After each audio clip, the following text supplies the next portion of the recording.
ladies and gentlemen. Sorry, I already popped my my energy drink way earlier today, so no energy drink popping for you guys. Although, yeah, I don't know. I'm not even remotely close. It was a remix of Professor Layton. It was a Game Prodigy, no can opening. I'm sorry. Maybe I need to get some like liquid death or some carbonated water or some canned water, just so I can have that. And psh, so it's not like we'll live. All right, seltzer, whatever, some bullshit. Anyways, yeah. So Glenn Powell, and in the day we've gotten Glenn Powell announced as Star Fox. The indie darling Wanderstop, which none of you played, shut down today. I don't know if you heard that, but Ivy Road. So the people who made Wanderstop, they shut down today, or they're shutting down this weekend or whatever. They couldn't get funding for their next game. It had a name. It had a really weird name. Like it was like multi title name, like the something something or and a story about something. I forgot. It had some weird longer title, but yeah, yeah, they didn't really.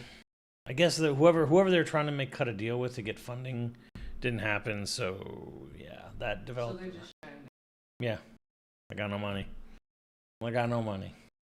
So whole dev studio, well, whatever that if it was a studio or whatever, they're done, gone, erased from existence. Yeah, Wanderstop, I guess didn't do enough. Didn't do enough for them. So, but yeah, people, there's been a lot of anger about it. People are like, don't ever tell me, indies are thriving, blah blah blah, all the piss and vinegar. And I think the truest thing I read is saying the problem is cozy gaming's kind of overrepresented. That's kind of the problem. There's kind of way too many fucking cozy games, especially in the indie space. And then fucking Nintendo and Pokemon just had to put out their own cozy Pokemon game too on top of it. So, yeah, no matter how charming your cozy game is, it's oversaturated. So. So yeah, that happened. Diamonds in a Sea of Cozy. I mean, even if they're all good, the problem is kind of in a way, too many cozy games is too many cozy games.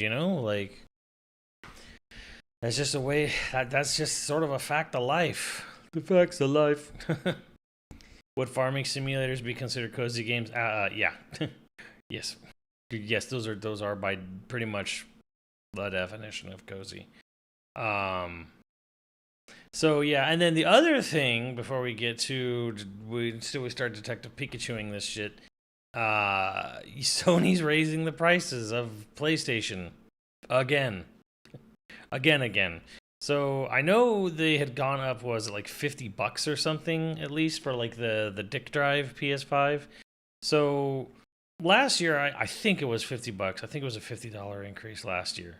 The dick drive PS5 went up $50 in America. It went up higher elsewhere in the world. But now the dick drive PS5 is going up another $100. So my dick drive PS5 from 2020, brand new, costs $650 starting April 2nd. Will cost $650. I think it's $600 for the dickless PS5. And the PS5 Pro gets a whopping $150 increase to $900 American.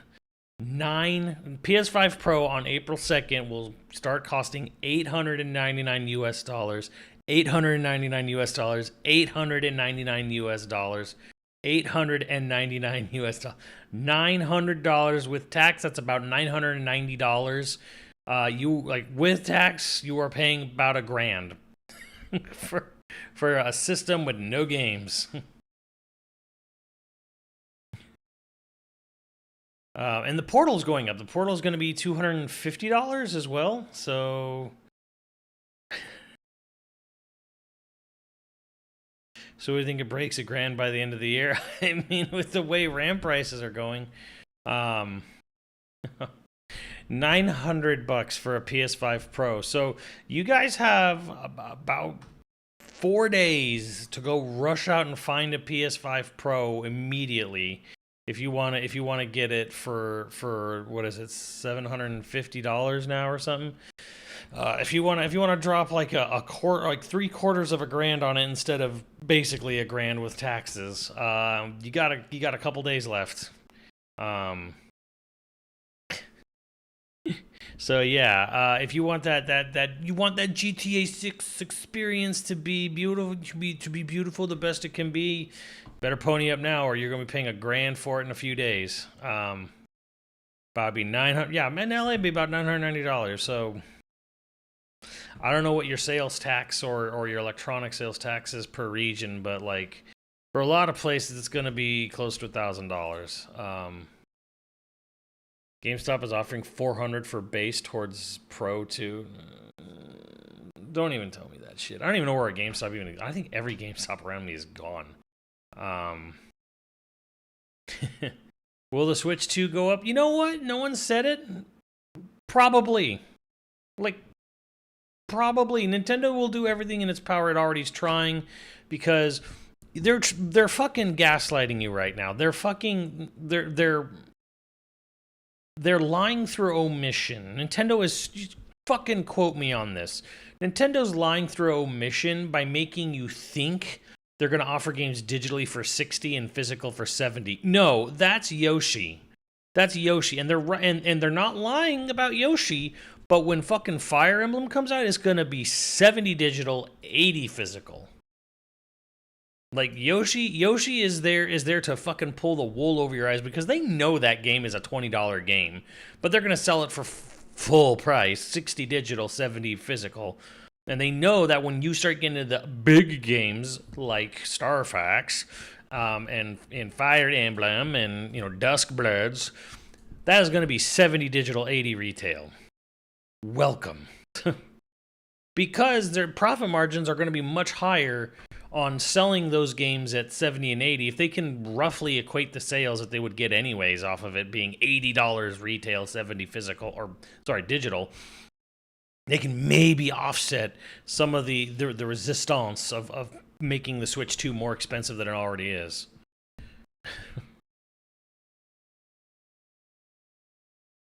Talked myself out of it. Oh god. Oh boy.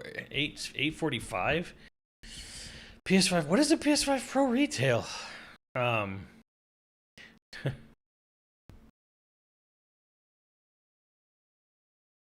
RAM prices won't drop in price even after everything goes. Of course they won't. Of course they're not going to go back down.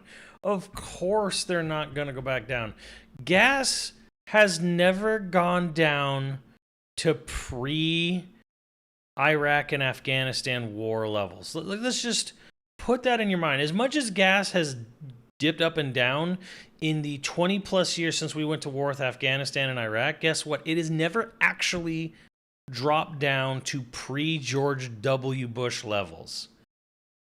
Let that fucking sink in. You could solve everything tomorrow. Everything just magically goes away. It's not coming back down.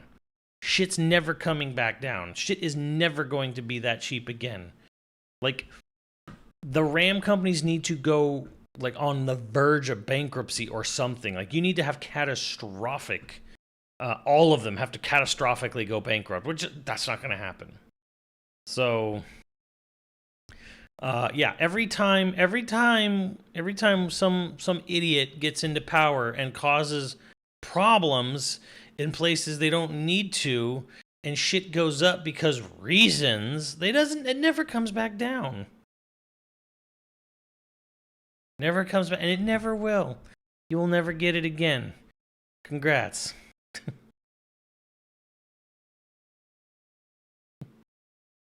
So yeah, RAM is never coming back down. Like, it'll come down, but it'll never come back down. The cheapest as RAM got before it started to skyrocket, it will never be that cheap again, ever, in your life. You will never get RAM that cheap again. It will never be that cheap, because they know they don't need to make it that cheap, because now it's so high that if they bring it down just a little bit, it feels like relief, even if, it's not as cheap as it used to be prior to Mango Mussolini. So you will never get cheap RAM again, ever. Purgatory. So yeah. So you will never get cheap RAM again, ever. And it doesn't matter. It doesn't matter what hopes and dreams you fucking live off of. They know that you will gladly pay half. Like, you know, it's, say RAM's quadrupled, but if they cut the quadruple down to double what it was, you're gonna, oh my god, RAM is half of what it used to cost. Oh no, it's now, you know, double what it used to cost, not 4 times, but oh, the being double is so much cheaper than quadruple. What a great deal. I'm happy with that. Dun dun dun. Yeah, you're never getting those prices again. So enjoy. Dodge Ram costs less. Yeah, we're in it for long. Honestly, like an industry-wide crash would almost be a blessing at this point. Walmart rollback prices. Yeah, it's we're in for a rough time. So Sony is going ahead because Microsoft raised the price of the Xbox twice last year, which seemed kind of insane considering how poorly it was doing. Sony raised it once, now Sony's raising. This is the second time Sony raised the price. Nintendo raised the price of the Switch 1 last year, right after they announced the Switch 2, to sort of mitigate the loss of not having to immediately price hike a system they just announced a price for. So I kind of get why they did that there, but it also, $450 base, $500 for the bundle. Kind of a lot. I'm not gonna lie, that's kind of a lot of money. And then my biggest thing was always like, you're not convincing people why it's $500. So at least a 2 terabyte Series X is actually cheaper than a Pro again. Hey, small victories. But yeah, here we fucking are, you know. So, I don't think Nintendo can just raise the price of the Switch 1 again because it's not selling. Like, hardly anyone's buying a Switch 1 nowadays. And no, I mean, here's this is an Ethernet. No, this is an OLED model of a Switch. I don't even know what the retail price for an OLED Switch 1 is right now. Can someone fucking Google Foo that? You know, hit me with that Google Foo, you know, slap chop real quick. What is an OLED Switch 1 go for right now? 350, which is like, I think it was like 330 is what it debuted at. Someone Google Foo slap chop me with that. So this is like what, 350? I thought it was more than that. I think it is more than that. It was like 330 when it first came out or something.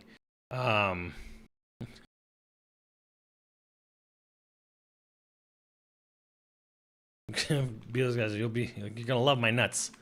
Slap chop. Yeah, go on bestbuy.com right now. Go on Amazon. Tell me what is a brand new Switch OLED? Brand new, just the Switch OLED. Depends on the color. It was 350 when it came out. Most years about 350. Is it 350 on Best Buy? It's still 350. OLED Switch on launch was 350 to 400. Okay, well, don't Google AI it. I mean, I'm talking about like on BestBuy.com. Like, say I wanted to walk into the store tomorrow, get a Switch 1 OLED. What am I paying? Because I think it was $329.99 when it released. It was only $350. But anyways, it went up in price. I know this. We know the Switch 1 went up in price. 400 with a game code. So $350, 400 with tax. This fucking ancient potato. You cannot charge. I don't care if it's got an OLED screen. It's about $400. You cannot charge $400 for this fucking thing. Go beyond that. You know, go beyond the bounds. My point is, you can't jack the price of an OLED, of a Switch 1 OLED up to 400 or beyond, and sit there and be like, okay, well, you know, it'll hurt, but, you know, we got to do what we got to do. No, dude. No. The Mario version is $350, while the other version is a blue, with a blue neon left controller and a red neon controller, is $400. Okay. That's this one. So the thing I'm holding right here is $400. And it was $330 when I got it. Okay. So So I'm not talking about like, oh, the fucking Kmart blue light special on the website right now for all the old enough to remember that. I'm talking about like the standard MSRP. So yeah, thank you, Sumner. So $350 for Mario version. Other version with the blue neon is $400. So the standard version, which is this, is a $400 system, which is absolute fucking insanity, by the way, because that's only 50 less than a base Switch 2. So yeah, like Nintendo can't raise the price of the Switch 1. They can't do that. When they inevitably have to raise the Switch 2 price, guess what? It's gonna be Switch 2. They can't pass that on to Switch 1 any longer. They raised the price like $5 or $10, usually about $5 for every accessory. They raised all their accessory prices instead of Switch 2. They did everything. They raised the price of everything they had except the Switch 2 when they did that first time from the first round of tariffs. So, you know, with the RAM hikes and all the other bullshit coming in for the Switch 2, luckily they have a lot of stock. You can walk into any Target or whatever. I don't know how Best Buy is, but you know, if I went to a Target or Walmart right now, there would be stacks of them of unsold Switch 2s. They are not hard to find. So luckily their inventory is amazing. But yeah, at the very least, no one's talking about it, but this year, Switch 2 base model, no game, will at least go up to $500. Like, I got a Switch 2 $500 with Mario Kart World. And by some point this year, the smallest, at the very minimum, the base $450 Switch 2 is going to become $500. $500 US, at least. It may be even $550 for the base. They may have to jump it up $100. And then they'll offer a $600 model that'll come with something, you know? You know, some, like when maybe next year when you know, Pokemon Gen X comes out, you know, they'll offer a $600 model that'll come with one version of one of the Gen X games. So yeah, just get ready for that. Does base Switch 2 have OLED? I'm guessing it does. No, it does not. It has a clunky old LCD screen. No, the Switch 2 base does not have an OLED. Oh, are you silly? Oh yeah, and Switch Online could easily jack its rates up, but I know Nintendo probably doesn't want to do that. So, and yeah, you can look at all the videos online. Apparently the screen, I don't play portably, so I couldn't tell you exactly, but apparently the screen on this thing is a pile of shit. So apparently the LCD is extremely bad on a Switch 2, from what I understand.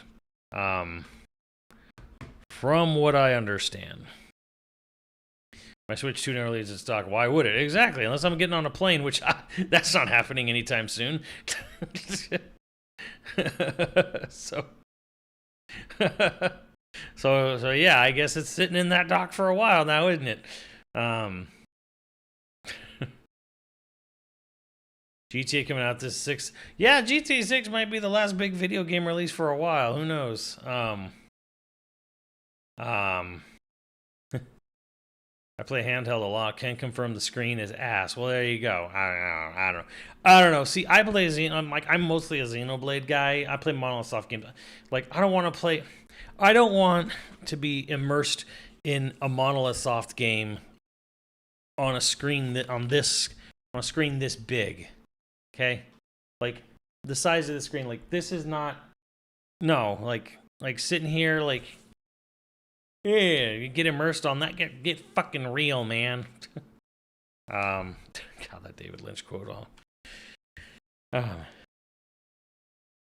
your fucking phone, get real, man. Yeah, I don't want to do it. I don't want to do it on a little screen like this. This is not how I want to experience Monolith Soft games.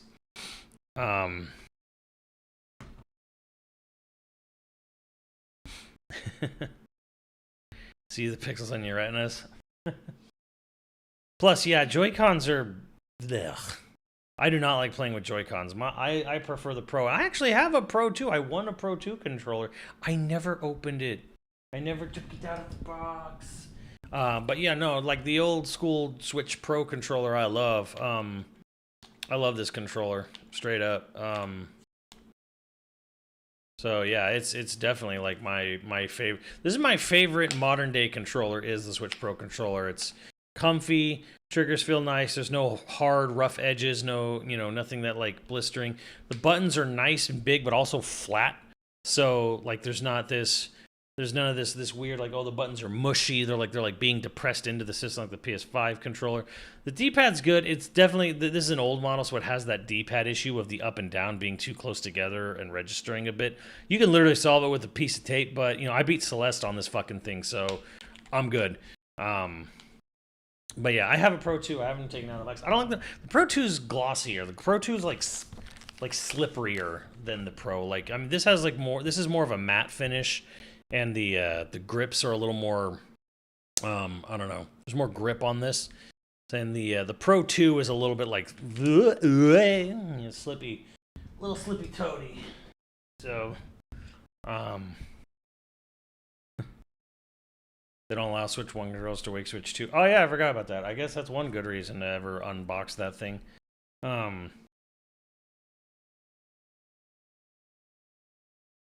are my thoughts on Star Fox and Mario? Cool, I guess. And I was just like, I think we're jumping the gun to think that this is immediately to tie in a game announcement. But apparently, according to the rumor mill, that there is a Star Fox game, and it is coming very soon, like June soon. And I'm, whether it is or isn't, I think it's fuck, I don't know if I saved this. Fuck, I swear I was gonna save it and I don't know that I did. Son of a bitch. Maybe some thumbs. But there's a handy dandy list of Nintendo devs that I can pull up. I forget the name of the guy who made it. Let's see it here. I'll just find it online. Fuck it. Let's get this back in. Let's find it. Let's find a list.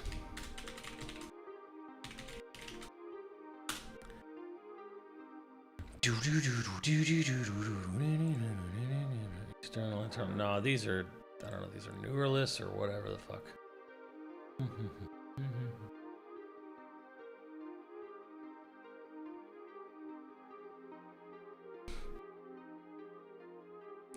Where is that one list? Alright, well, here's one big one. Was it Mr. Anon Zero? Yeah, Chemo. Mr. Anon Zero.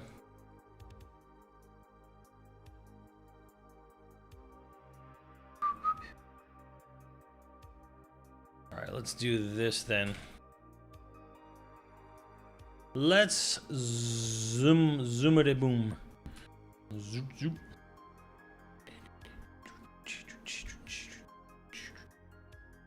Let's zoom on in on this baby, and I'm gonna start rating the likelihood of who's doing what.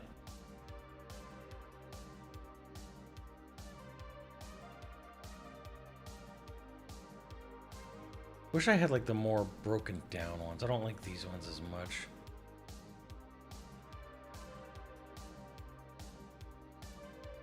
Oh, whatever, fuck it.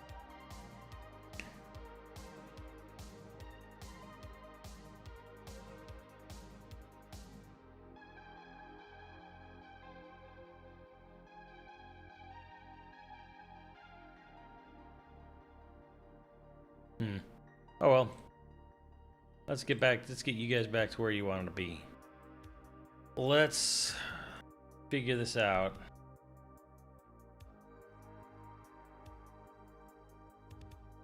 I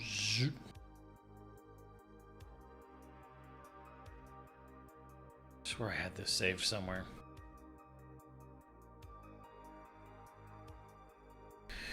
Okay. What I'm gonna do is, at first I was thinking like a red X, a check mark for likely, and then like maybe, I don't know, like a yellow equal sign for a maybe.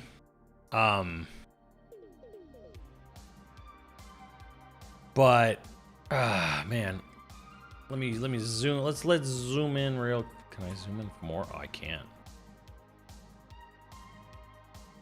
Oh no, I can. Let's go up here. Zoom. Zoom, zoom.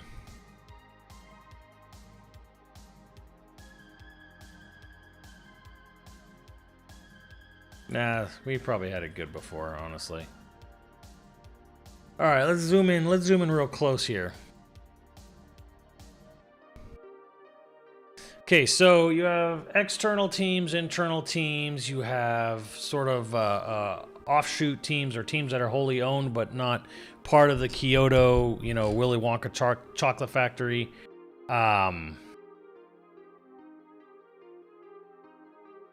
This sounds like The Weeknd. The Weeknd mixed with Aquatic Enemies. He ain't wrong. I wish I could find the original versions of this picture. Kind of annoyed that I don't have it.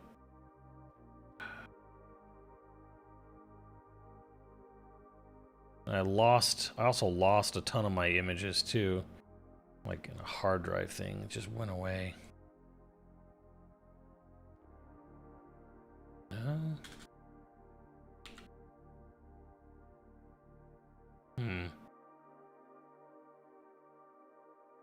Yeah. Don't have them. Don't have it. I swear I did. Oh well.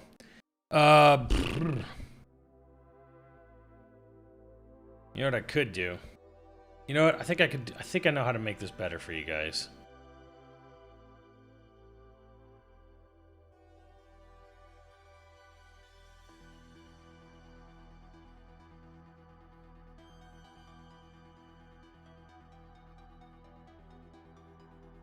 Okay. Now we're talking.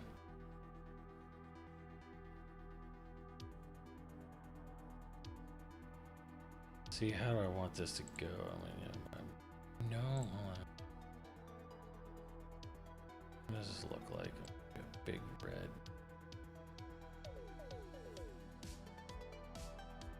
What does this look like? Nope, that doesn't look good at all. A brush, pencil. Let's go pencil. Oof. God, my Photoshop's memory leaking like crazy now.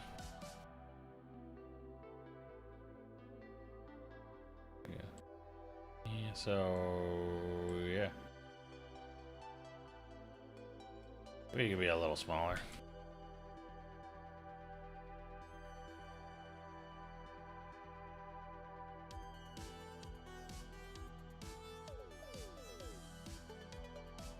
Yeah, that's good.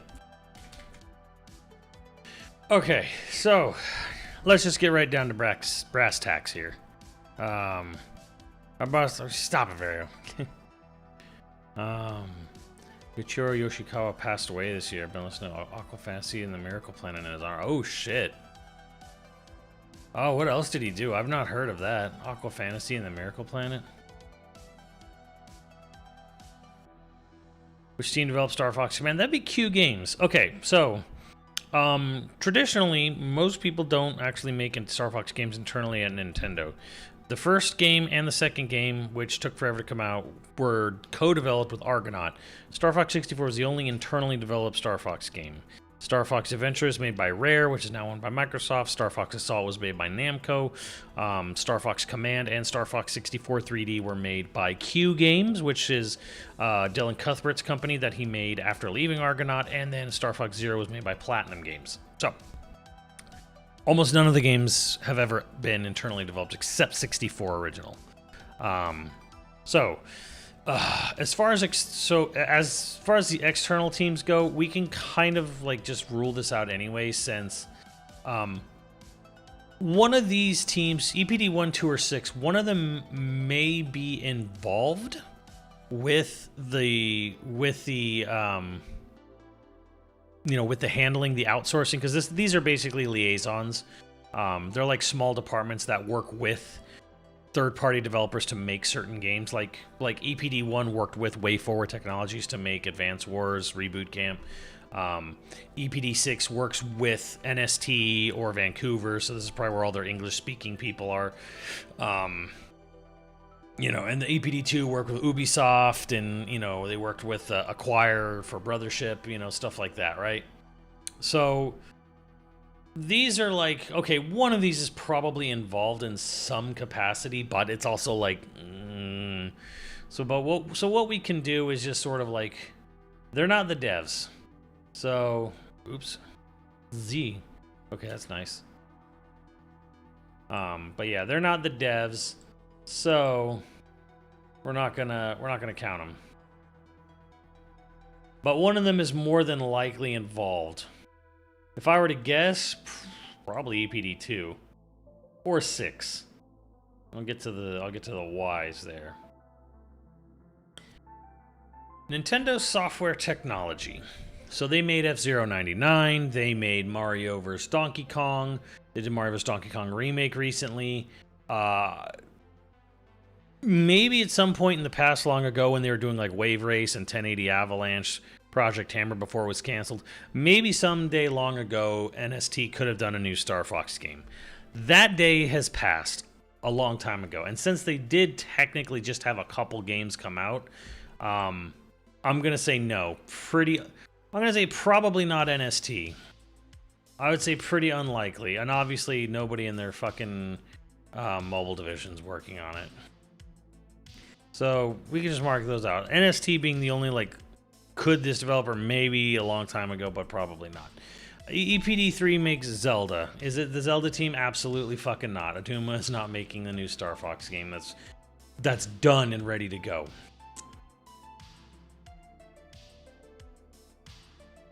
Now we're gonna start talking about like who could it actually be. EPD4. They make all the games you don't like for the Switch. Very successful though, but they made Ring Fit, Switch Sports, 1-2 Switch, Everybody 1-2 Switch, Labo, Game Builder Garage. You guys don't like them. They make the small quirky, sports and customization style shit. Which, okay, like,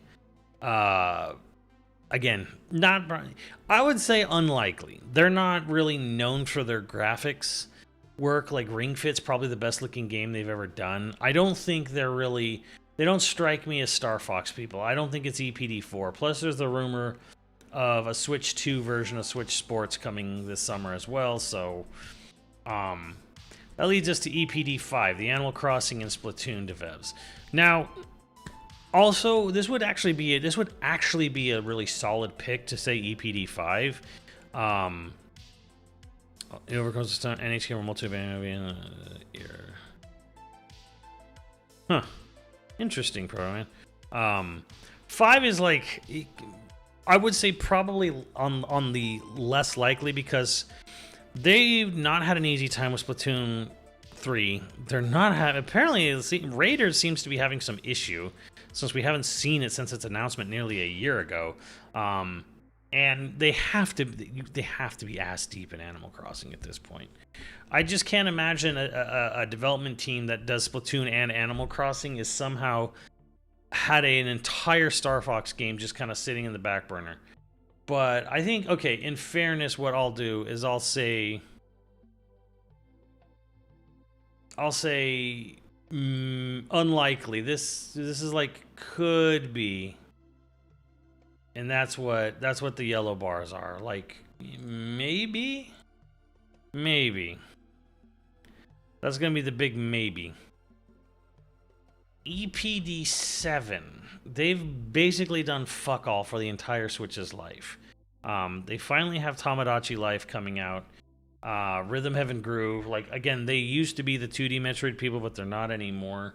Miitomo, like, they have hardly done anything. This is Sakamoto's division, but I'll say this, like, it's not the craziest thing, but like, could it be EPD7? Yeah, they've been pretty quiet for better part of a decade. So, that's not what I want. So I would say EPD7 is, Jesus Christ.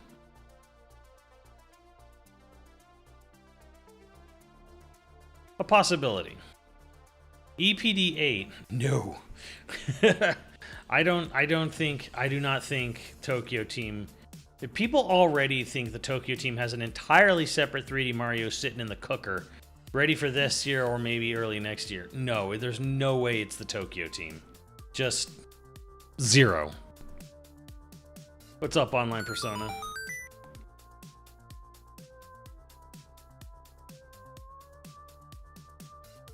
And that leads us to EPD 9, which I actually think has probably the hottest shot of doing this, actually. Yeah, Mario Kart World came out, but they've been prototyping Mario Kart World around forever, and they had ARMS and Mario Kart 8 Deluxe last year. I don't know. To me, EPD 9 makes a lot of sense. I think EPD 9 this could happen. Similarly, I actually do think. What's up, KY? We'll get a Disaster Day Crisis Definitive Edition of my life. On my life. No, we won't. Where they tell you that you need to go to California to help protect a certain space elevator. That space elevator should not be in California. That space elevator should be off Ecuador or Ethiopia's coastline. Anyways. Yeah, ARMS not happening. I feel like this is like, yeah, the ARMS people could have easily gone into making a Star Fox game internally. EPD 10 is another pretty solid entry. This is like Pikmin, well, sort of. Aiding it did Pikmin 3, and I forget who the other person helped a lot on Pikmin 4. Aiding did 4 and 3 Deluxe, and I don't remember. Oh, whatever, fuck it. New Super Mario Brothers people, Pikmin people, Super Mario Maker people. These are people that are pretty close to Miyamoto's orbit. So the reason I would say like EPD 10 could definitely be the people making a new Star Fox game.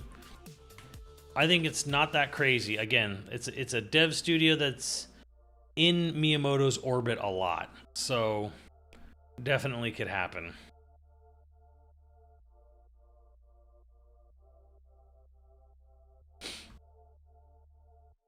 And now we're getting back. Now we get into completely owned studios by Nintendo. Monolith Soft making Star Fox. Fuck, you guys wish. But that ain't fucking happening.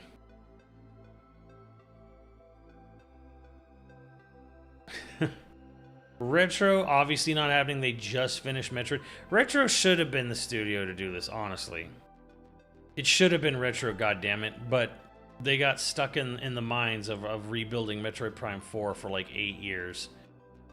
Well, at least 6, so really kind of unfortunate. It should have been Retro, but it's not. And that brings us to Next Level Games, which, hear me out, this could easily be them. Like, this could easily be Next Level Games. So yeah, put it lower. Mario Strikers came out a good number of years ago, and that was made pretty quickly after Luigi's Mansion 3, so they've actually been kind of quiet for a while. This could easily be a Next Level game. So the Luigi's Mansion devs, Punch-Out Mario Strikers devs, this could easily be them. This could easily be Next Level Games. Like, it's kind of just almost perfect, where it's like, okay, they took on Luigi's Mansion, they revitalized Punch-Out at one point. Star Fox is definitely something that could happen. And yeah, like if we go off the fact that they're maybe want to use Star Fox as a sort of graphical showcase for the system, yeah, Next Level makes a lot of sense. EPD 9 makes sense. So could be Monolith Soft because they're considering. No, All right, nice story, Gyrokinesis. Where's your source? ND Cube, the Mario Party Clubhouse devs. I would say very unlikely. Just purely extremely unlikely to be the ND Cube, or actually they're just called N Cube now. They dropped the D part. Nintendo bought them wholesale, so they are just N Cube now. Definitely not the N Cube devs.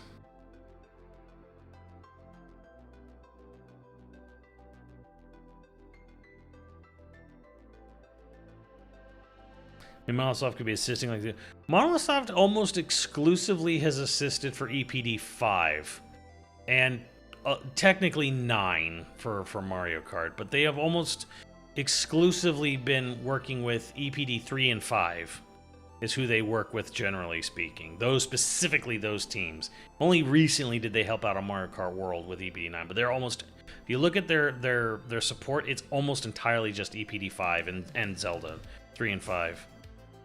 IGN interview with Miyamoto. Where? Show me. Show me.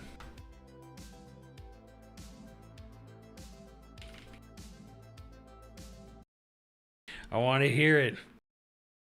You can say IGN interview with Miyamoto. That sounds nice, but like, where is the source? Where is it? Source. My source is I made it the fuck up. Can I link it? You can send it to a mod. I would love to read that. Also, I really just want an excuse to play this, so I'm going to play it again. Source. My source is I made it the fuck up.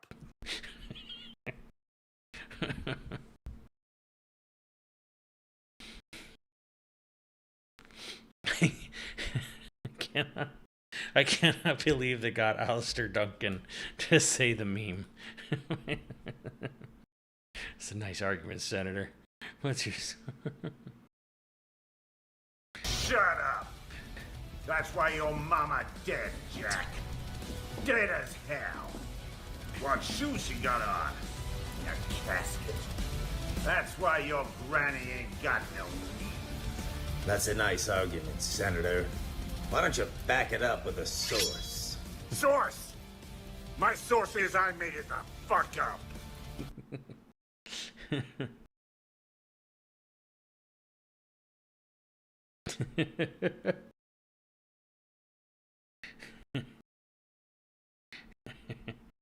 He's still surprised how Armstrong is popular when he is barely in the game. Bro, man, it don't matter. You chew the scenery that bad. I heeded your warning now and will scoop a PS5 Pro before April. Oh, bro, I mean, I guess. Sounds politician. All right, yeah, if you send it to a mod can Harry, thank you, Chris. Let's see. Bullshit. Our first is just try to find an appropriate team within Nintendo. One place we kind of considered was Monolith Soft.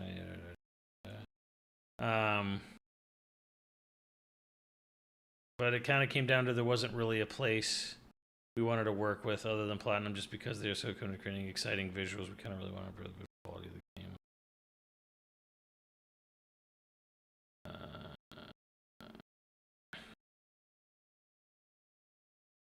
I don't know, the quote of one place we kind of consider was Monolith Soft. That probably, to me, that reads a little bit like Monolith Soft. Takahashi fucking loves Gundams and weebs and shit. Maybe he'd be good fit for it, and then they probably never discussed it more than that.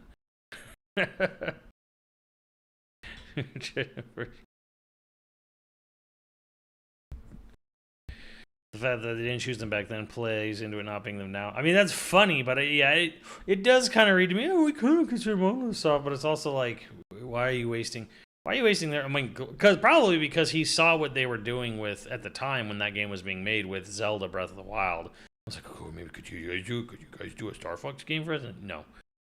Okay.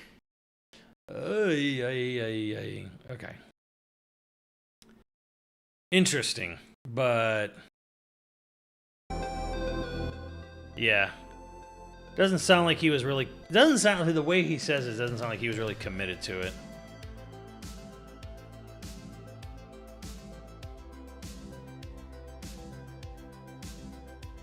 Making Peak Xeno, damn right.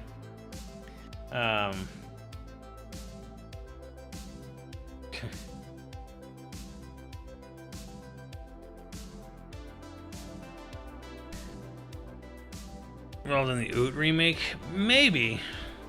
Anyway, so here's historical partners. HAL Laboratory. Would they be making a Star Fox game? No, because they're probably ass deep in Kirby, and they need to be making me a Forgotten Land sequel. I don't even know this shit. Game Freak? Ha ha ha ha. No. Ha ha ha no. This is pretty much a no. Camelot? Nope.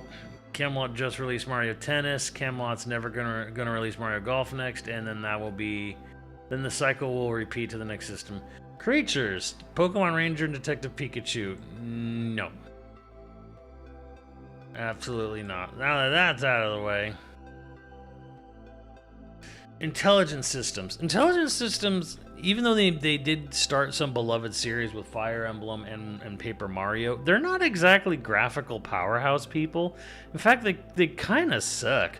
Like, I was shocked when I was playing through Path of Radiance on the GameCube, and I was like, bro, other than some really basic, overworld, battle screen 3D shit, this shit could have been a Game Boy Advance game. Like, everything is like 2D backgrounds, 2D cutouts that don't even really animate. Like, the Intelligent Systems hasn't really been on the higher spec, higher end of graphical fidelity for a long time. Origami King and Color Splash, like, as good as you can honestly say. So, I don't know. Intelligent Systems, they're not really that much of... HD era hit them hard, is all I'm gonna say. So, definitely not. Grezzo.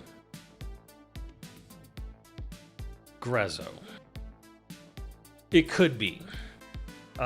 We haven't heard from them since Echoes of Wisdom. They could be the ones doing an Ocarina of Time remaster this fall. But that could be more internal. So, I would say unlikely, but not impossible. That's how I would rank Grezzo. Grezzo would be like, this could maybe be it, but it would be, to me, that would be a very long shot.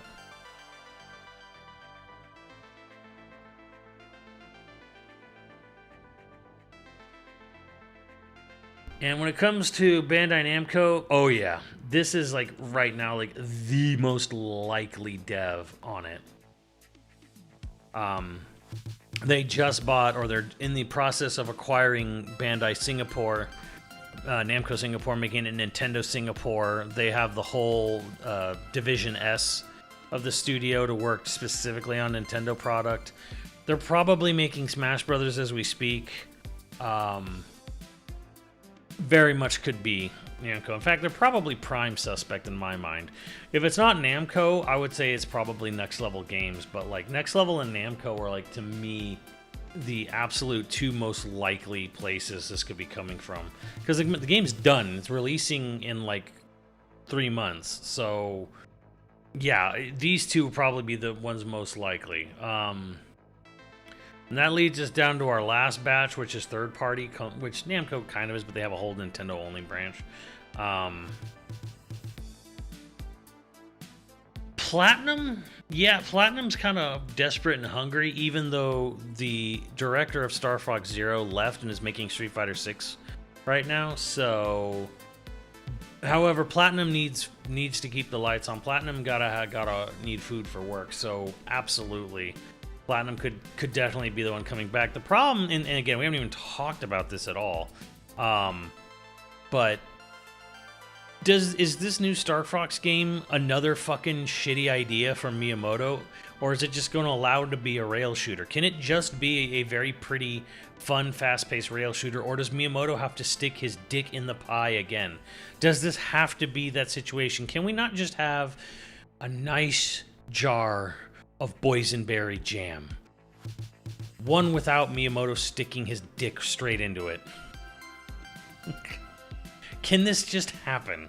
Can we just have that happen? Is that even humanly possible? Or does Miyamoto need to stick his dick in the jelly every time? We all know Miyamoto's gonna fuck this up again. Just who did Kid Icarus on 3DS. They disbanded immediately after that game came out, and it was mostly Bandai Namco. So the team doesn't exist anymore. They immediately fizzled out when that game finished. Holy dumb fuck! What's up, Jetstream? You want a rail shooter more like Assault? No, I just want a rail shooter. Assault, I can't even in good consciousness say Assault was a rail shooter. Assault was trying to be fucking everything. It was trying to be a rail shooter, a tank sim, a third-person shooter on foot, and it kept trying to do this. Everything was awkward except the R-Wing controls, and we kept getting out of the fucking R-Wing.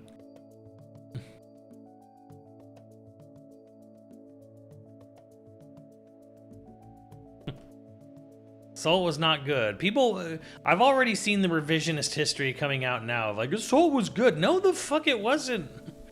It was good for a weekend rental at best.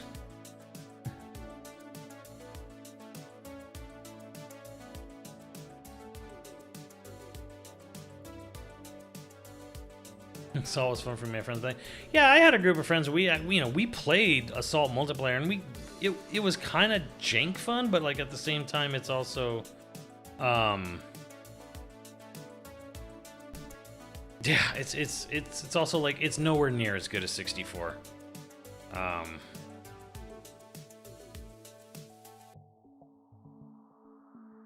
Assault had the best crystal design. Oh my god, you fucking furries! Stop trying to ruin everything.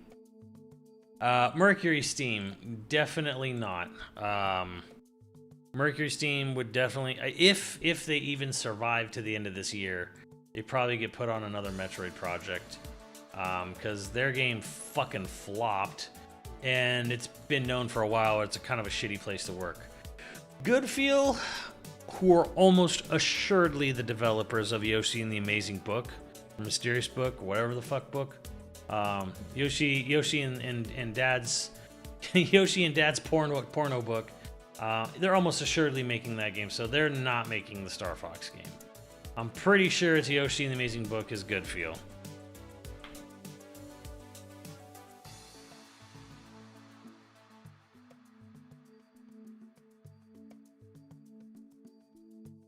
I did see there was a rumor of 2 Star Fox games. That one is from a fucking YouTube comment, so Honker probably wrote it. Koei Tecmo. I'm inclined to say no, because I feel like they're spreading themselves awfully thin, but it ain't out of the realm of possibility.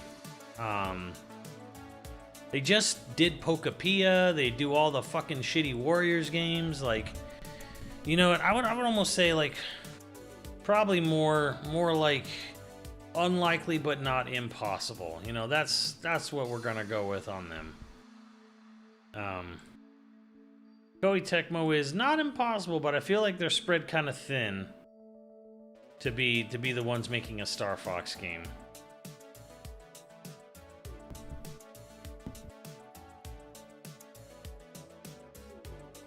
Maybe just a real Fox would be in the Mario Galaxy movie. Well, if you weren't gonna go see it, how are you upset about knowing it if you weren't gonna see it anyways? Like, if you weren't gonna go see it, you were gonna find out from the internet either way if you weren't gonna go see it. So, how can you be upset about it?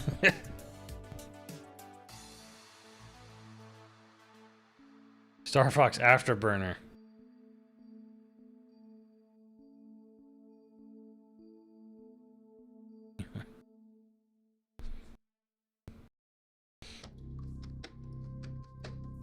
Now I want to see it.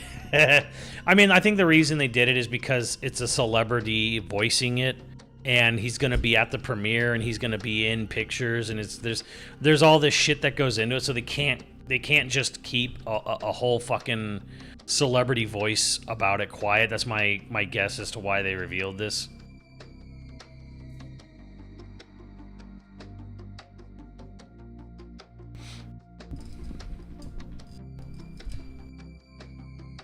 Sega is...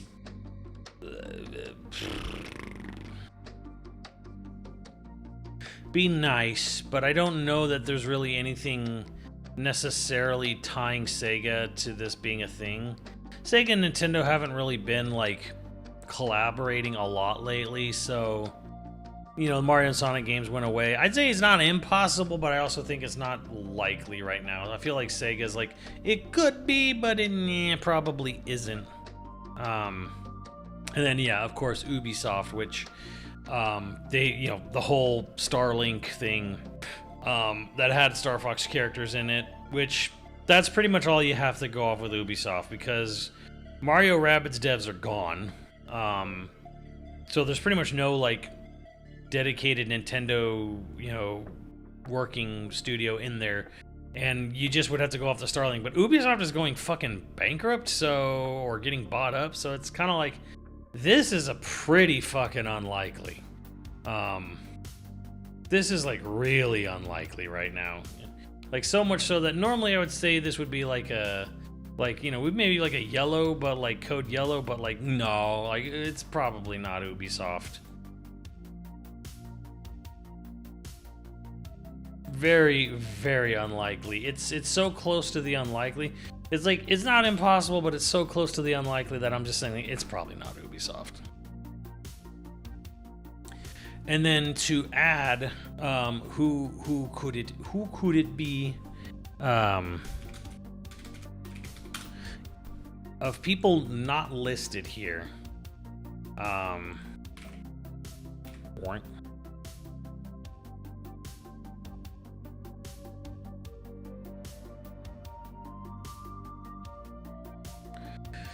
And the big one is Q Games, Dylan Cuthbert, who's done two Star Fox games on one on DS, one on 3DS, and part of me is kind of like,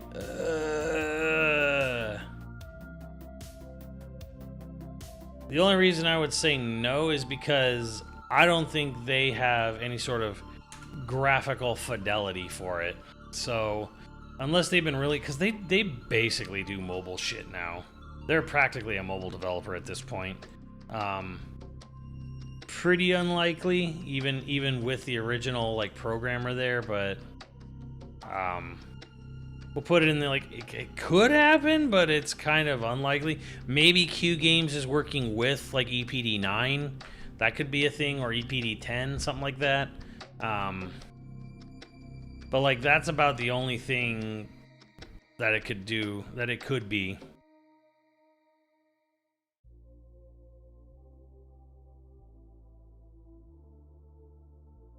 Quantic Dream Star Fox game, and tie that without laughing and throwing up a little. How is EA's Nintendo working relationship? Pretty much non-existent. They put like, you know, the bottom tier version of FIFA on the system every year, and that's about it.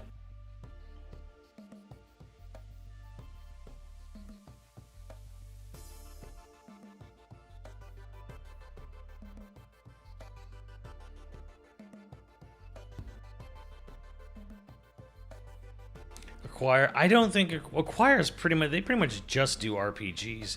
They would be a very odd pick for Star Fox.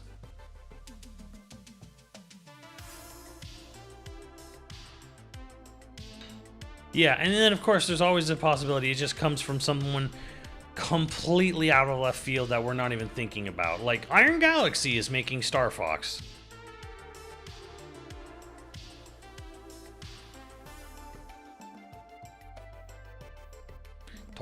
Toys for Bob. Who the fuck knows, right? Yeah. Like, it could be that. Like, it could be like something way out of left field, like Iron Galaxy or Toys for Bob or something. Is there any reason to assume Platinum is still working? I don't think it's impossible. It's mostly just the fact that, like, okay, the director Takahashi Tara left Platinum, who did Astral Chain, and Kamiya left Platinum, who did Bayo 2. Well, I mean, he didn't do Bayo 2 and 3, but like Yusuke Nakano, who did Bayo 2 and Star Fox Zero, left Platinum for Capcom. So it's the big thing here with Platinum is that like everyone Nintendo's worked with at Platinum doesn't work at Platinum anymore. So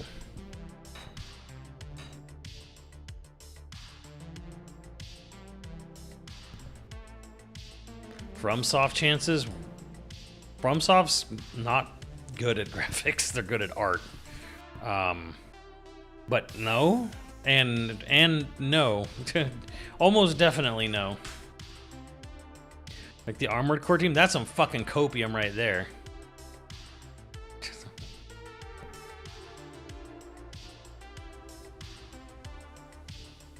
And yeah, I'm sure there's a lot of hands on deck trying to finish Duskbloods. I can see the desire there, but no, I don't think so. FromSoft is very slow, and they delay shit a lot. This is a game that's done and is coming out in 3 months. That means the game had to have been made within the last 4 to 5 years. Was in development, being made. Also, this game is probably something that started life on a Switch, or a Switch Pro, and moved to a Switch 2. It's gonna be Motive. EA Motive. That is a bold assumption. I pretty much would bet against you on that in Vegas.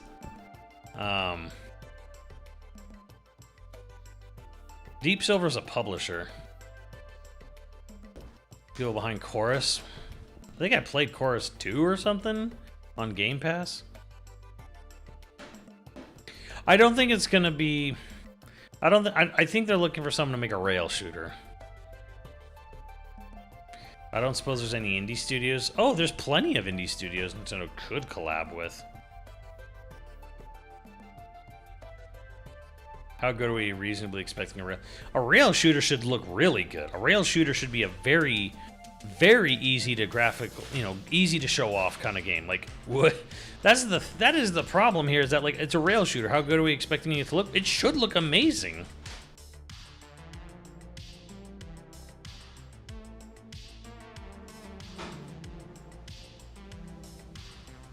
What dev will be remaking Ocarina? It's probably Grezzo. They haven't. I mean, the last Echoes of Wisdom came out fucking how long ago?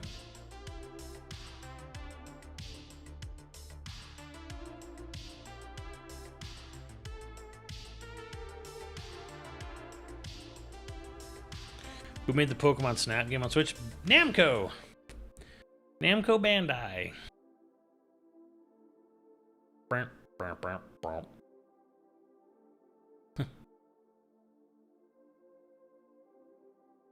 Again, it's Namco's probably the... Okay, as far as, like, who do I think it's going to be? Namco, #1 pick. My #2 pick is actually Next Level Games. And then my third pick would probably be... Honestly, Platinum, I think. I think Platinum doesn't sound too crazy to me, honestly.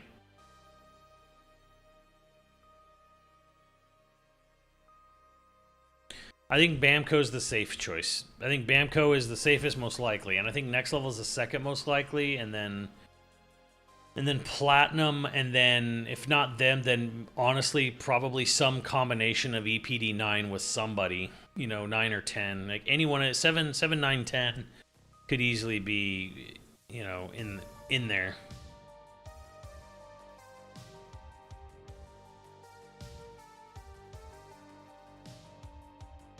I'll put Tree Fitty on Bamco.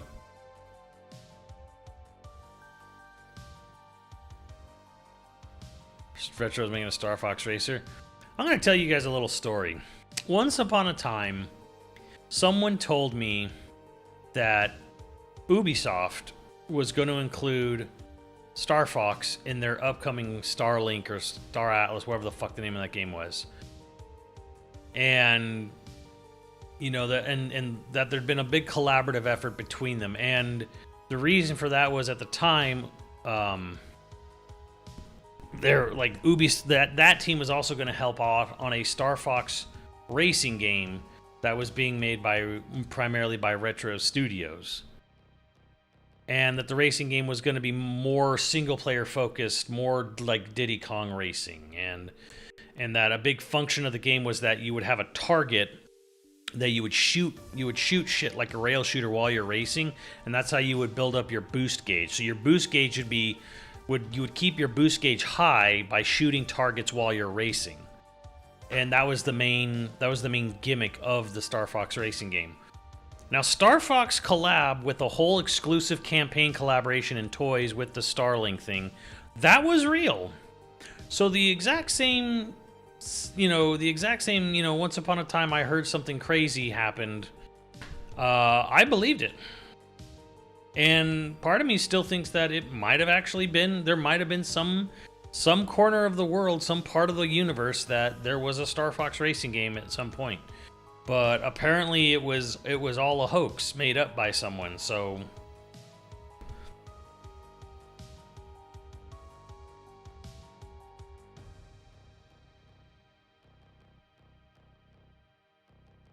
Ace Combat 8 is a thing, Pablo. I don't know if you're aware of this, but Ace Combat devs are quiet since 2019. Ace Combat 8 got announced.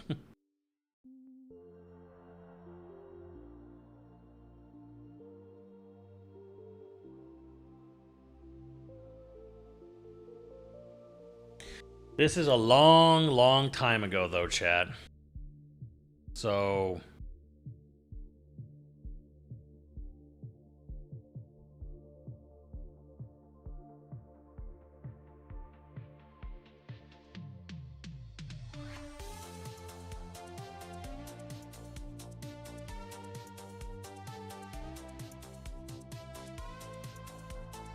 Really sucks Factor 5 isn't. Factor 5 would have been a good call for Star Fox. God damn, yeah. Ah, yeah, Factor 5 would have been an amazing dev to get on Star Fox.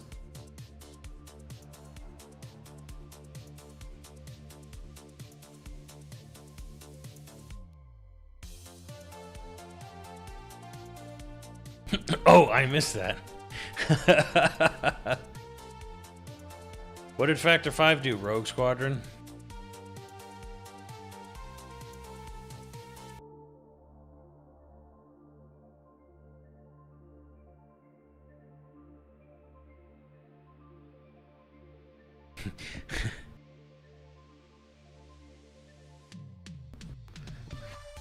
Damn.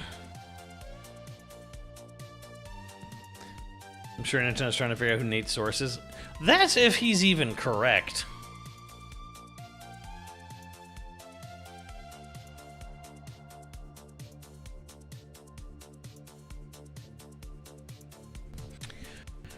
Oh, speaking of things that'll make you upset, how about this one, chat? I'll bet I could still find footage of it somewhere.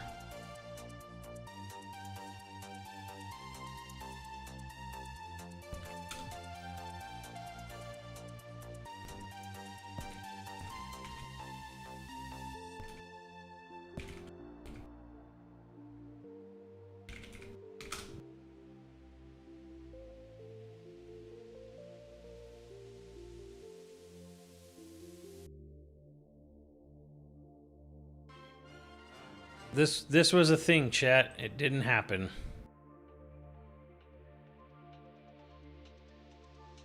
Yeah, I remember IGN did have this scoop. Your scoopity scoop. This was a thing that got canceled. Shit can. Didn't happen.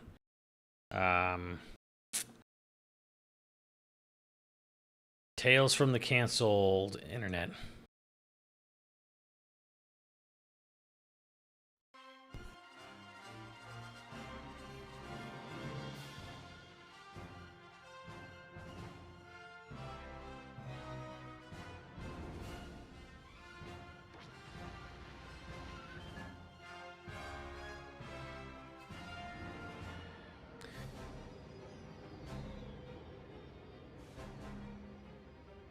So, once upon a time, they were going to try to bring the Rogue Squadron trilogy to the Wii.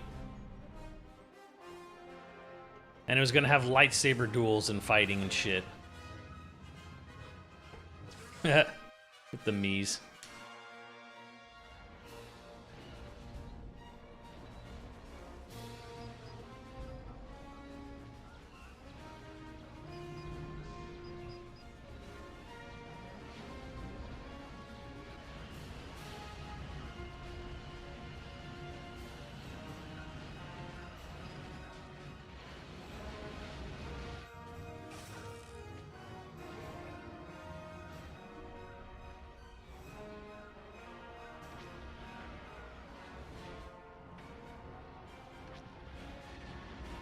There's gonna be a huge ass celebration of the old trilogy.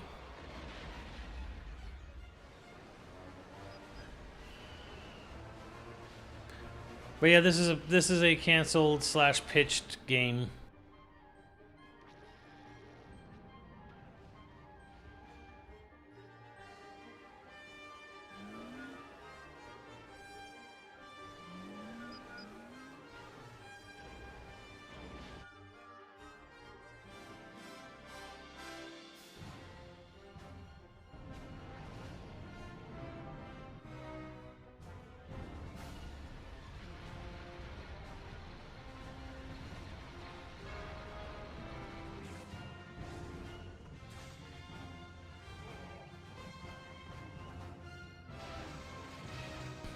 Be the Emperor. Yeah.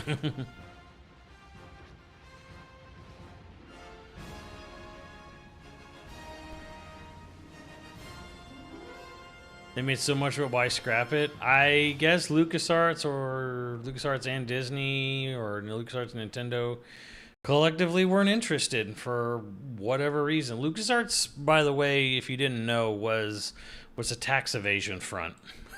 So, you know, if any one of you are one of those like, oh, I pine for the days of classic LucasArts, games were made with passion and soul. There was a tax fraud scheme for George Lucas, by the way. I mean, this was long before Disney bought Star Wars, so sorry, you can't pin it all on them.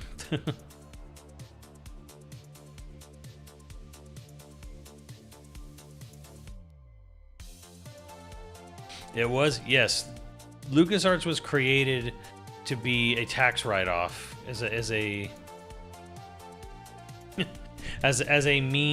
sort of means to basically like write off losses, so he didn't have to pay as much in taxes.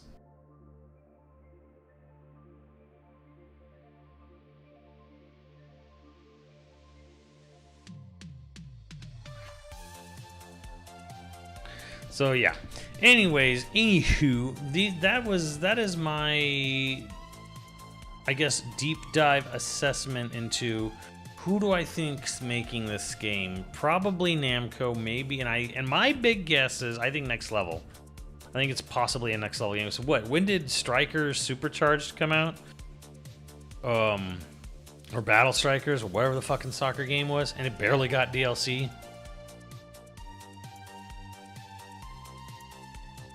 22? Okay, yeah, so 4 years. Assuming they were also working on Star Fox at some interim in between there as well. Because it definitely doesn't seem like an all hands on deck situation with fucking with fucking Mario Battle Strikers. Supercharged, whatever the fuck it was called.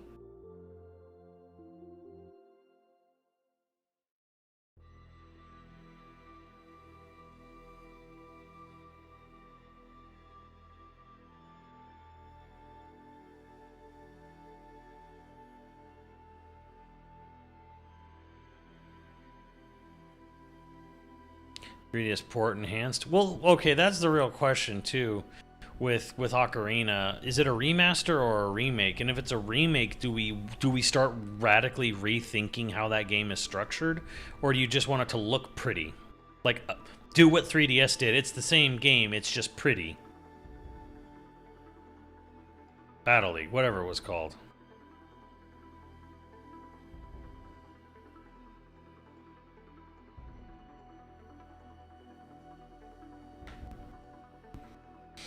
I don't want to remake Ocarina. I mean, Ocarina is one of my favorite games ever. I'll definitely be checking it out, whatever they do with it. But it's not like I'm not like, you know, Ocarina is pure. It must remain pure, or whatever. If they were making it, it sucks. Whatever.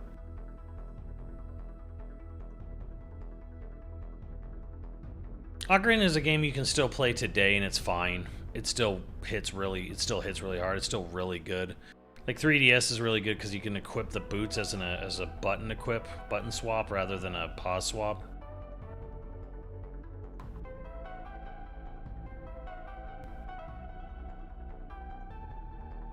Do I want voice acting? I don't know. Are we getting only if Nintendo of Europe does it?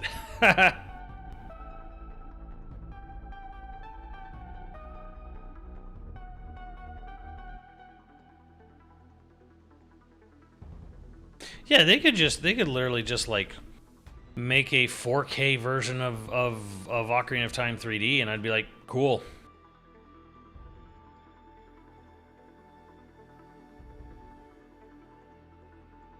Do I expect Nintendo to do that? No, absolutely not. I think if you're like, oh, they could add voice acting to the ring, even if they could, it's Nintendo, guys. They probably won't.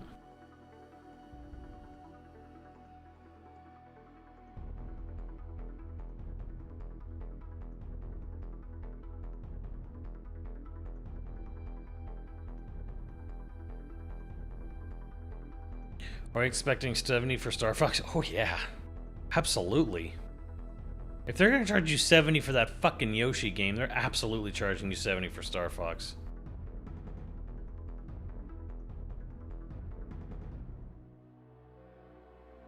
Problem with, like, if it's the same game but pretty, are you really gonna?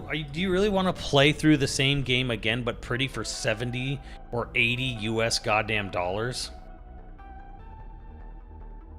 For 70 for fucking tennis.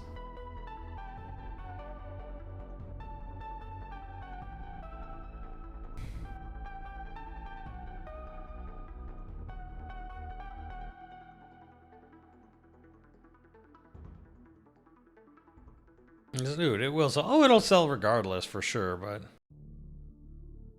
I think if it is a remaster or an upscale of OOT 3D, they'll charge 60 digital, 70 physical.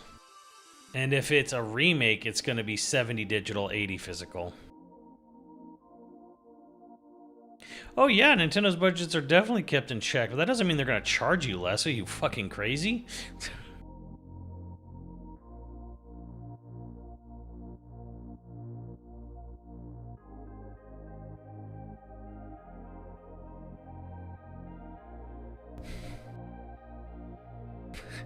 The Nintendo way, budget it like it's 30 years ago, sell it like it's modern.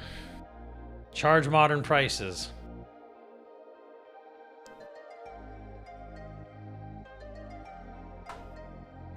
I want to know, what do you guys, when you say you want a remake, what do you want from a remake? What is it you're envisioning in a remake? What does a remake mean to you? Don't just say quality of life. That's a remaster. Quality of life's a remaster. You want the maps to be exactly the same? That's a remaster. You want the exact same fucking like story sections, sequences? That's a remaster. When you say remake, what do you mean?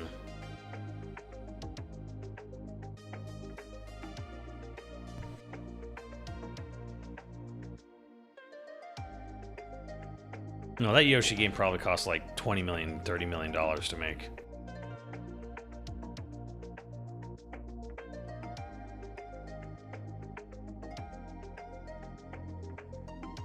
More deep lore from Zelda.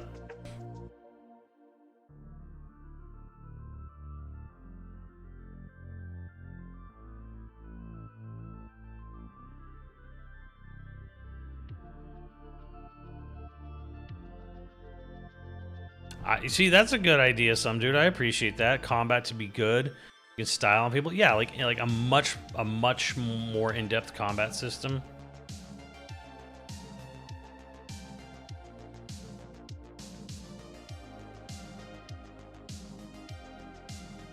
I would say the manga had good lore in Twilight. I think the game left a little to be desired. Which 3D Zelda game had the best combat? Twilight Princess, technically. It had the most you could do. Problem was nothing was really that hard to kill in Twilight Princess, but it had the most in-depth combat.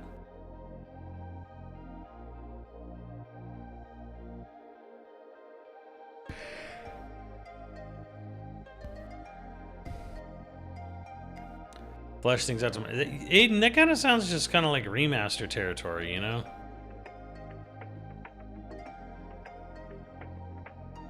Thing is too, is like, we'll make everything like bigger and more like grander in scope, and it's just kind of like, well, that also just means you're gonna pad the game out. So that's the other problem too, is Ocarina is very well paced. very tightly designed, toy like a toyga. If you start making areas much bigger or like huge, like Breath of the Wild size, it's like, okay, well, now the game's going to be like extra padded and take you extra amount of hours just to walk, you know, up Zora's River or whatever, you know.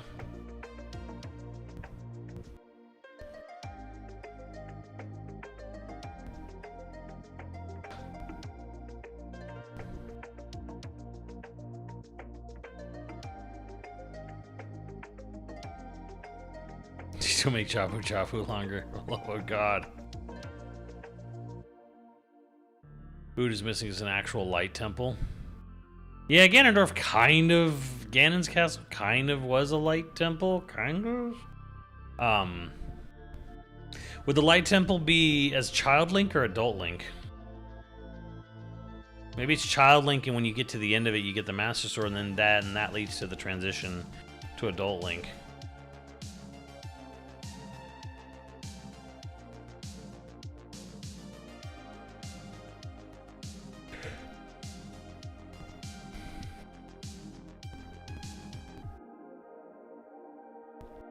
Be more lively. Yeah, true, but again, Hyrule Field is not very big in the grand scheme of things, so do you make Hyrule Field bigger even if you say get the horse sooner?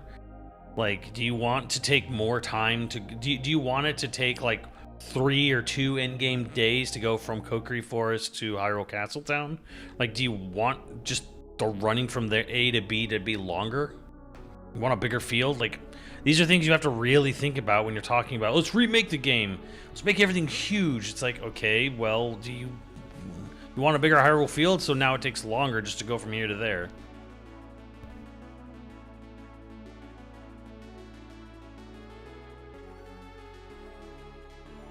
Twilight Princess, I think, is the longest Zelda game.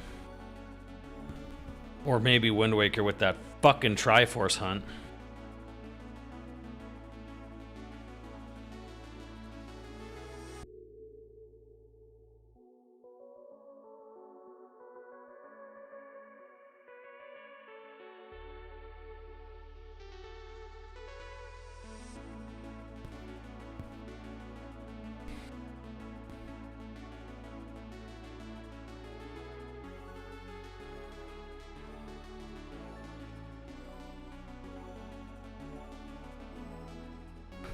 Why are Wind Waker and Twilight Princess stuck on the Wii U still? Apparently, yeah, and we're not gonna get Switch ports of those for the 40th anniversary. We'll get an Ocarina remaster or remake. I don't know. I mean, Master Quest mode is just rearranged puzzles in the dungeons. It's otherwise the same fucking game.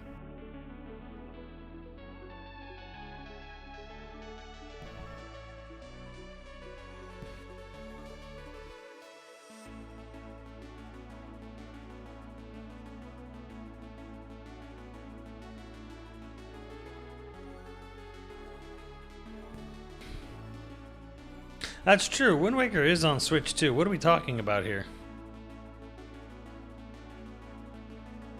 I guess maybe they're just not going to port them over. Maybe they'll just put Twilight Princess GameCube on the Switch too eventually.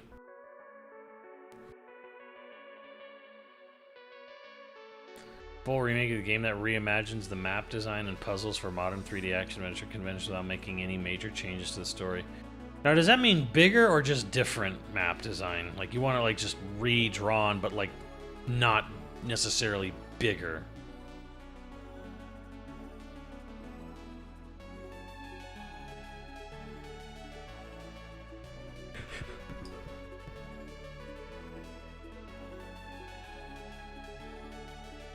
Fox has had a whole-ass Zelda clone called Star Fox Adventures. Vario, where you been?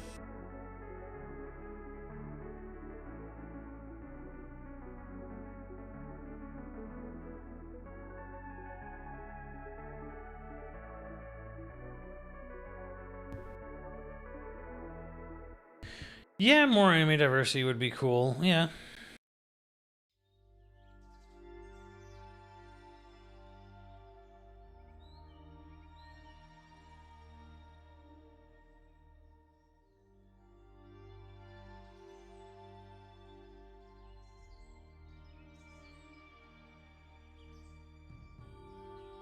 Yeah, it's weird, Chris. You would have thought they would have just like made Crystal a playable character and just use all that staff moves for that, but trophy. You gotta be able to farm, co-op at the ranch, grow lettuce. Fuck that.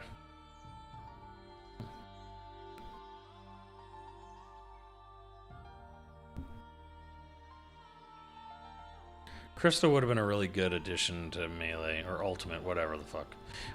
Ultimate. Maybe they could make her a real girl in an Ultimate Switch 2 edition.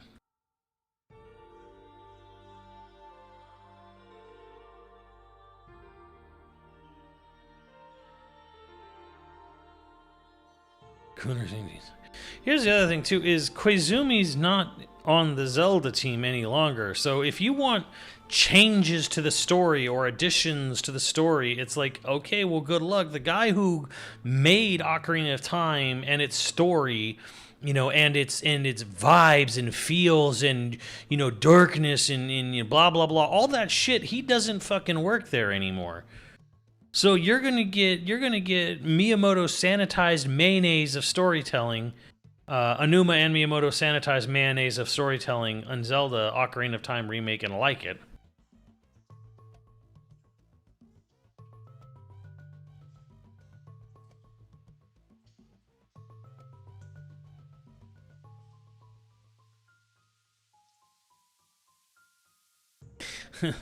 Oh, replace Rauru with the goat sage. Yeah.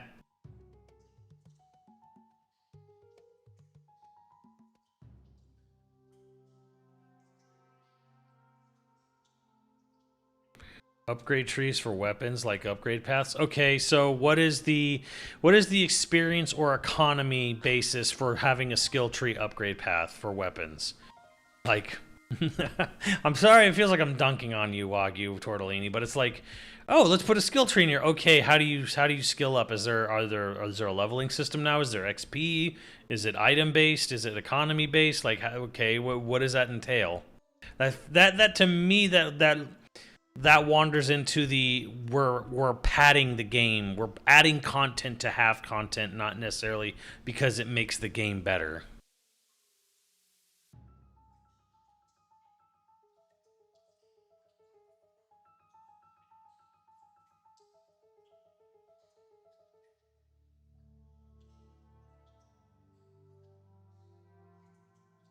And that's where I'm like, I don't really know if like having a fucking like, because they kind of had that already with the big Goron's knife and you know, the two-handed one, whatever it was.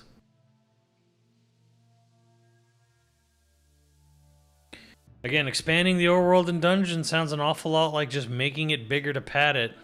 Like, I don't think anyone sat there and thought Ocarina is too short. Like, that was never a complaint in Ocarina of Time. So making the overworld and dungeons bigger is just like, well, you're kind of just making it bigger to make it bigger.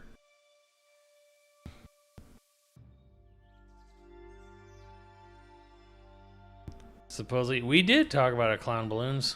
You missed it.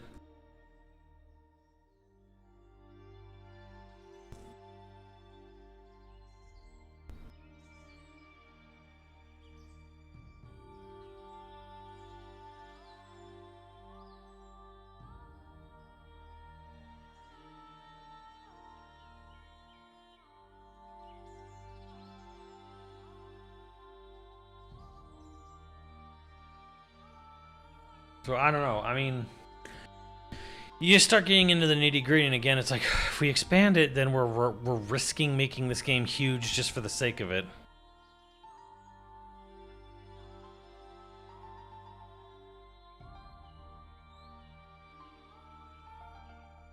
Bandai Namco or Nintendo Singapore, although they did just make that origami game, Hirogami.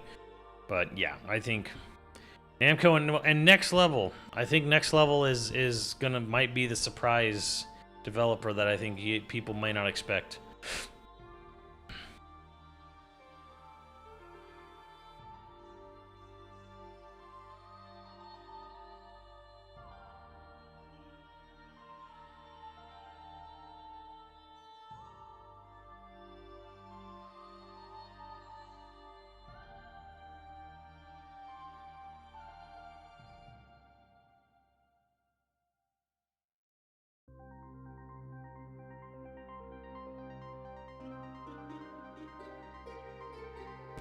So I don't know.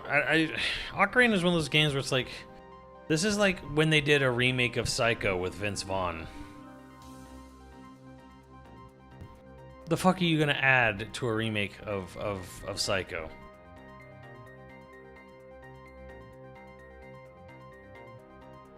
Well, yeah, like the big question with the Star Fox developer, going back to that, is they need to have been open and available for the last 4 years at least. Like that's what you got to really think about when I look back at my, oh god, I clicked the wrong thing. When I look back at this list, I got to look at who's been available, who hasn't released a game in a while,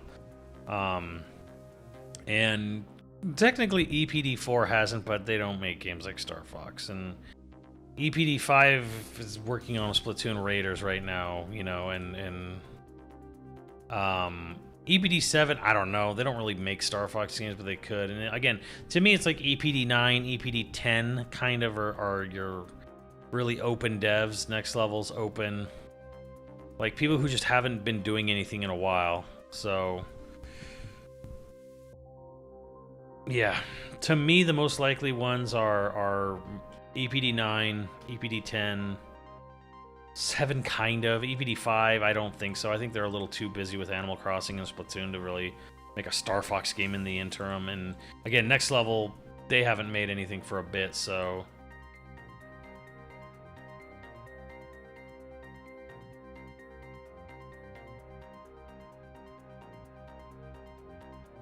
Worries me. I mean, come on, man. Look, I've been saying it for years, man. I don't think Aonuma was the best choice to lead Zelda when Miyamoto split the team up. I think he made the wrong choice between Koizumi and Aonuma. Koizumi should have been on Zelda. Aonuma should have been on 3D Mario.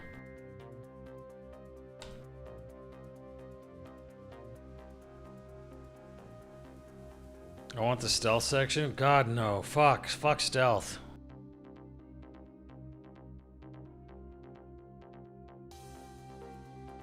I think Koizumi should have run Zelda from the split. When they split, like when they went on to GameCube, but Koizumi should have been spearheading Zelda completely, and Aonuma should have been the one to go make 3D games.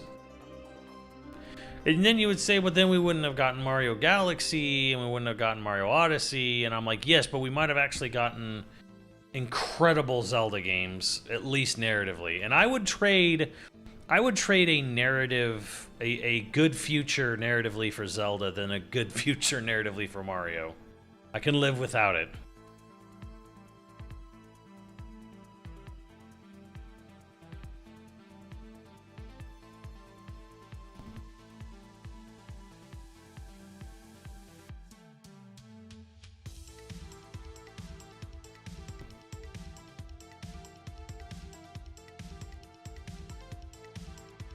Did Koizumi directed Majora's Mask? And more specifically, Koizumi was in charge of all of the non-dungeon material. He wrote all the dialogue and all the side quests for Majora's Mask.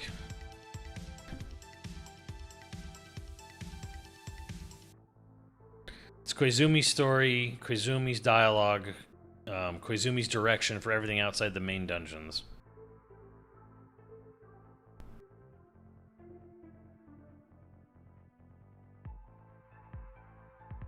I wouldn't be here if Galaxy didn't... What, did your parents fuck to that game, Game Prodigy? What?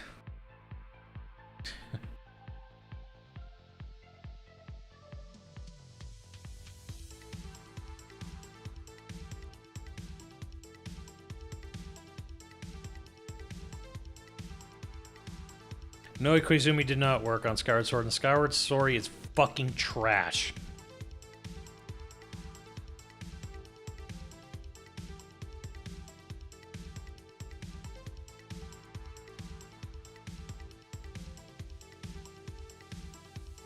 Absolute fucking trash. Fujibayashi wrote it in a single day. He took a sick day off work to go home and write the whole fucking story, and boy does it show.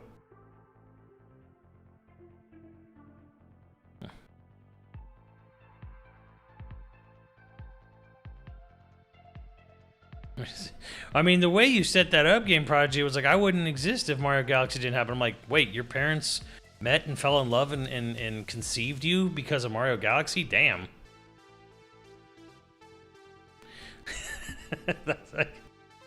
That's a pretty important game, I guess.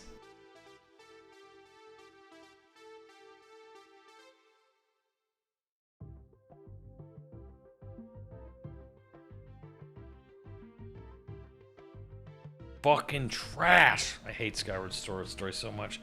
I don't even remember all the finer details, but I remember so much about that game's story is fucking stupid beyond belief. Bomb bowling.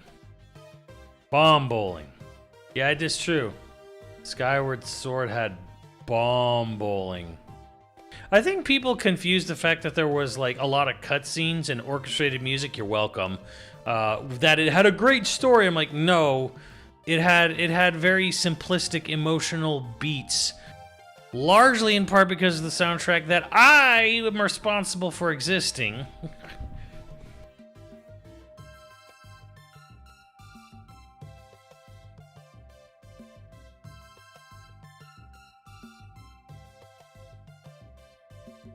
I wasted a good soundtrack on a shitty game. I didn't know that at the time.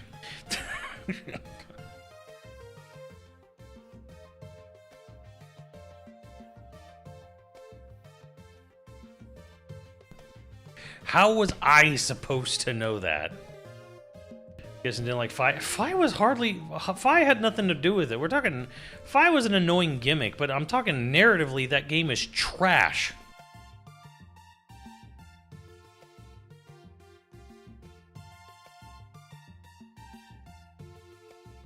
How am I responsible? Oh, you missed this. This is what happens when you're not in my streams, Ghost Cross.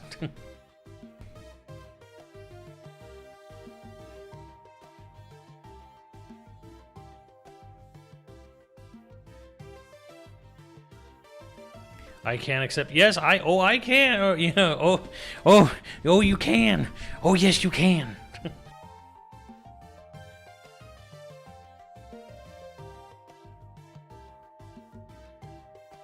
Just music, movies, or animals.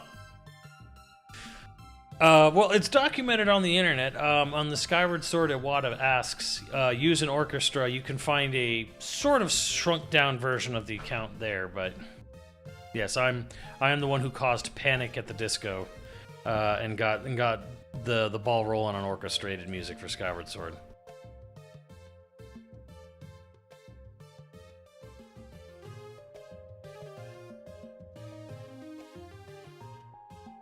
Tracking ain't that good close to sensor bar.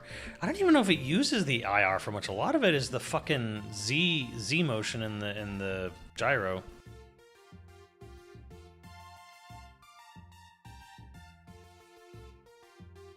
I mean, look, I had a whole article written about it. I don't know if it's even possible to dig it up anymore. I wonder if I even still have it here. I might still have it. Let's search.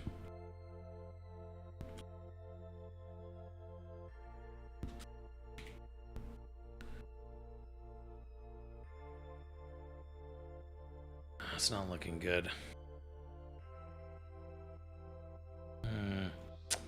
Yeah, it was probably in that fucking lost file. Ugh.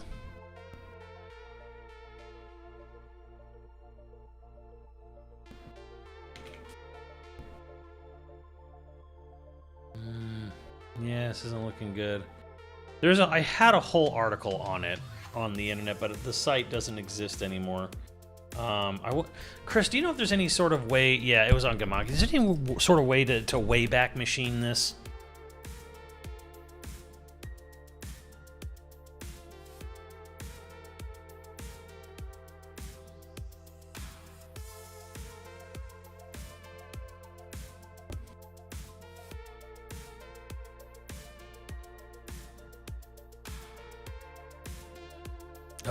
Maybe.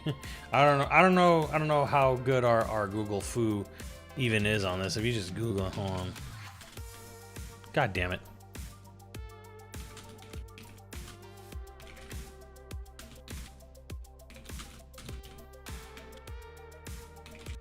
see if I can.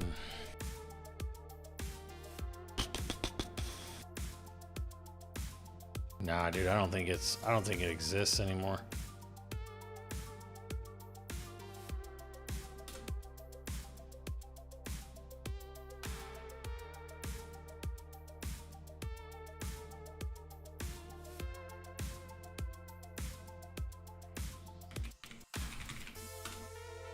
You know, they say the internet's forever, but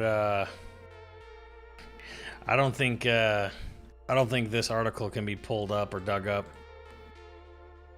Lost media. I saved it too. It looks like the hard drive doesn't have it.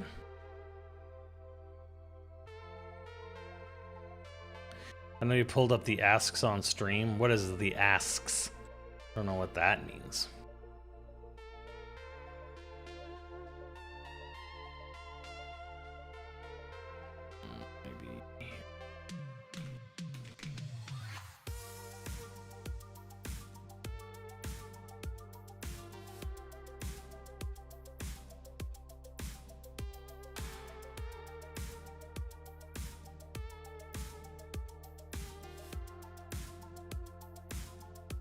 Oh, if you're talking about the round table, that shit wasn't filmed.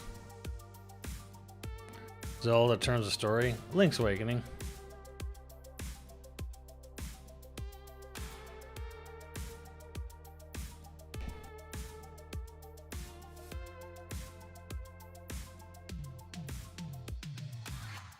This isn't gonna find anything. But anyways, the point is, you want physical means, probably been scrubbed. Yeah, like it's an article online. But I mean, from the very fucking beginning, from the opening fucking line of Skyward Sword, the game shows its ass on how fucking terribly written it is. So the first fucking line is about one day the ground opened up and burst forth a bunch of demons from the underworld came up. So if you know anything about Zelda lore, you know anything about Zelda lore backstory, you know that Hyrule was created by the three goddesses, Din, Nehru, and Farore. And Din made land, and Nehru made laws of physics and space and whatever, and Farore made life. All life was created by Farore. The game literally opens with one day demons burst out of the ground and came after the Triforce, which is like, okay, hold up, wait a minute. Like, the first opening line is implying that the three golden goddesses, Farore in particular, made a race of demons and stuck them in the ground. Why? Why the fuck would they do that? Why the fuck is that there? Now, there's not really an explanation necessarily about, say, bokoblins and moblins and, you know, in Stalfos and whatever. You can argue that dark magic was used to create things like Stalfos and whatever, which is misuse of magic by sentient beings. Bokoblins, even in Twilight Princess, even tell you they follow whoever's strongest. That's all they've ever known. So they're just sort of like, you know, warrior race, whatever, and they respect strength more than they respect anything. But here we have demons. Demons came out of the ground. So why did Farore make demons? Why did the goddesses who made all of reality and land and life make a fucking... Why did they make a bunch of demons and then stick them in the ground?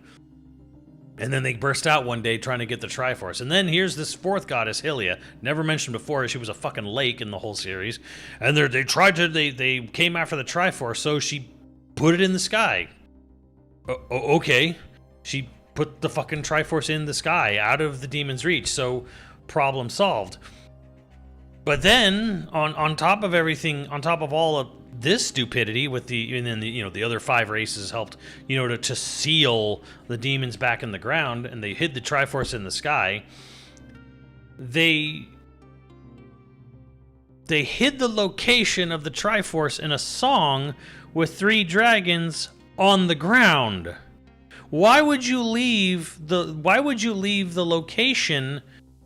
Well, number one, why would you put it in a song, even if you split the song up in three places, and then give it to three dragons who live on the ground, if this was such a problem? But also, if it's in the sky out of their reach, I guess problem solved? But problem not solved? Because I guess that's not an issue for them anyways? Like, what the fuck are we doing here? And then they're like, oh, the only way to get it or whatever is, they have to go through the whole fucking sword thing of cleansing the sword to make it the Master Sword. So he's got to go through a trial. So if this is the person who's supposed to be protecting the Triforce, why are you making him go through trials on the surface? Like, it's so fucking poorly written. It's so fucking bad. Like, they have all this fucking shit in the game that constantly, like, does this dumb fucking shit, and then it gets into... That's not even getting into the contradictions and stupidity of the time trial, or of the time traveling in that game or whatever. But it's like, oh my... Dude, this guy put no goddamn thought into how he's just like, oh, well, we need you to go on the quest for reasons. What's the reason? Learn the secret, learn the hidden song. Oh, okay. Where's the secret song? Oh, it's split between three elder dragons. Oh, here are 3 elder dragons, and they're gonna be on the surface in each of the 3 areas. One of them's dead. So.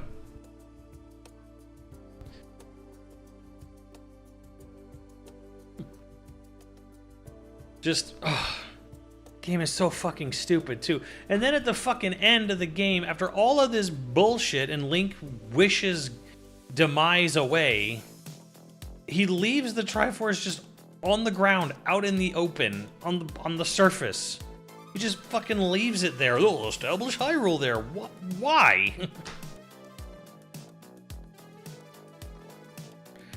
Like, everything about that game, the storytelling in that game is fucking trash. Trash.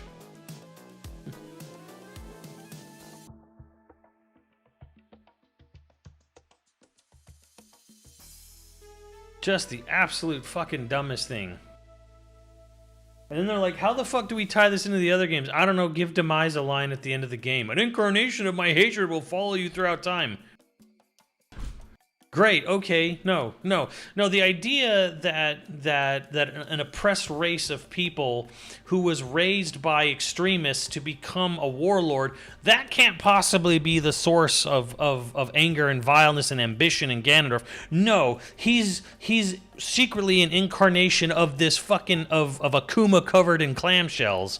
Or muscles from the beach. That's really his real origin. Take away actual any sort of relevancy, urgency, self-awareness, free, No, he's an incarnation of Demise. Fuck you. Like, just absolutely fuck you, Fujibayashi. Fuck you and your stupid haircut. Fuck Skyward Sword. Fuck it into the sun.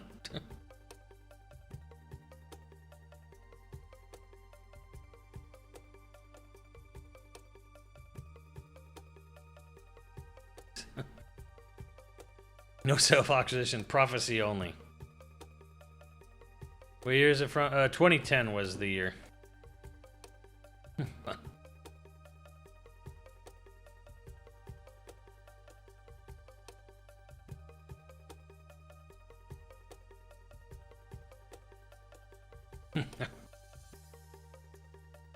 Fucking it's like a waste of time. I don't know. Might be more fun that way.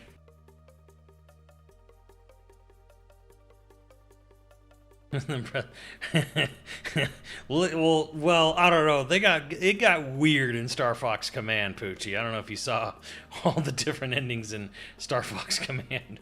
Although that is a good name for the Star Fox series, Furry Shades of Gay. Who was it? Like someone, like one of the like top neurosurgeons in Korea is a gay furry or something. He spends a lot of his money on gay furry commissions. One of the leading neuroscientists.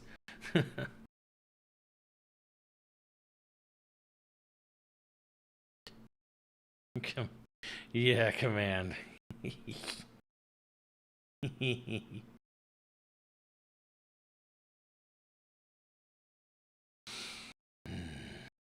Yeah, we need more soundtracks.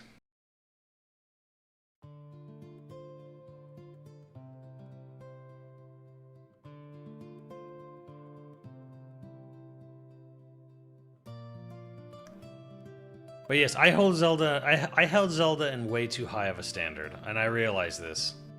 Like, I realized all on, like, you know what? I'm putting more thought into this story, which is like 5 minutes of thought than they are.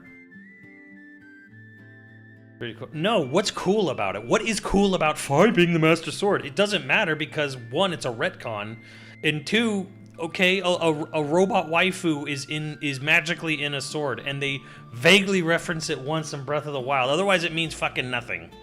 It also goes against literally the original, like, you know, forging of the sword. It was the sages forged the sword, you know, to deal with Ganondorf because he had the Triforce. Now it's a sword that's always been there, and it needed to be forged in these fires. And this thing that tells you when your battery's low on your Wii remote constantly, you know, and wants you to save and go outside and play. That's really the actual origin of the sword. No, it adds, at best, it adds nothing. At worst, it makes it worse.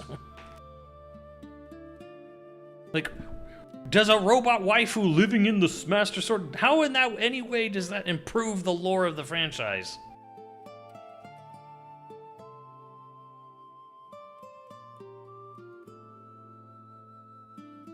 Because it's a prequel, because it's at the very beginning of the whole franchise, and it came super late when they made it, it also means, like, well, there's no reference to this character in future games because they never thought of it. Because the idea of it didn't exist. So it's like just saying, like, hey, we added this bit of flavor text to the sword. It was a robot waifu, but don't worry, it's not important. Link's Awakening DX HD on PC, fan remake, Nintendo nuked. No, I don't think I did. I've played demos of like non-finished builds of shit like that.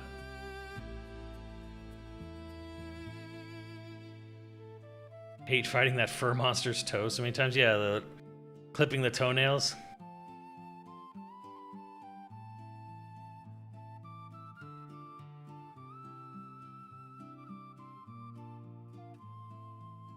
I mean, I've like I said, I've played a lot of like in development builds of like 32-bit, 16-bit, like Link's Awakening remakes, but I've never played like a full one that was finished.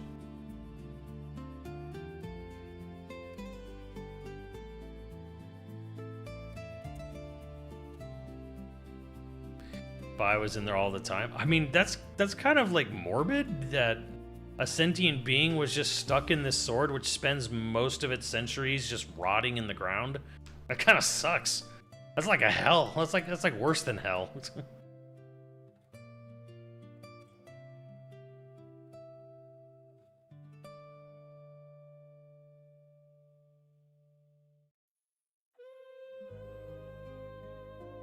It really sucks, lady. Worse than Cleveland. Yeah, it's like having to live in, like, Cleveland.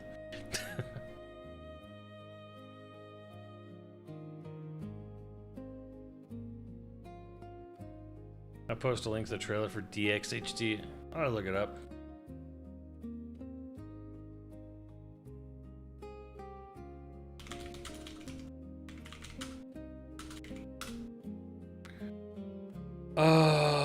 This doesn't look like a graphical update in any fucking way. The trailer here. Oh, I think I played a demo for this on stream once. Is this the one where, like, the whole, you can kind of like just see the whole map at once? It's like so super like zoomed out or whatever. Here.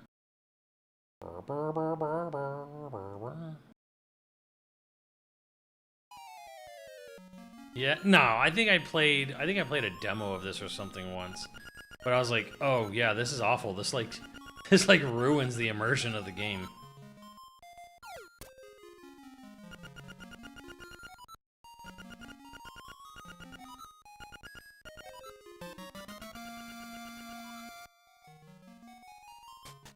Like, seeing everything kind of ruins the atmosphere of the game a bit.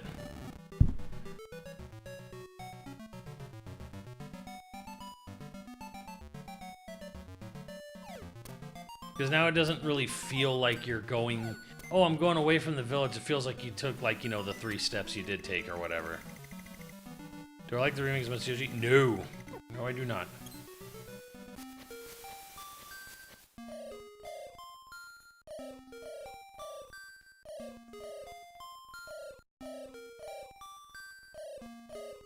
Mostly because the reason I didn't really like the remake too much, one, I think it looks terrible, but also, two, They literally added nothing. It was like, okay, we're remaking the game, but it's just the old game, but pretty with more buttons. So it was like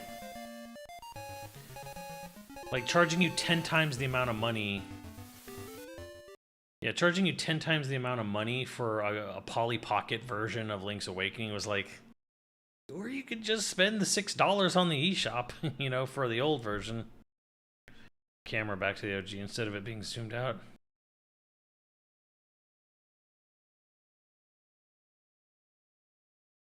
The remake added no. Technically, it added a dungeon creator. There was a dungeon creator mode they added because the picture mode is not in the game. So they added this dungeon creator thing where you take pre-made rooms of all the different dungeons and you can assemble your own dungeon. And if you have an amiibo, you can share it. But it's like it doesn't go online. You can't go online Mario Maker style and download people's dungeons. You have to literally physically share it via an amiibo or someone, so it's like the feature is useless.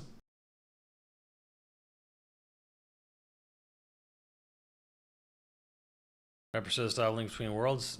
No, I think I would have preferred it to look like the fucking intro.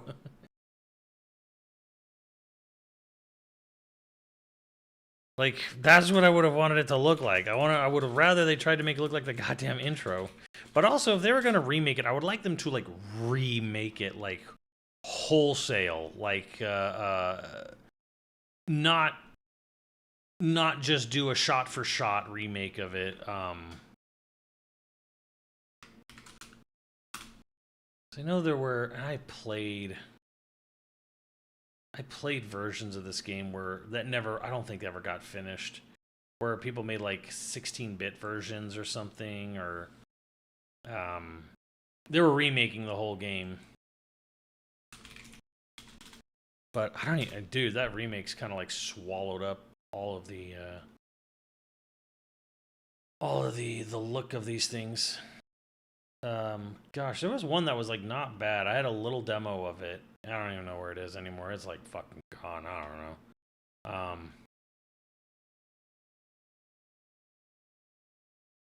Yeah, I don't know. It's too bad, but yeah. Yeah, I don't like the way the game looks. I don't like the Polly Pocket aesthetic like at all.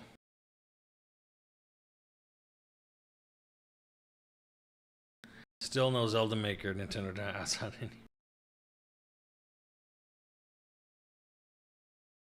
Like a full 3. Yeah, like I think they should have like tried to like Resident Evil 2 remake it. Okay, we're going to drastically change how the game looks and plays, like a completely different reimagining. It's no longer top down.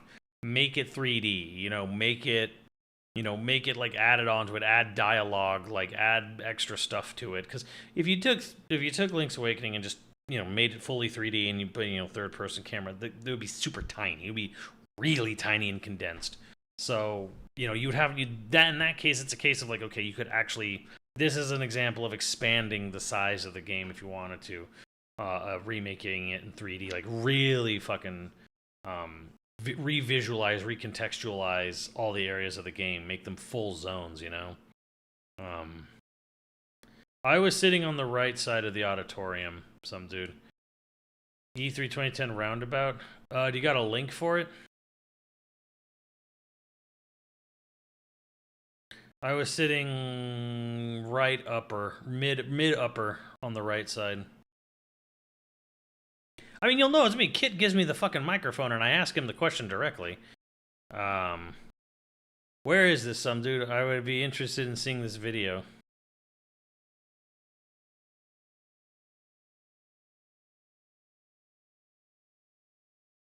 I'd like a Zelda game to go off script and have a villain that isn't canon. Yeah, absolutely, sure. He's so toasted at this point.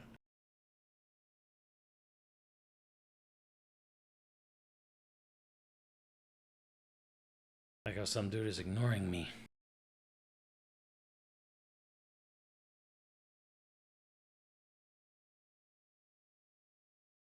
My Discord. My meniscus. That one. Let me see here. Yeah, hold on. Shit. Copper. Let's see here. Let's see if it's here.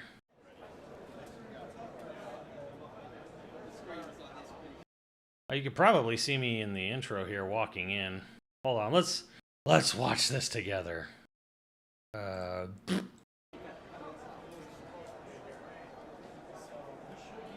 I'll see if I spot meself. Kind of in the back, if I remember when we were walking in. It was all the Japanese press.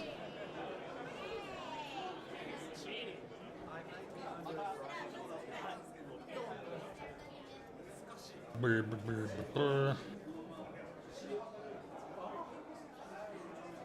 I seem to remember being in the corner way before this. Oh, I guess he cut it off there because I seem to remember being around this corner at some point. I don't know. Maybe, maybe not. Whatever. It's at the end of the thing. This is only 2 minutes, by the way.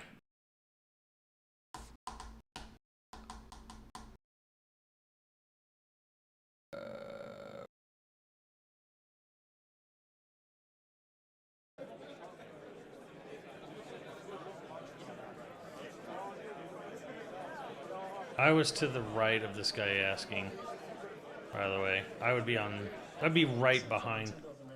Thanks very much for joining us at our E3 2010 Developer Roundtable event. We're going to have a lot of cool stuff to talk about today with some great developers, but before we get started, I do have a bit of housekeeping. Please, videography and photography are not allowed at any time. There's fucking Kit, by the way. During the event.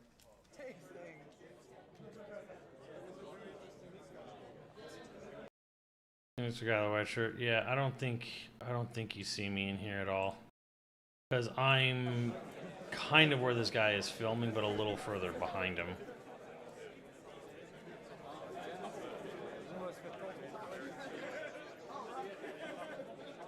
Yeah, I'm not here. You don't see me.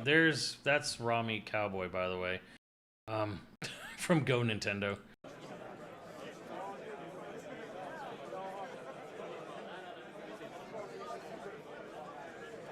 Yeah, the real question is, do you have a video of the question being asked? Because this doesn't actually have the discussion part, like, at all. Yeah. Yeah, I don't think they caught me at all. Oh, actually, I'm right here. You missed me. I'm right at the beginning of the video, some dude.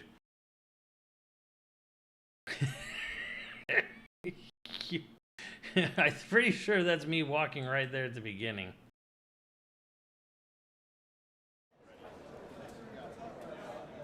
Yeah, I'm pretty sure that was me right there at the beginning.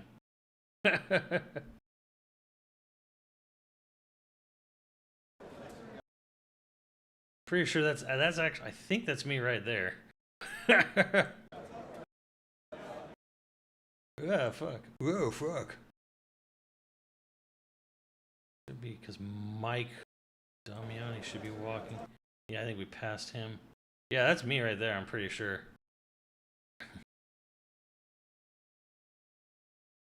Young Sim. Bro, this was 16 years ago. Yeah, I'm pretty sure that's me right there. It pretty much looks like young me. If you go back to like the earliest YoVG videos. Yeah, that was me. That was right at the beginning.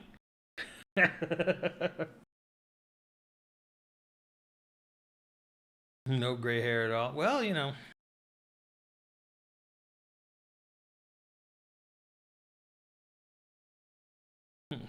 Look at that young and about to make Miyamoto's career. Hell yeah. Oh yeah. So, yeah, I don't think anyone has footage of that question. Shit, you can go back just to like the Switch launch day, and that looks like me from like the Switch launch video when we were playing 1-2 Switch with Andrew's copy.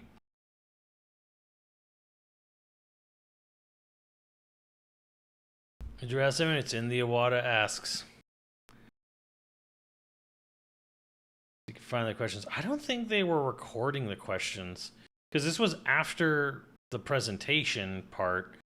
So, and if I remember right, there was this whole thing about Kit and the translator and Bill Trinan talking about how they were like, "Oh yeah, apologies. There was a lot of interference on the E3 stage demo for Skyward Sword." Remember, there was that infamously thing where the controls weren't working when they were trying to demo Skyward Sword at the E3 on the stage presentation. Like, oh yeah, as you all know, everyone who played the game today, as you know now, like that was just electrical interference. Like, you know, the game controls perfectly well, and the motion controls are fantastic, and blah blah blah. And I was like, okay, yeah, sure, okay. Yeah, I remember being at the front like of this, well, because I got there really early, and then yeah,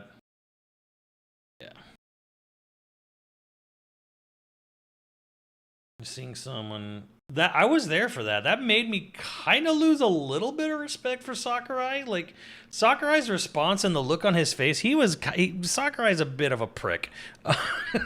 Like, a little bit. Sakurai's a little bit of a prima donna. Not that he doesn't earn it, but like he's a little full of himself.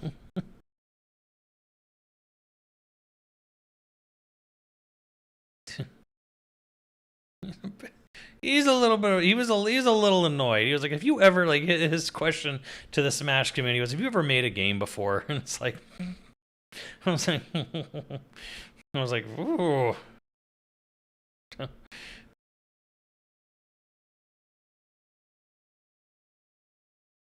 I'm like, oh, like, they're not. I'm like, dude, they're not. I'm like, they weren't calling his ability into question. They were just like, it was something along the lines of like, it was a very safe, it was a very political way of asking about balancing the game. And Sakurai notoriously doesn't give a shit about balance, so.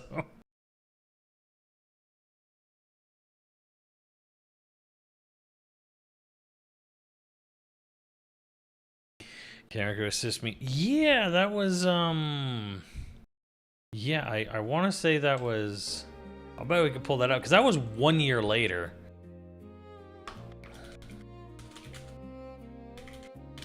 Yeah, you can see me 1 year later.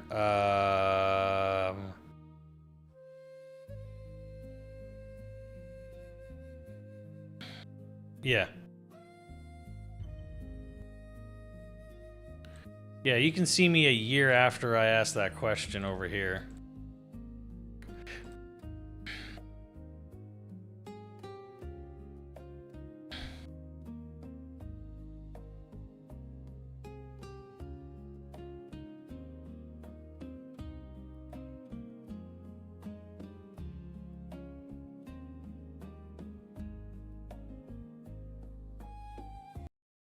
Yeah, this was 1 year later. Lion combat. What opponent could stand a chance against a proper god? I amaze myself sometimes. Really? Really? This is the last time I want you off the set. Wesker, dude, I'm sorry. I'm just trying to fix a light here.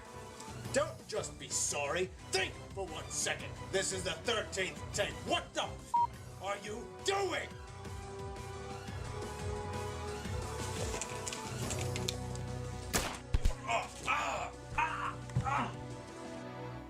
Wesker, it's not okay to shoot my film crew. Now we can continue. Yeah, it's a Salvation reference. Yeah. No, it's okay. I think I'm gonna be fine. Oh, God, again! Ah!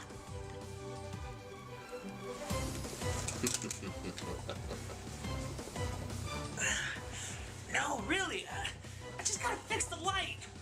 Ah, damn it! This son of a bitch has more help than the Hulk! Wait, there you go. He didn't shoot your knees.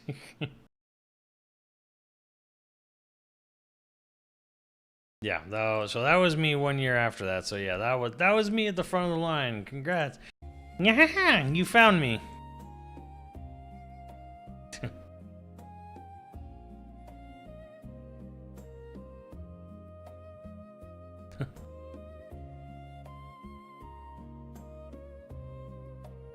But yeah, this is, I mean, fuck. Skyward Sword was pretty much the...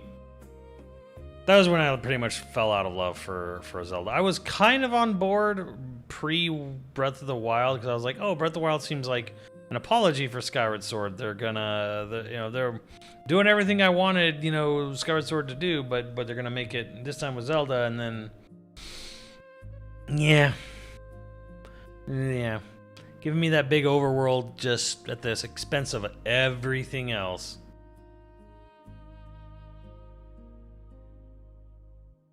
Good. Was the round table worth it? Absolutely.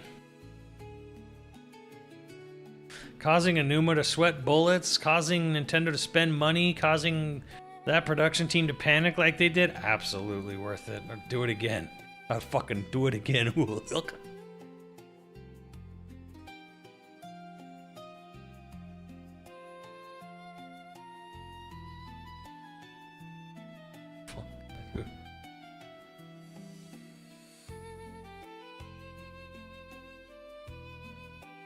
I'm just sad they don't have him again, and by again, like I said, Kit never gave me the microphone after that. Wasn't everything? It was E3.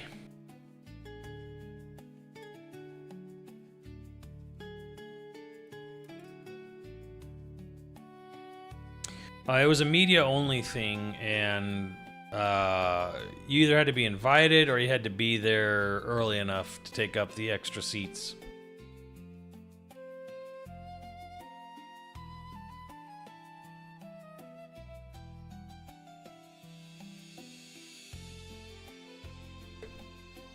Kit doesn't work there anymore. E3 doesn't exist. Like, all of that shit's done.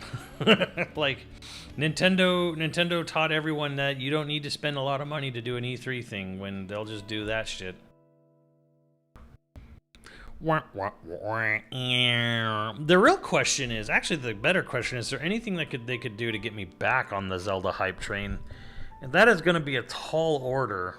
Get me back into Zelda. They need to hire a writer or bring Koizumi in to write it. That would get me very excited from the start, straight up. That would go a very long way. Koizumi being back would be like the biggest thing they could do to get me back to Zelda.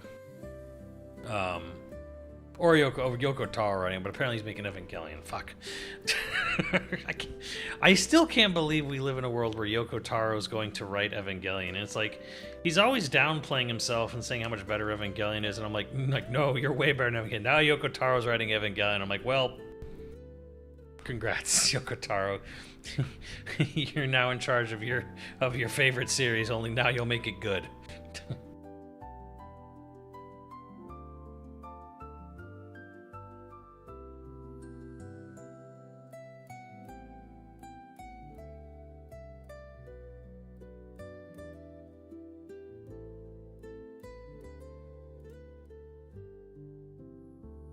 I found a transcript. That is not what was said. Yeah, IGN's transcript is a little fucky there. That is not exactly what the translation was. It's close enough, I guess.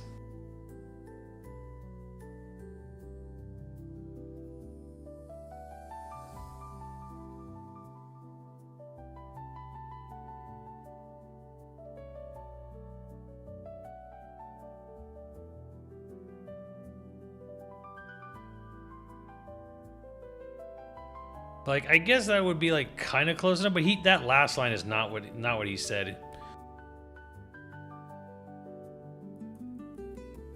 He said, I guess because we've done that now for Mario and stuff, I guess we have no choice. We're gonna have to do the same thing for Zelda. Yeah, that last sentence, I don't remember him or the translator saying that fucking at all, and I was the one who goddamn asked it.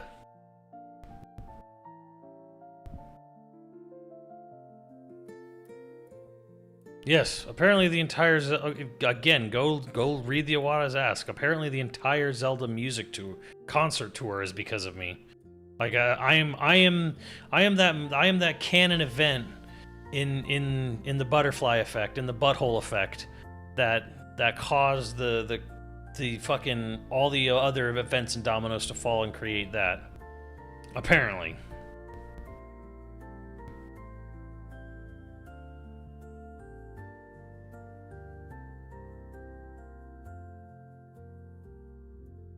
Man, Wild Arms had some good music. It's too bad Sony won't ever do anything with that franchise again. Fuck.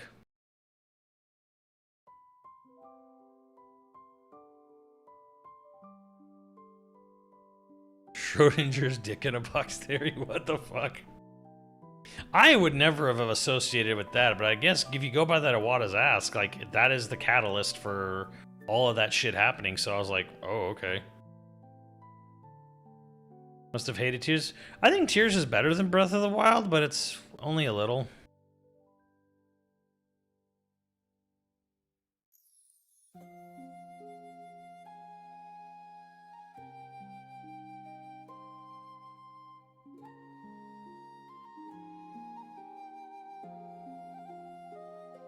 I don't like the glue gun. I mean...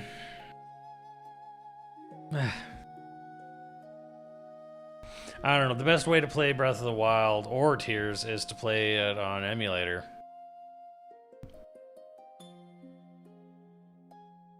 Playing it on emulator at 60 frames with no weapon damage. That's the best way to play Breath of the Wild.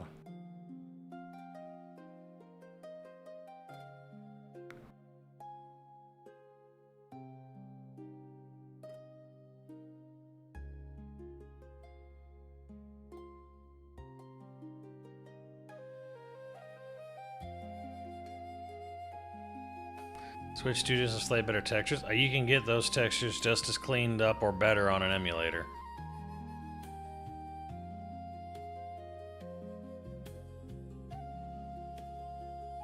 What the modding community has done is incredible. Absolutely incredible. Did I play Loop 8? No. The fuck is Loop 8?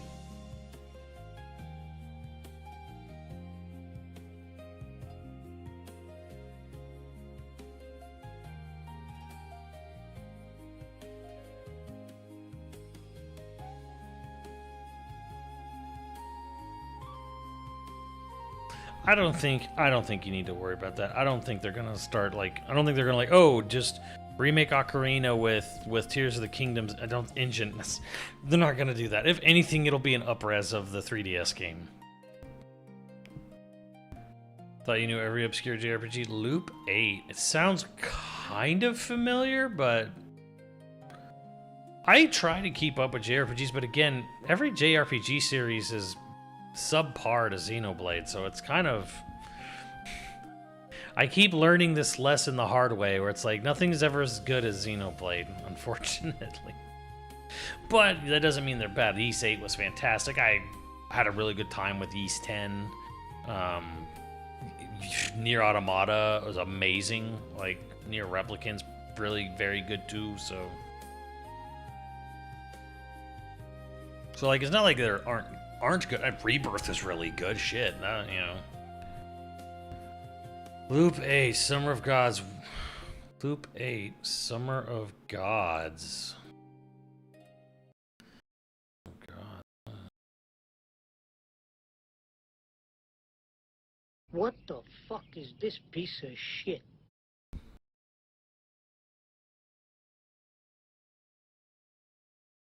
What the fuck is this shit? This isn't a JRPG. Literally a picture of a fucking underage girl going, wanna study together? Let's go for a walk. Let's grab... What the fuck is... The fuck is this shit? Your choices shape the world in this coming-of-age RPG. As a new arrival in a 1980s rural Japanese town with a mysterious ability to loop time, your decision or relationship will affect the outcome of battles against the invading key guy. So, you Persona 0? Again. What the fuck is this piece of shit? Oh yeah, Chrono Trigger is the greatest JRPG ever, that's for sure. You're a Xenoblade guy, Najee, I respect it. You know what? I don't think that's actually true. I actually will fight back. I actually will fight back on that notion.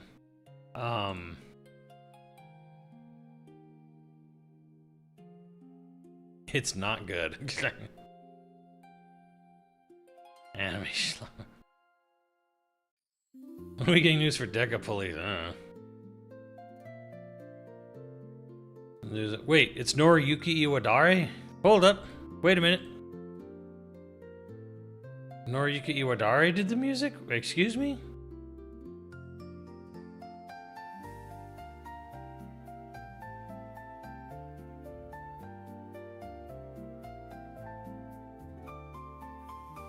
Reviews are mixed.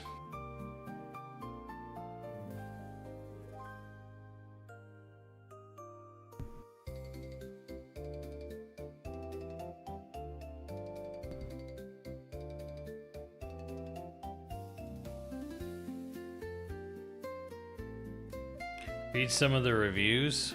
What do they say? Why do you want me to read some of the reviews, Al? Yeah, Grandia 1 is fucking top tier RPG for sure. Reviews. This game is not fun. Don't buy it, don't play it. It is extremely slow. Loading screens happen every 5 seconds. 85% of the gameplay is waiting for the game to let you press the A button to advance dialogue. Takes 15 seconds, literally 15 seconds to complete one of the mood boosting dialogues. You have to do this hundreds of times. There is no gameplay except waiting to press the A button. Oh, it's a turn-based RPG. Oh, I almost forgot. Your dialogues are RNG. They have a substantial chance of failure. In that case, you just wasted 15 seconds of your life, and then an additional 15 seconds required to do a successful dialogue to push their stats back to where they were before the failure. With Loop 8, you are sucking your life away for no gain. God damn, was excited for the game, but too many bad points. Biggest missing feature: if you're going to create a loop game, make it so you can auto skip already seen scenes. Oh no. Oh no.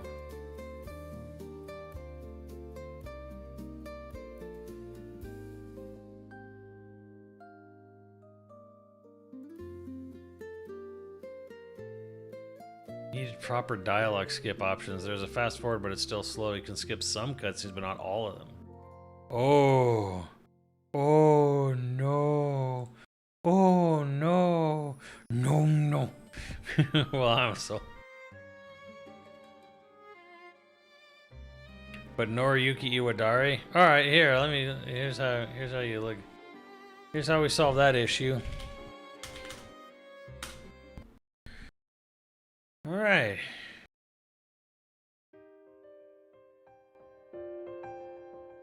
There. Now I don't have to buy it.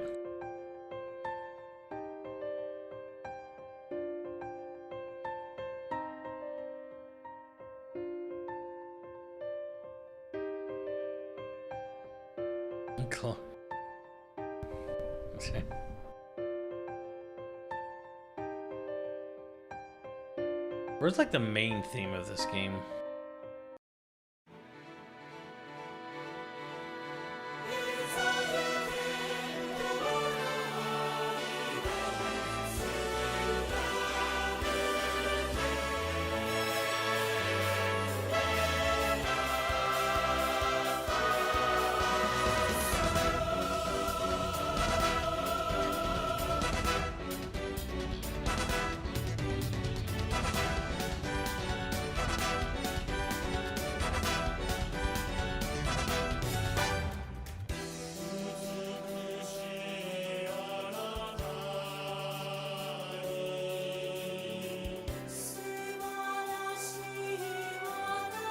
I'm just skimming through the soundtrack.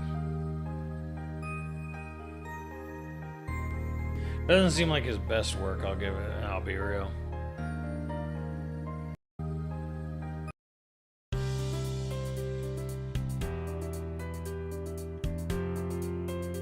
Man, that's what Noriyuki's been subjugated to? Fuck. That sucks. Wish Gung Ho cared about making more Grandias.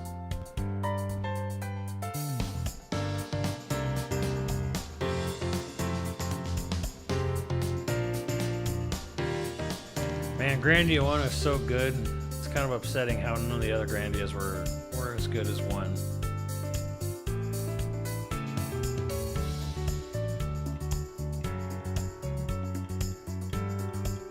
Yes, I am a JRPG guy, but I'm a JRPG guy with standards. Unfortunately, JRPGs don't, oftentimes don't like to have the standards I aspire them to.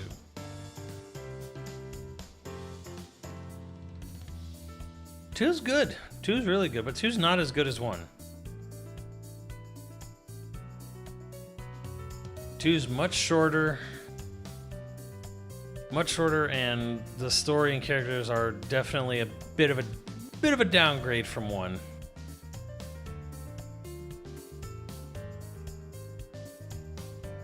They're okay. It's very much like a weird fantasy Tenchi Muyo.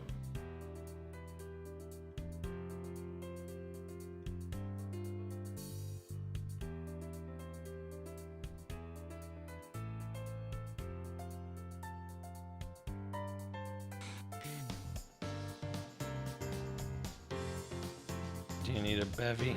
I probably do.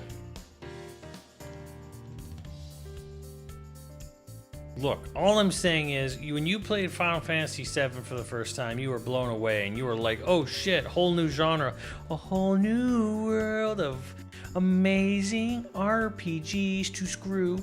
And then you played something, maybe you found his golden era, so you find shit like Grandia, and it's fucking great, and you find shit like Star Ocean 2, and it's fucking great, or whatever, but then, fuck. Like, it started to peter down, even during the PS2 era, and then definitely PS3 till now, JRPGs are not living up to their potential, except Xenoblade, maybe Rebirth.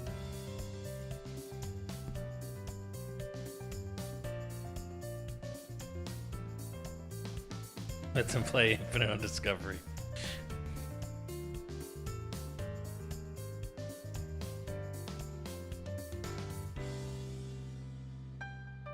Oh, I didn't grab him yet.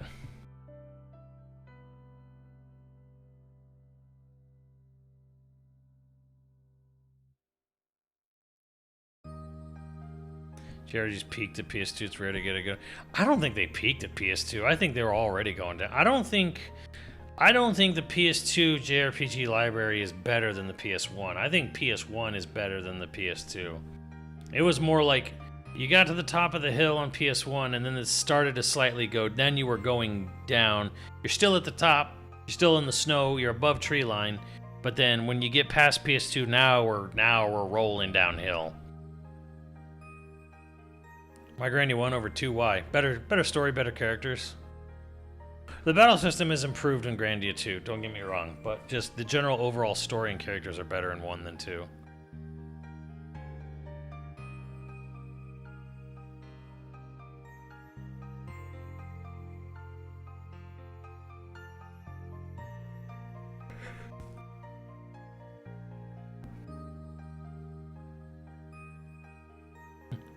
People die on their kill power friendship at the end, most JRPGs. Dialogue tree, stilted animation, evil cursed blight threatening to cover land in darkness until you stop it. Most Western RPGs, the end.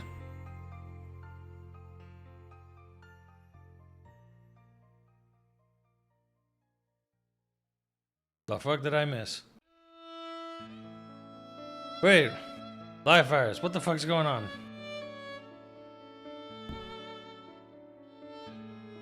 I have a hard time believing Game Prodigy said something that bad.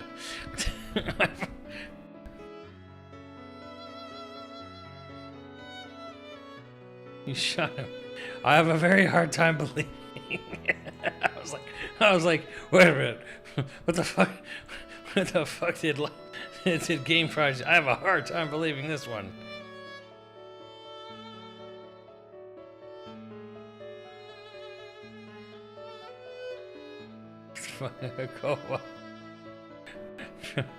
Friendly fire, man.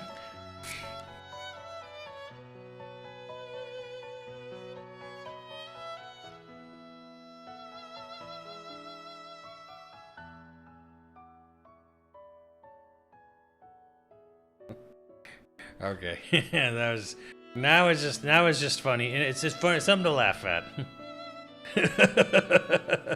All right. And now we're just laughing about it now. Game Prodigy. See, that's why Live Virus. That's why Live Virus can't play OG Blackout, because he would friendly fire on his teammates in that game. I would never friendly fire on anyone in Call of Duty, so that would never happen.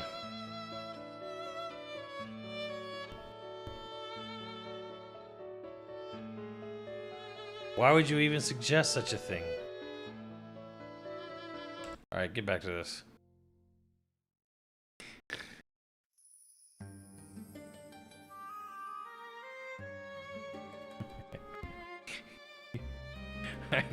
I do not! There are no receipts!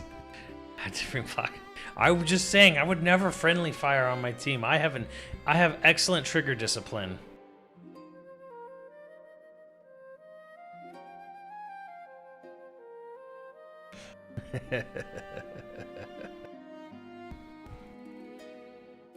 People think, I don't know, people talk about PSP as if it was like, oh, it was the JRPG haven. I'm like, eh.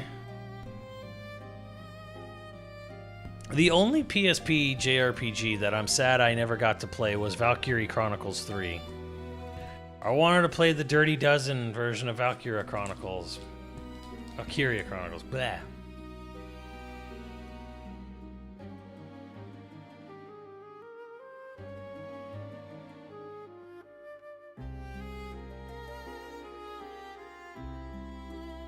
You have it translated?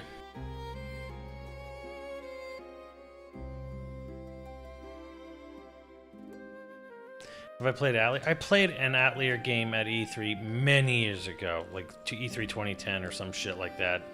It was fucking god-awful. It was some garbage. It was some PS3 Atelier game, and it was terrible, and I never fucking looked back. And they're like, oh, what is the core gameplay mechanic of the Atelier games? Item crafting, making potions. Yeah, no, fuck that. I don't care.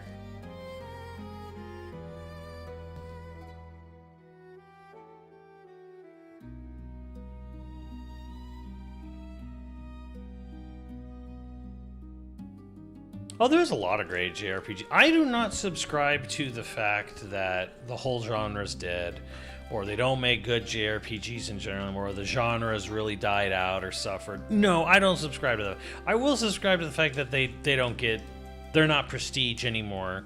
They don't get the biggest budgets anymore, and they certainly don't try to go for large world-traveling, journeys, and the scope is definitely fucking, like, folded in on itself, except for Xenoblade and maybe Rebirth. I don't subscribe to the fact that good games don't exist, just they don't make them like they used to.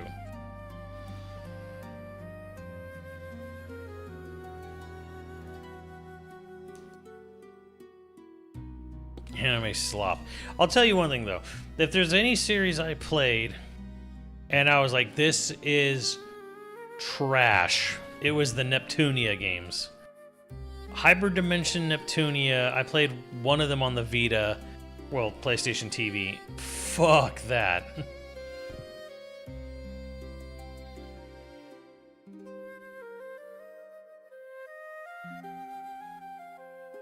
Disguise is very good if you like strategy RPGs, but they're very dense games.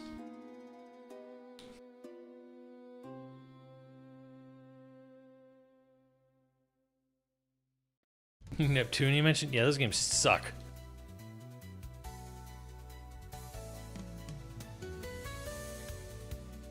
Leon, what was that mermaid game I played on the Vita PlayStation TV game?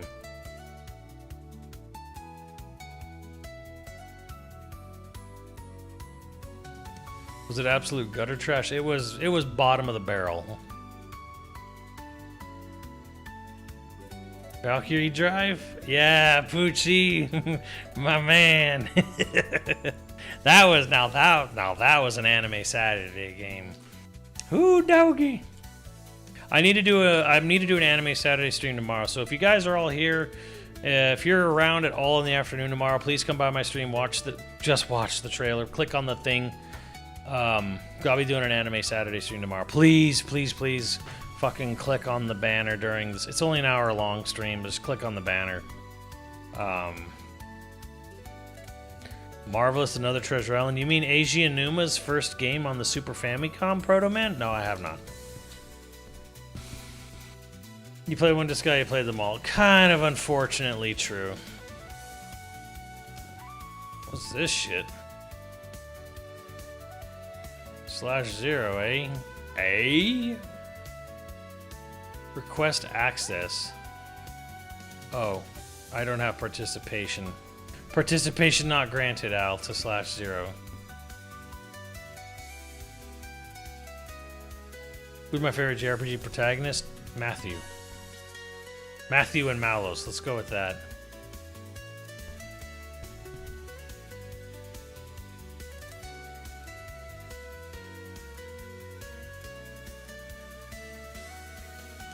Before your eyes. New.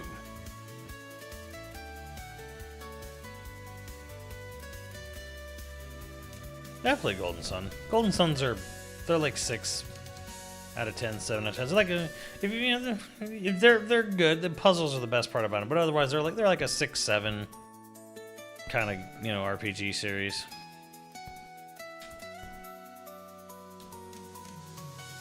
Seven if I'm feeling generous.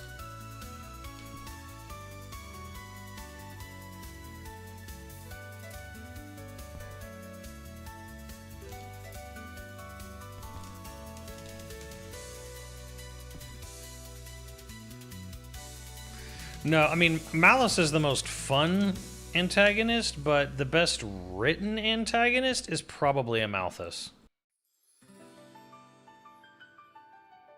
I've heard of Treasure of Rudris.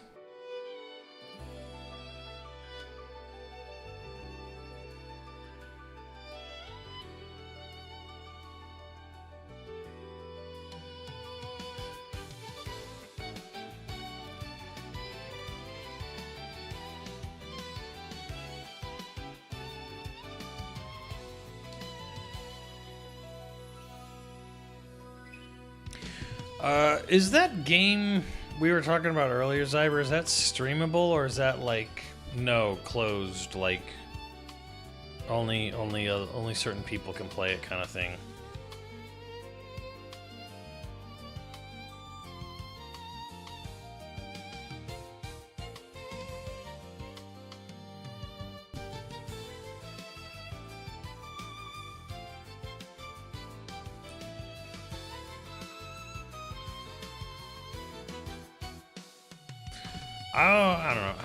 I don't know what there's a Terra Enigma is a game I definitely wanted to like try at some point. Zoe 1? You mean Zone of the Evangelion?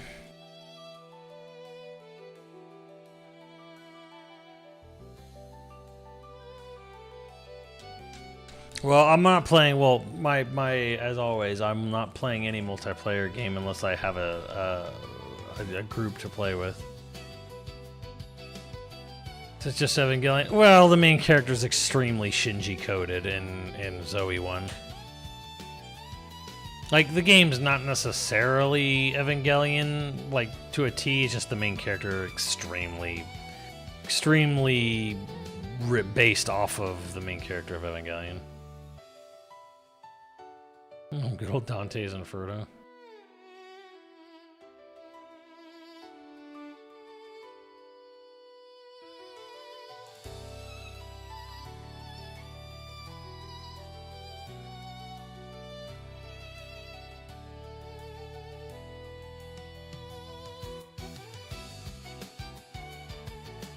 What game is the best written antagonist from? Xenoblade 2. I mean, if you want the best written game, it's Nier Automata.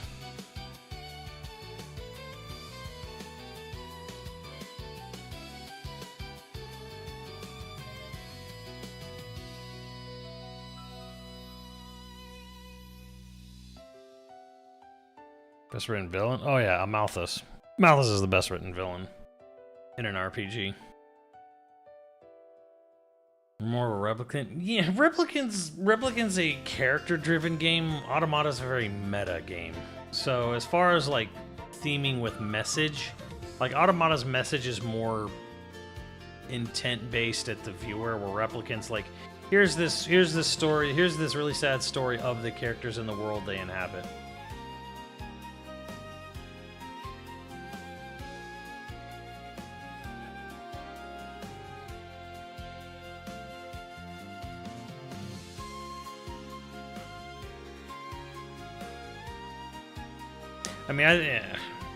I mean, I get why people like Replicant more, because it's just like story, kind of like focused on the characters and the world and the thing they inhabit. Where Automata is, it is that, but it's also very much about what you take with you when you turn the game off and you go do something else. Automata is like trying to like send a message to the user, and some people don't want, I don't want to be told what to do. Like, I don't want to fucking think I don't want to think after the game's off. For Replicant, you don't have to think really about much when the game's off, other than, wow, that really sucked for them.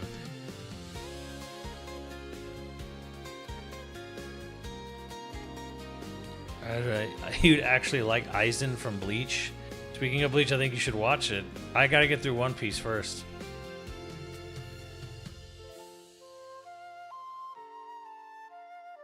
We're gonna Ramzan are heavy-handed. I mean, it's a sequel.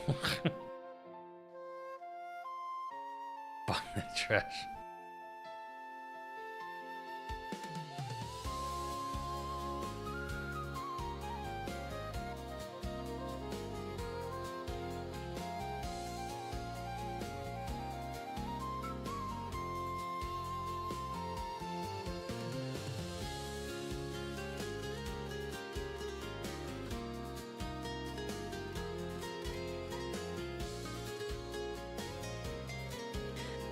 I think I probably played a few minutes of Ani-Chanbara at Game Crazy, if anyone remembers what that is. And I've played Senran Kagura. In fact, Senran Kagura, one of those games is what killed Anime Saturday for all of Yo video games. That was the death of Anime Saturday, was Senran Kagura. Save your time to read Bleach. What, is the manga better than the anime, Poochie?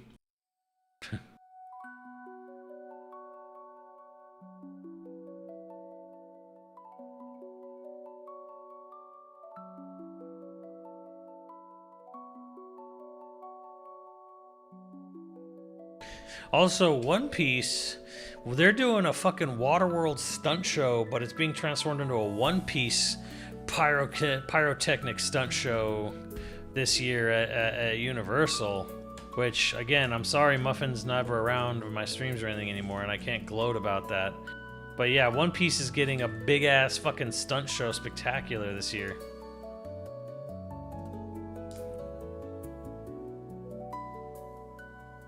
And fucking Sailor Moon.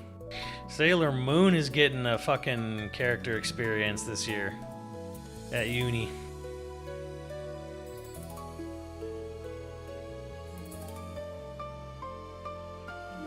I'll go see it before he does.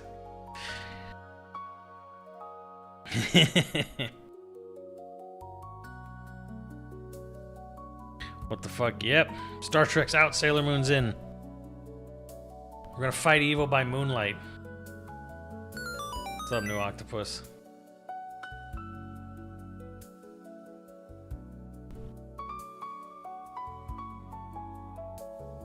Yeah, we got some seriously dope shit. We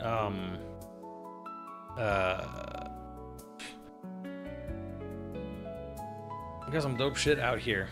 Fuck Florida. Fuck those phobes. I don't even think they do shit like that in Florida, do they? I don't know, any Florida people, any Florida man people confirm or not?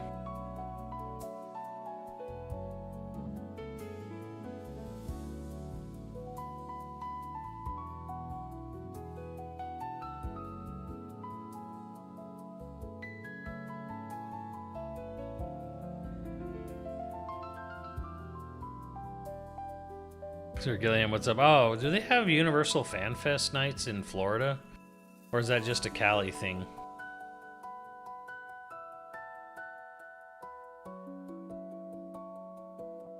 Fuck, WonderCon is this weekend? Shit.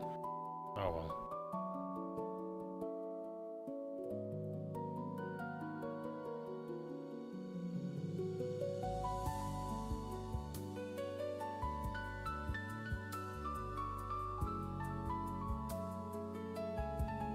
U.S. Florida is making a big new park zone, but it's so far away you gotta take a bus to get there. Blah.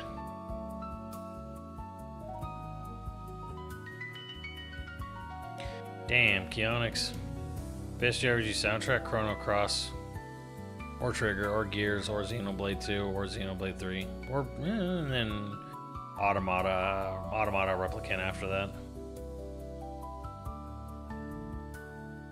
Yeah, friends everywhere. Hey.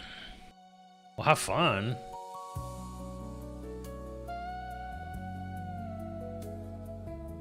Too many number ones. Well,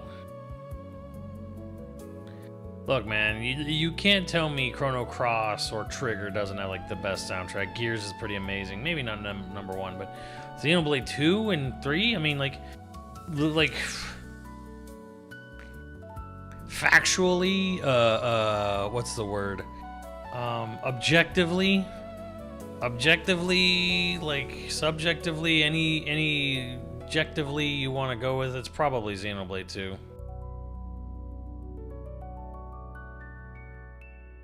Hell yeah, Artist Alley, like hopefully it's still just as good as it's always been, but yeah, WonderCon Artist Alley is the place to be.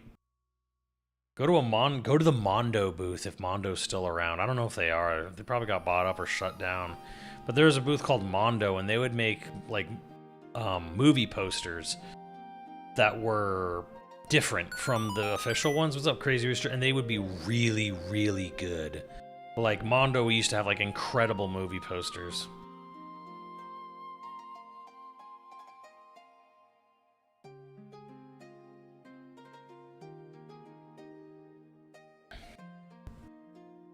Even mediocre JRPGs can have a... Yeah, exactly.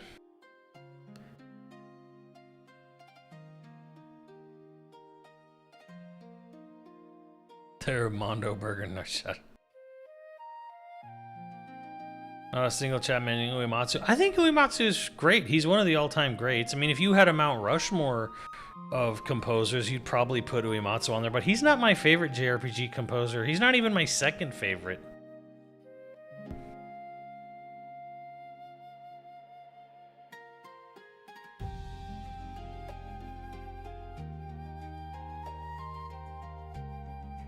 Like 1 and 2 are pretty much locked down really tight, and then 3 is a bit of a toss-up, and it ain't Uematsu.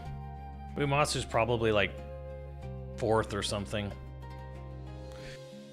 Like my top 4 is definitely Mitsuda, definitely Yoko Shimomura number 2, and then 3 and 4 is some fight between Keiichi Okabe and Hitoshi Sakamoto.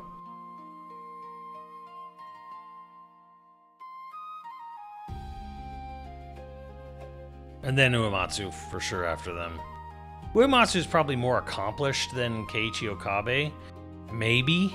Because Okabe kind of tends... Like, his music is somewhat samey in the Nier games. But he did do a shit ton of Tekken music that doesn't sound anything like fucking Nier. So he's got the talent. It's just like he's kind of locked. He's kind of locked to franchise. So... The thing about Mitsuda and Mitsuda gets locked, but like... Him and Shimomura have been able to do wildly different shit, which makes them, you know, god tier. Sakamoto's god tier too. Kabe, you know, at least between Tekken and Nier, they're very, very different and they're very good. So, you know, yeah, those 4. And then Uematsu would be my 5th. We call them the Power Rangers if you want. I like Iwadare, you know, if we were gonna make like the main 6 or whatever, you know.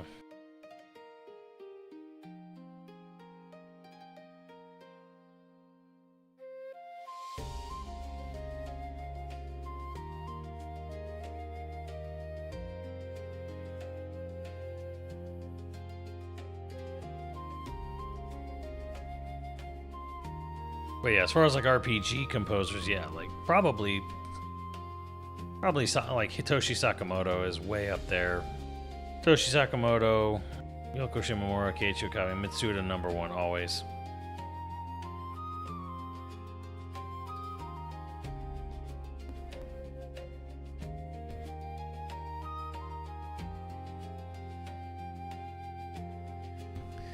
Saigosu, is that the guy who said Bleach was his favorite thing to ever compose for because they just trusted him and let him do what he wanted to do?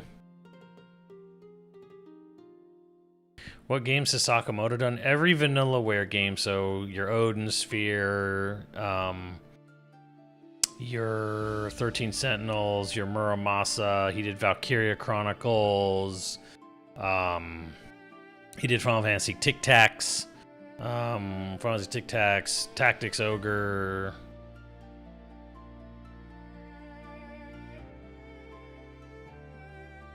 I hate Fortnite. They're adding Hercules, Megara, and Hades. Hell yeah. Skies is, oh, I forgot their names. Skies is 2 people, but they do mostly Sega stuff. They're not really like RPG people. No, I don't, maybe, but Sakamoto's the main composer for Valkyria Chronicles.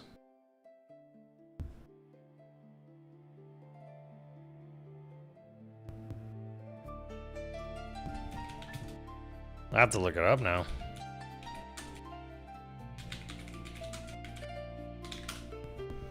Yeah, Sakamoto's the main.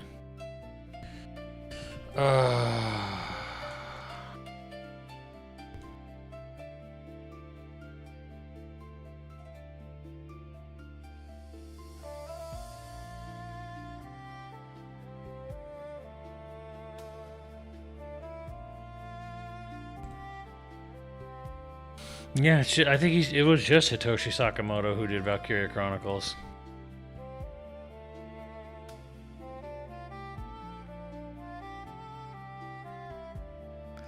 Well, think of it this way, Chaos Master. The things they're adding to Fortnite now were made a long time ago from people who were let go. So it's like you're still appreciating their work. So you don't want to buy, you don't buy it. I'm not going to tell you what to buy or whatever, but it's like,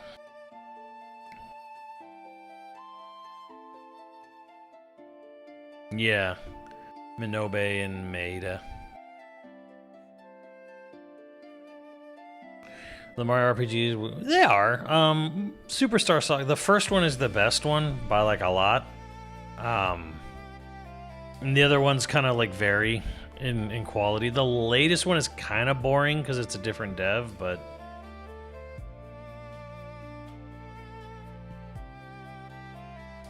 I've played too much of 14. Soken is... Alex McCullough will hate me for this, but like, man, I was kind of let down with Soken in Final Fantasy 16. I was very, very excited to play 16 and hear this amazing, the greatest, the most unsung hero, the greatest JRPG composer of our times. And I played it and I was like, it's all right. The icon themes go fucking hard, but otherwise it's...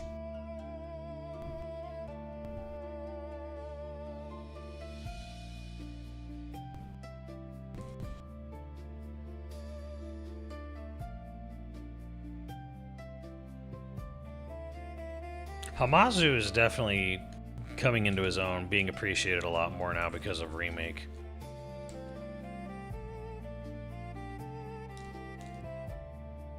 Alright, wait, is the Hercules characters in there right now?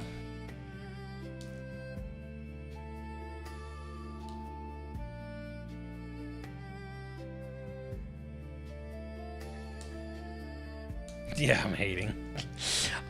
There's definitely a shit ton of variety in 14. I give him that. What I used to have a roommate who was way into 14, and I remember when I made a video about 16, and I was like, I need some music, and the music's not released. What's good for 14? He's like, come here.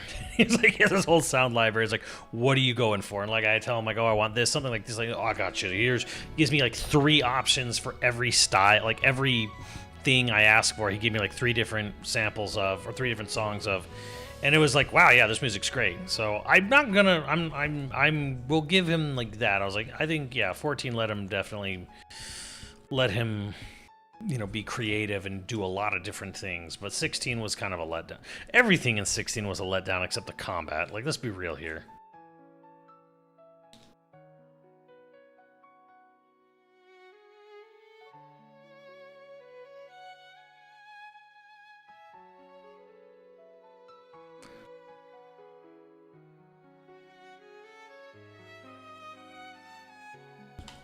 Hold on, let me pause this music. Yeah, Wild Arms had good music. That's unfortunate. Wild Arms is dead. What is this shit? That's it for you, Ukiyoda. It's time to fight. Then let it begin. Is that Crimson Knight? And when is this your theme song right here? Yeah. This shit is crazy. This is crazy. I appreciate you. Don't get stared now. That's it for you, Ukiyoda. It's time to. Why is it like this? Why is it this like Western samba? Like that's crazy. I think he is.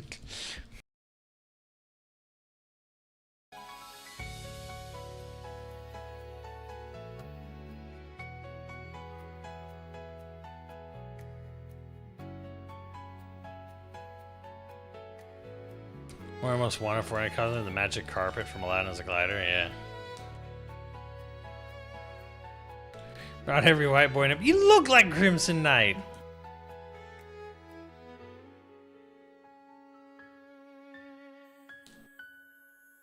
Car shop, how's everything? All right. Did you assemble Exodia?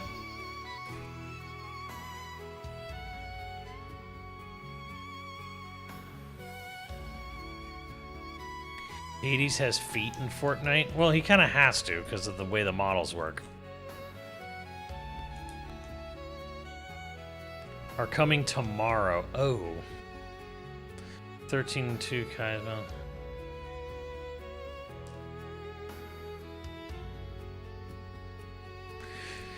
I mean, we don't need to get into the whole is 14 good or not or whatever. I'm like, I don't fucking care if 14's good or not. I'm just saying that 16 was a bit of a disappointment.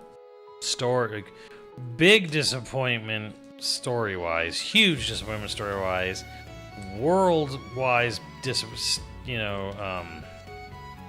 character story, music, graphics. Maybe not so much graphics.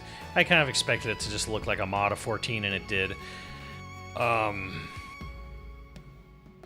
Poochie posted one of your YouTube shorts in the channel.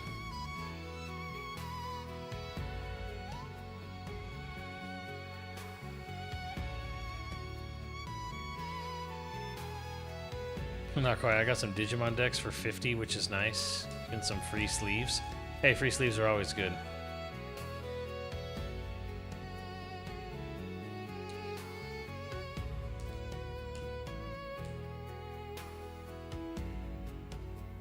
Yeah, it's too bad I'm not like that fucking up on Hercules. It's kind of like it's fun, but it's not in my upper echelon of Disney films. It's like Hades is fun.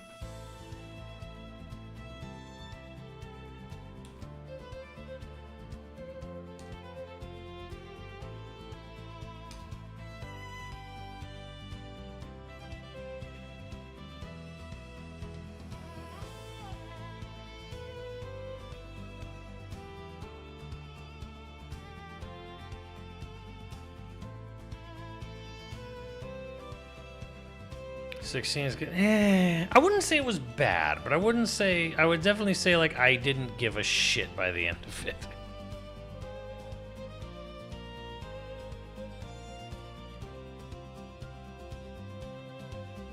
Oh my god, yeah, I would love to run around as Pacha.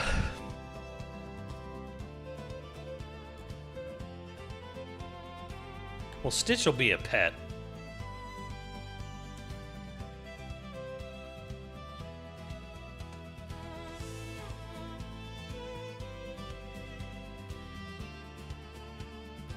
It's my favorite Disney film? Ooh. This is actually kind of hard to say. Like, I think with its problems, I would say the best, I don't know if it's my favorite, but the best is probably still Hunchback. Probably. Mostly because of how fucked up it is.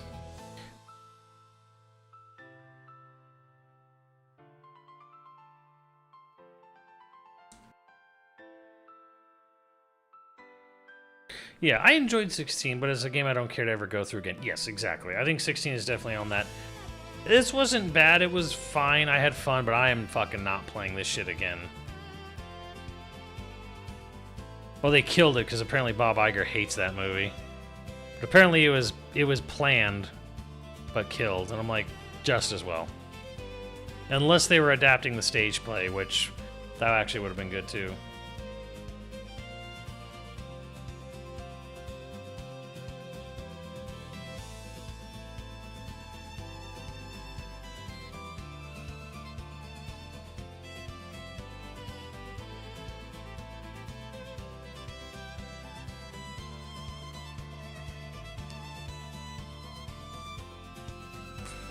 Well, okay, I mean, Leon, you're falling for Al's bait, but like also, if say the next Final Fantasy 17 was announced and they're like, Soken will return as main composer for Final Fantasy 17, I'd be like, okay.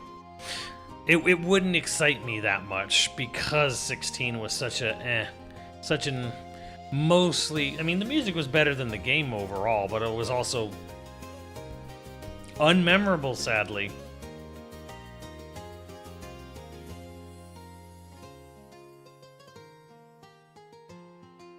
He is baiting, Leon, because he's saying it in a way that he knows is going to piss you off.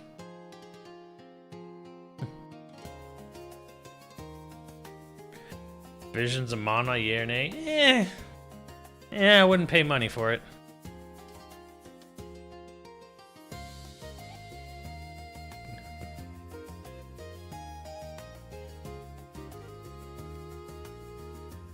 Also like Emperor's New Groove because I'm Peruvian. Hey.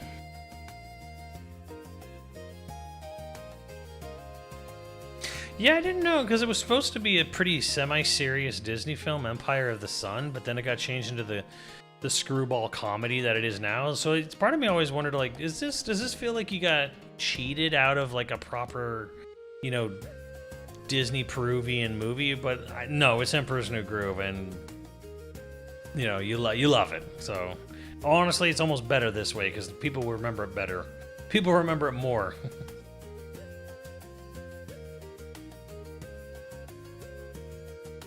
Oh yeah, Yzma had a villain song and everything. It was a serious film.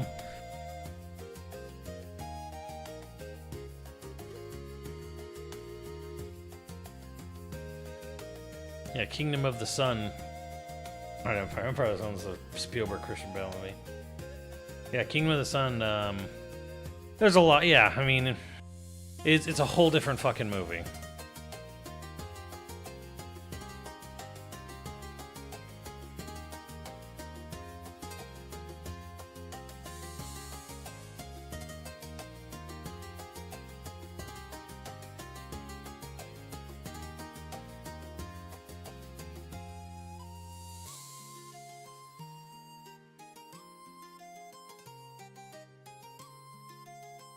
There's rumors that they're. You know what's funny? Because the film was kind of like, you know, a little, like kind of like a dud at the box office when it came out. But that film has had such a fucking life since that it's heavily rumored one of the two attractions for the Villains Land is an Yzma coaster. It's a Maleficent ride and an Yzma ride. Like crazy, right? In a Hades restaurant.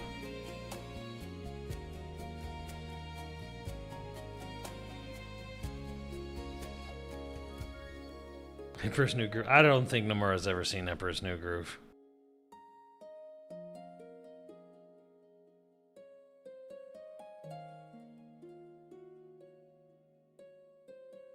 Only Peruvian food I can make is green spaghetti. I don't honestly know what that is.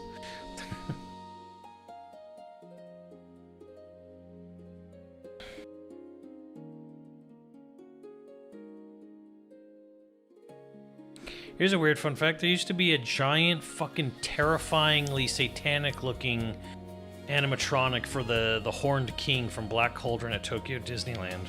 Under the castle in a dungeon.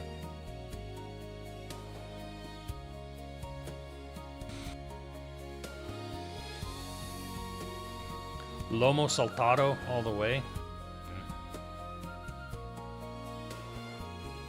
It's just regular spaghetti, replace tomato with spinach. Spinach sauce, or like just spinach on the spaghetti?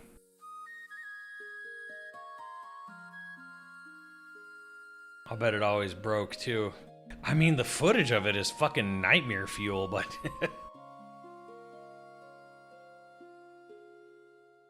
It's called Kui, Poochie.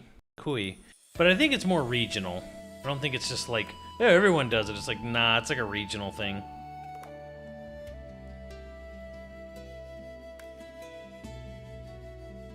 No, it wasn't a ride. It was a walkthrough. So in Disney, well, here's again, here we go. In Disneyland, there's a walkthrough attraction in the castle where if you go on one side of Disneyland Castle, you go into the castle and you go up and around and you go through this walkthrough thing and through the whole castle. It tells the story of Sleeping Beauty. It was actually done as a way to promote the film because the film kept getting delayed and was costing them a ton of money. So Disneyland opened before Sleeping Beauty was finished, and as a way to promote and like hype up the film, there was this walkthrough attraction made in the actual middle of Disneyland Castle, which you can still do to this day. You can still walk through it. They've updated and changed a lot of the effects. In Tokyo Disneyland, their walkthrough wasn't going in on one side of the castle and then going up and then over and then down and coming out the other side. Theirs went under the castle, so you went into a dungeon underneath the Tokyo Disneyland Castle, and down there was a giant fucking animatronic of the Horned King and the Black Cauldron itself.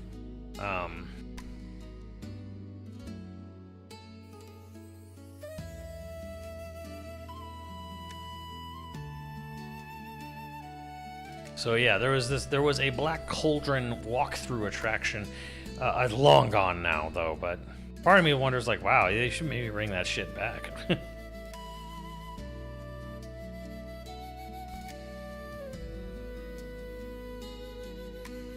What's my favorite hero? I don't know. I'll pick my favorite movie when Rolling's fucking 6 feet under.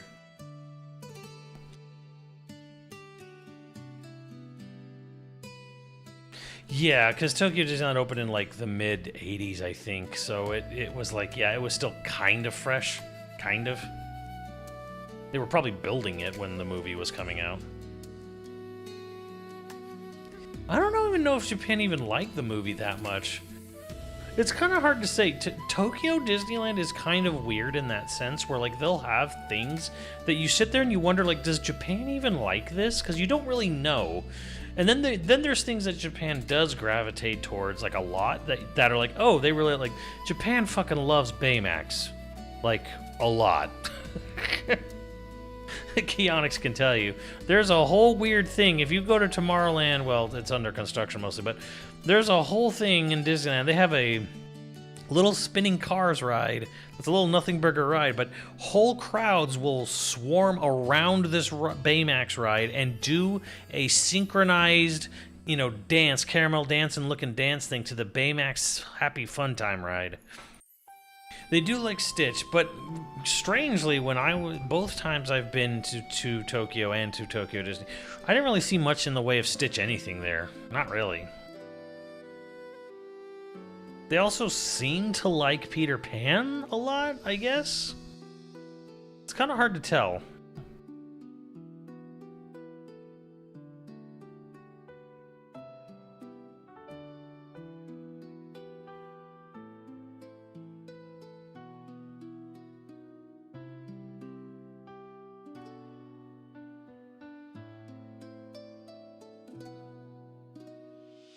Japan does love youth a bit too much.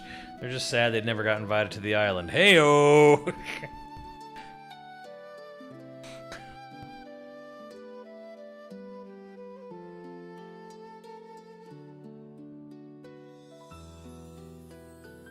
Yeah, they actually still have Disney stores in Japan, yeah. What's Nintendo doing spoiling Fox?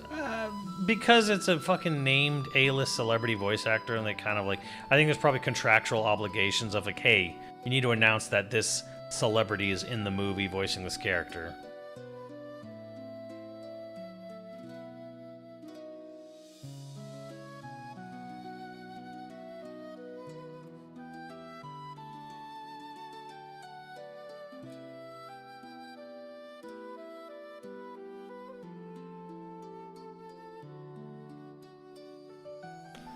Yeah, well, I think the San Francisco map would probably be too similar to Penny's map at this point.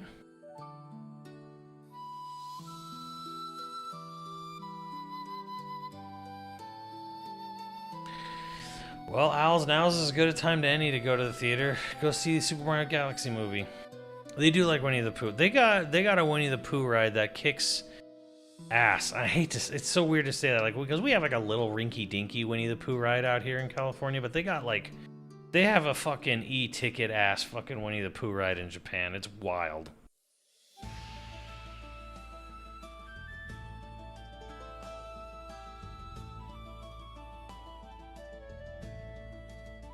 Say about Asgard and Wakanda. What? What? What? Like, Asgard is Norse, Wakanda is Central Africa. They're not alike. Japan, futuristic Japan to futuristic Japan is similar. Nordic, space Nordic to high-tech Central Africa is not the same. What? What?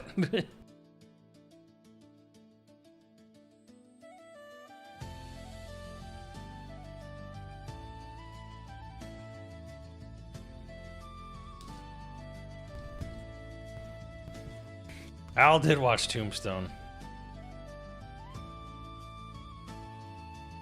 Was the first Mario movie any good? It's a perfectly serviceable, fucking digestible romp in the Mario universe.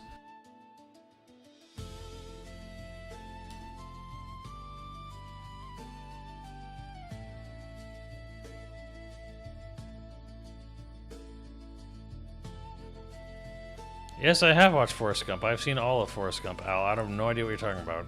I fucking announced this. I've announced this multiple times. I saw it. I actually don't... It was okay. It's a movie.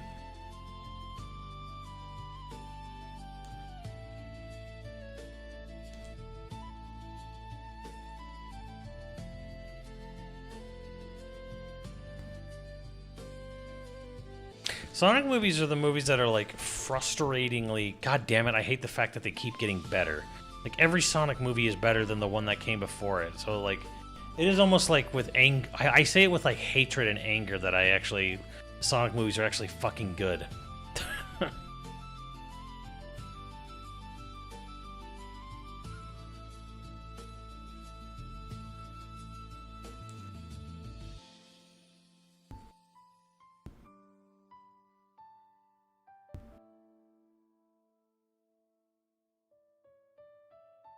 Who's the director? Tim Miller, I believe? Or Josh something? I don't remember.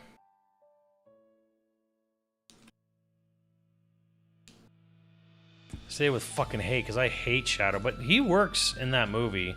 The way they did Shadow and Keanu and the fuck was Robotnik's grandfather's name? Like, it worked. Worked better than the game.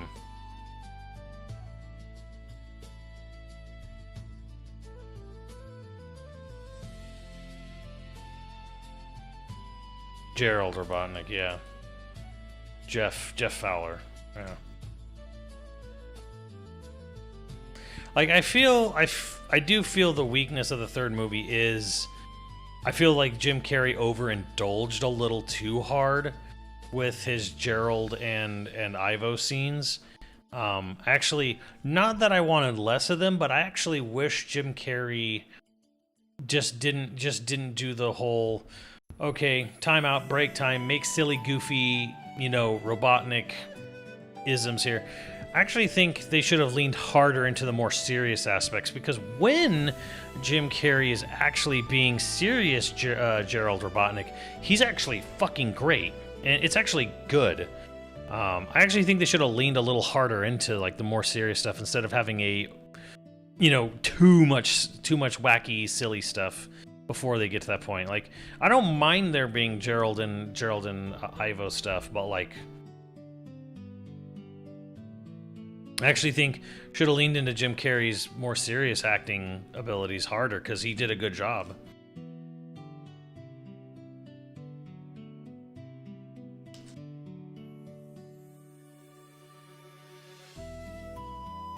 Well, apparently Jim Carrey doing dual roles was how they got him to come back for Sonic 3. That's what I'm saying, Aussie. When he just sits here and tells you, "You're no Maria," I was like, this is fucking great.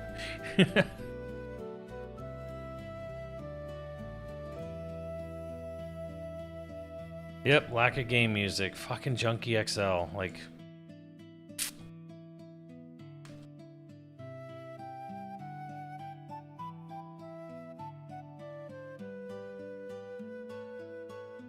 Yeah, it's like Jim Carrey doesn't even do any other movies except Sonic movies now, so that should tell you something.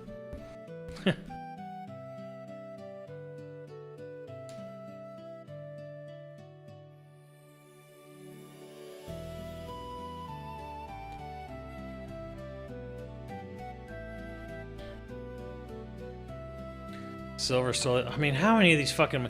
I feel they shouldn't be making a fourth movie, personally. I feel it's a huge fucking mistake to like go with a fourth Sonic movie where it's like, what are you doing? You should not be fucking tempting fate like this.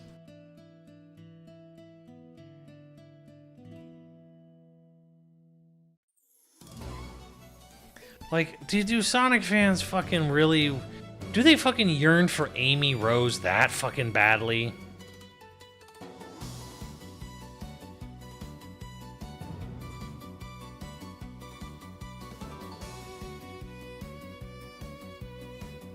Time travel. I mean, it's based on Sonic CD because you have Metal Sonic and Amy in it, so yeah. Time travel. Were I pleased with the Reverse Overworld? I'm mostly yes. It's not as well designed as a Xenoblade map, but it's good. It's good. It's very good. It kind of bounces between like amazing and it goes from like good to incredible, you know, and whatever small increments in between good and incredible.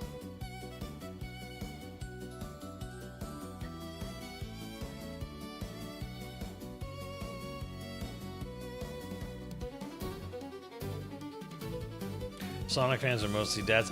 That isn't even true, man. I remember watching opening weekend, I was seeing Sonic 2, and like I remember a kid losing their shit in front of me, you know, jumping, standing up on their chair, like cheering and like, you know, waving this big fucking Shadow like backpack stuffed animal when Shadow came on screen at the end of Sonic 2. I was like, you know what? You know, no matter how I feel about Shadow, man, that's who these movies are for. It was just, I just saw that and I was like, it doesn't fucking matter how I feel about Shadow. Like, that's who this is for. Seeing that kid fucking like losing his goddamn mind at the Shadow tease in the Sonic 2 movie, I was like, you know what? Fuck me. Like, forget what I feel about it. That's who we're here for. You know, that's who this is for. Like, bringing fucking kids a shit ton of joy. Like, you know what? Fucking have it.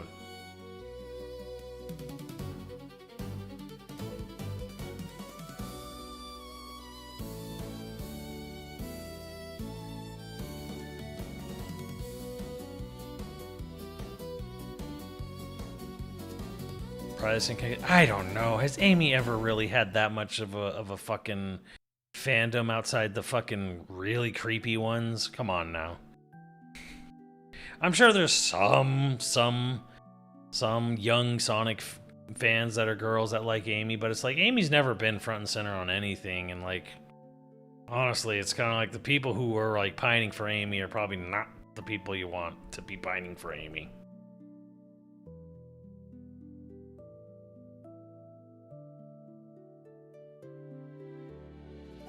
How do kids know Shadow? Because he's on the fucking, he's in every fucking game, and he's in the shows too. I mean, Amy is too, but I mean, like, Shadow's in every fucking game. A lot more than Amy is.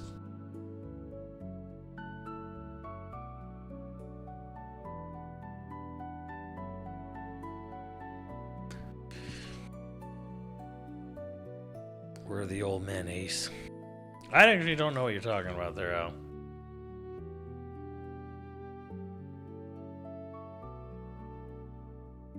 My friend who's a Sonic guy is waiting for cream. Does he want a cream on cream? Well, what could a grown man be excited about seeing cream in a movie, in a Sonic movie? Unless cream makes him cream. Now that's creepy. Oh, I don't think I've seen Starship Troopers front to back one sitting. I think I've seen it in pieces.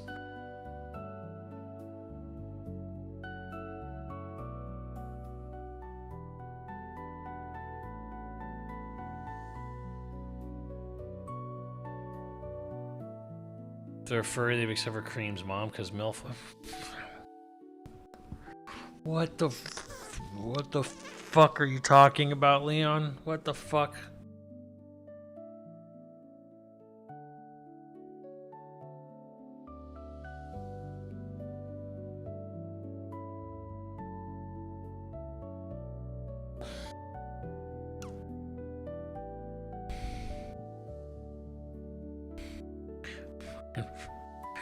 Elsewhere.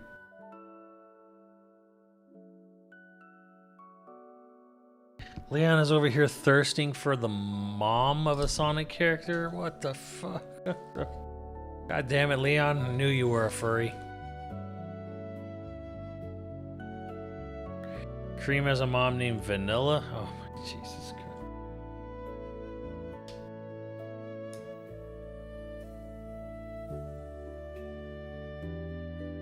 Be surprised.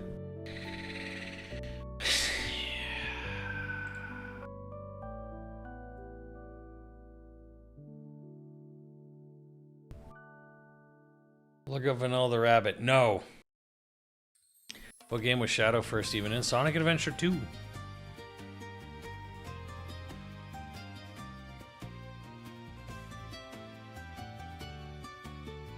If Ben Kingsley's voicing Big the Cat, I'll fucking cry laughing. Hell yeah. No. Who's on deck? Who's on deck and waiting to play?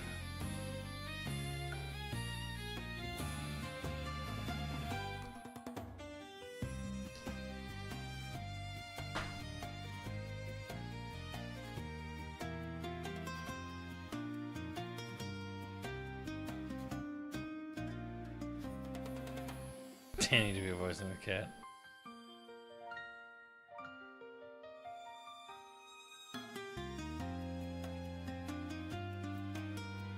Big the fucking cat.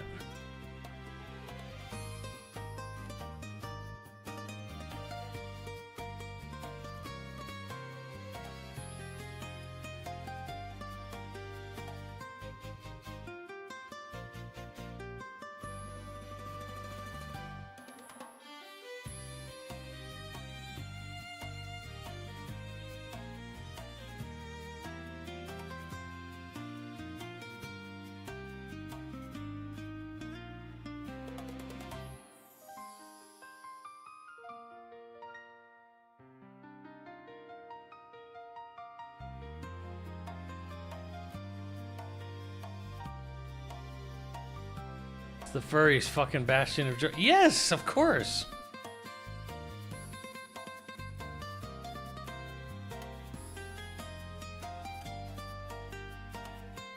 There is definitely a lot of furries into Darkstalkers. That is true. We can't. This cannot be denied. Oh please, shit! I even know. I've known even female Darkstalkers fans, and guess what? They were furries or furries in denial, Krim. They wanted to like fuck a werewolf or something.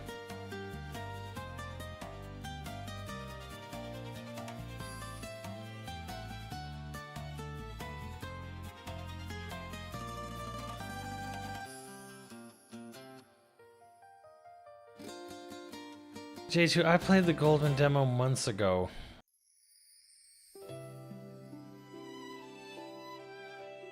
It's a little troubling how much people find out about. I play indies all the time. No one shows up. Popular streamer plays an indie once. Now everyone's like, have you seen or heard about this? Yes, I literally played this months ago. On stream.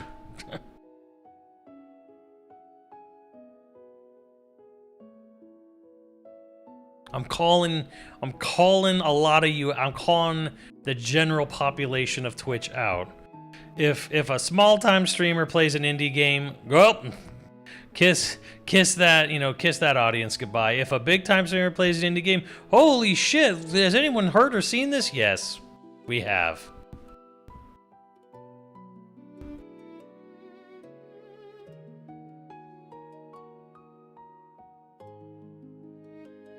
This isn't I'm not dissing anyone. I'm just saying that, like, it's funny how much people refuse to look at an indie game until some big corpo or some giant streamer content creator gets a hold of it.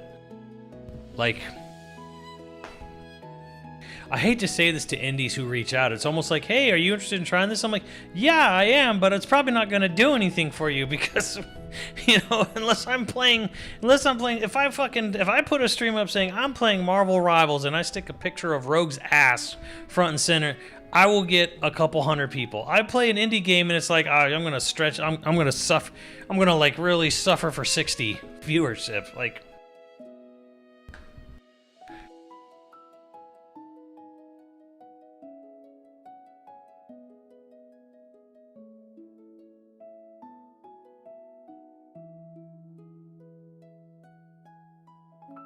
lean into degeneracy then, Simmons. I'm just saying, like, Rogue's butt will put people in seats. If I say cool tootie indie game, no one gonna show up.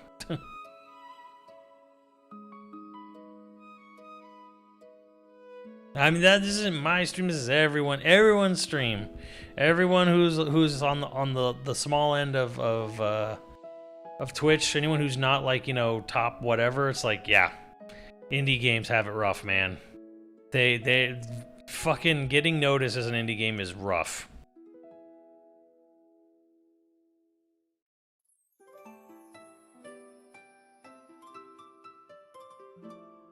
Make a VTuber mod with big assets and play indie games. They don't even play indie games, they just play some weird Roblox shit.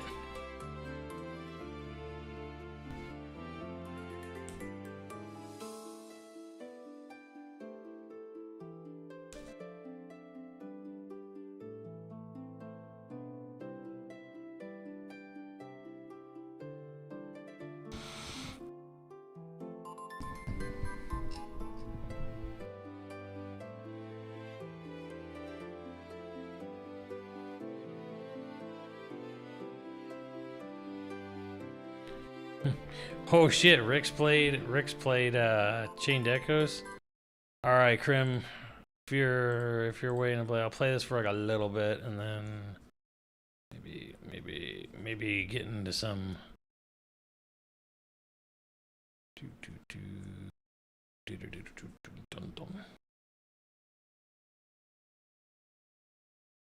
I didn't know Rick played in Chained Echoes. That's dope. Make the assets big enough people don't care about the game. Warning, known issues with graphics driver. Continuing with this driver will result in crashes or performance issue. The installed NVIDIA graphics driver is known to cause severe stability issues with your graphics card. You are strongly advised to install the required driver immediately.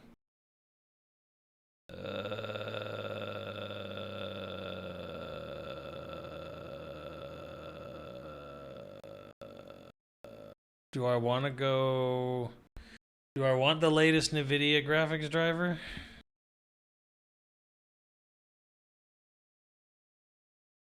Cool, great start.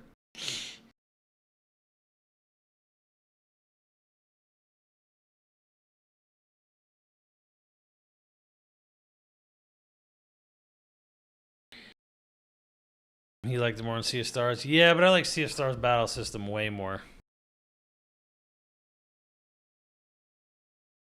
Yeah, whatever. Rock it. Let it ride.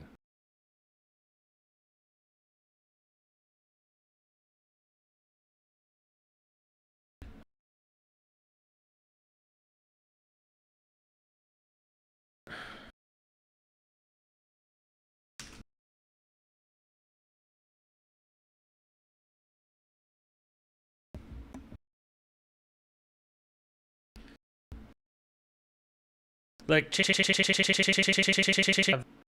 story, like I definitely enjoyed the battle system more in Sea of Stars.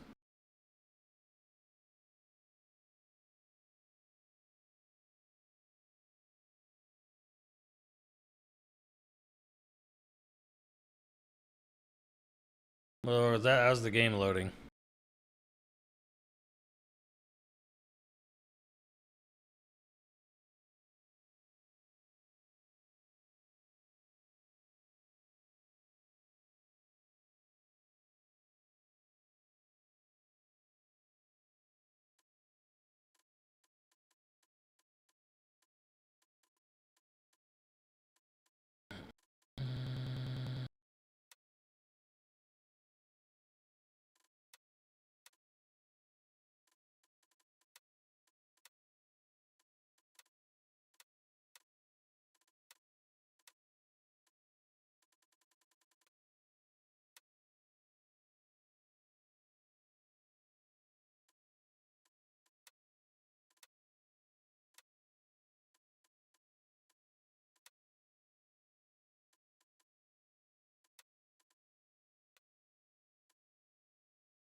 Krim, are you waiting to play this game or no?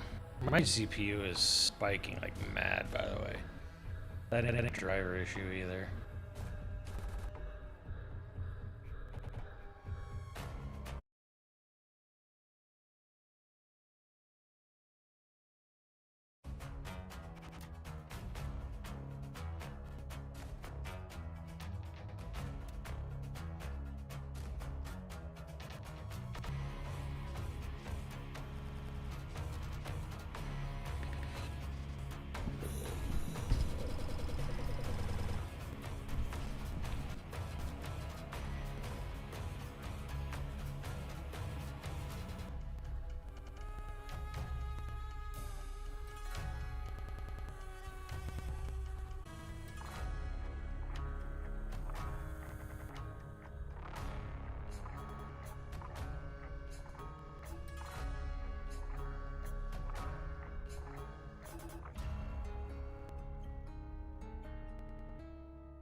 $63.59.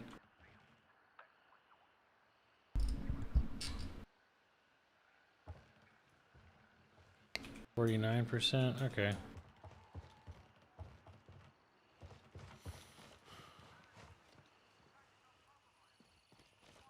Well, it's nighttime, and I can't see shit in the game, so... Does this game operate on a real-time thing now, or...?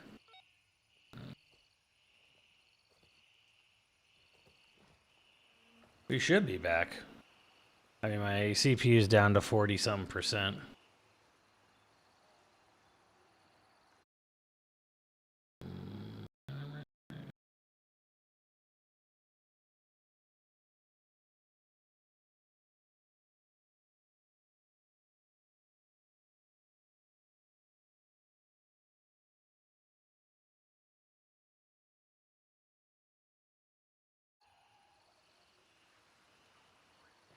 Yeah, it was booting and compiling and loading and just fucking like turbo loading the CPU.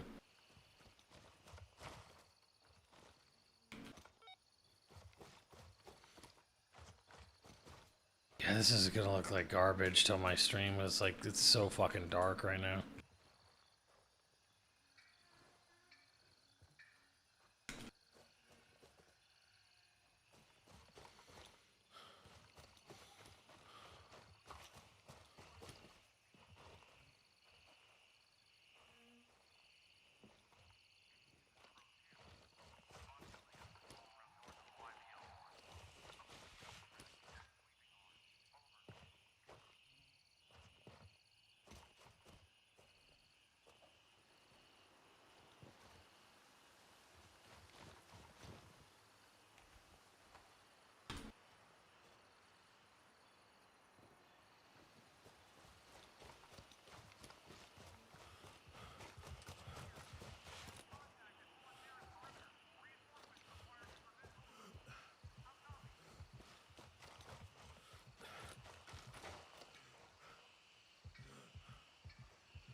Okay.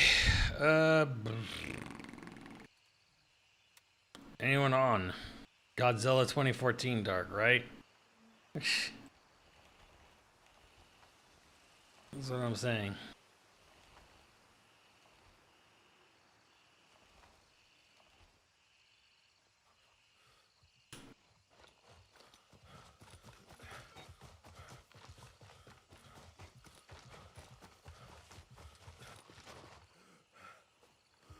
Predator is out there. I see you up in the trees. F.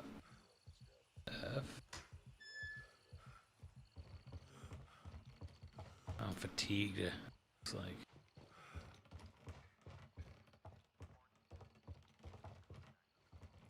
Take off your shirt and do the speech.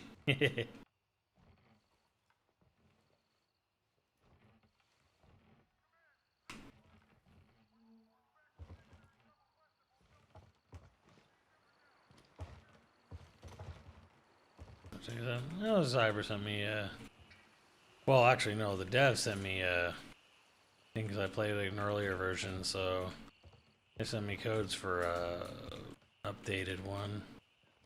An updated version. Where was the Famicom? I don't know if it's still in here or not.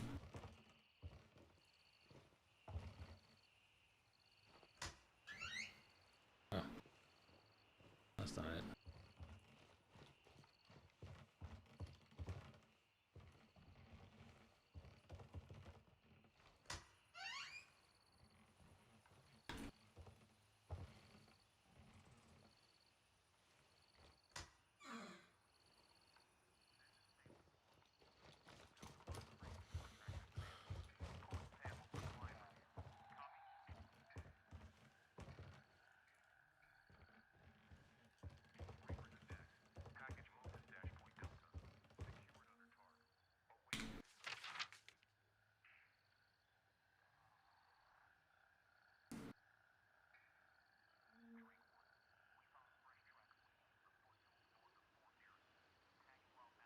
Grim, are you in here or no?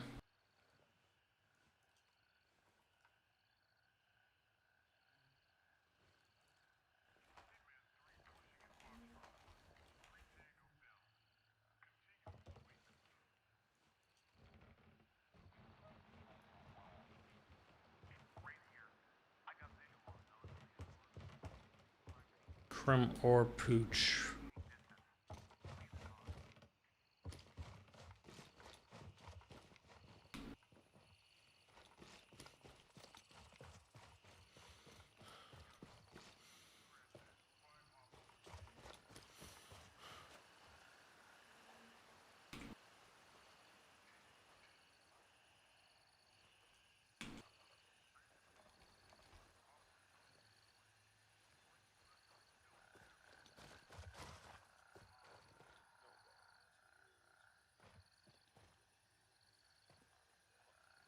US West? Oh, I'm in US East. Come to the East. West. Probably why it's so quiet. Are you like out there exploring or whatever, Krim?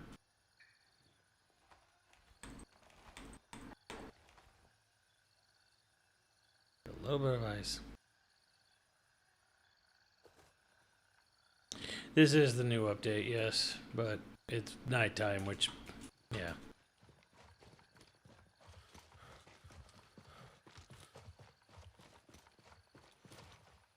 Oh, nothing. I see. Okay.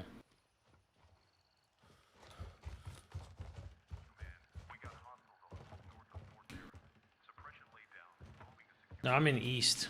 You're in West. Is it nighttime over in your game?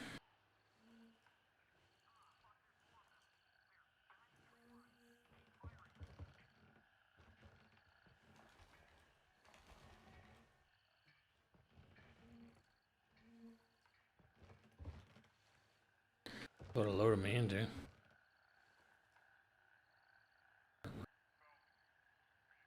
Or what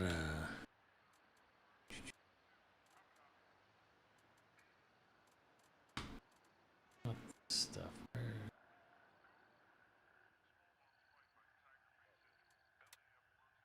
Bop, bop. Everything's set to medium. Performance quality. Graphics card sucks. AVP. Oh my god, I remember AVP. That game had insane darkness.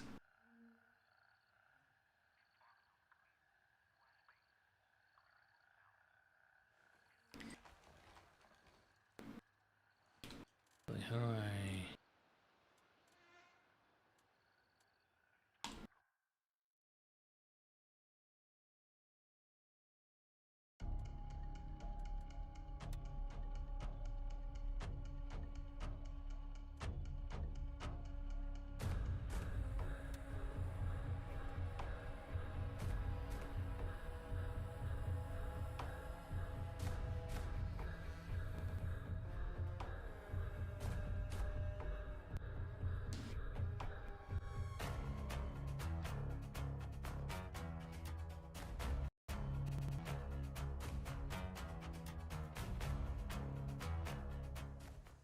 Alright, well, we can see. Are you anywhere around here in the game, Krim?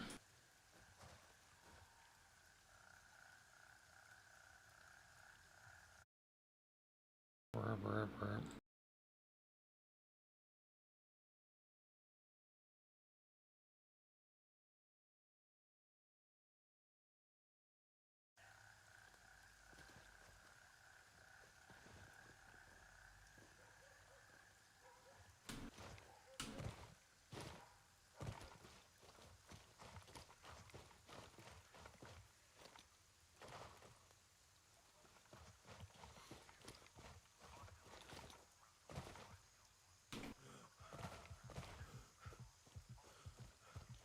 Damn, he got fatigued real fast. He like me. For real, for real. It's rainy as crap. Mm-hmm. Where are you at? Rent on the pool. Oh, you're on the pool.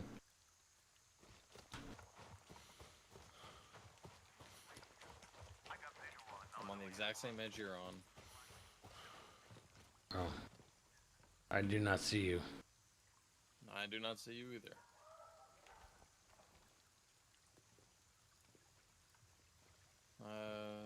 Hit escape at the top right, you'll see the friends thing.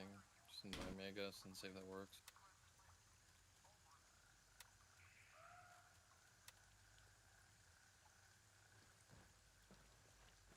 Alright, it says you join. Yay. I don't know where you are, but... You're in another server. Let me see if I can join that one. That's stupid. It's I'm not in. like there's 1,000 people in here. I'm in West. No, I'm in West too. It's just a different server. Alright. Kinda dumb.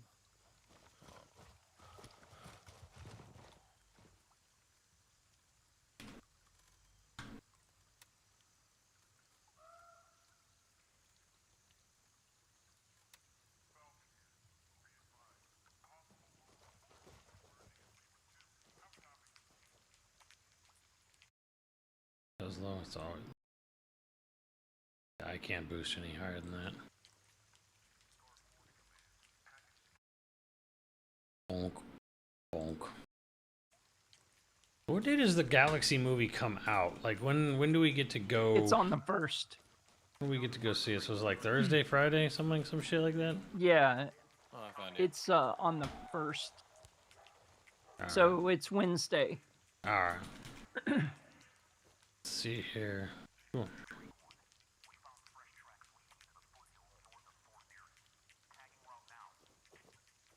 Do we want to go try to do something before you gotta go sleepy? We can. Alright, let's do that then. Hold on. What are we? Are you all gonna?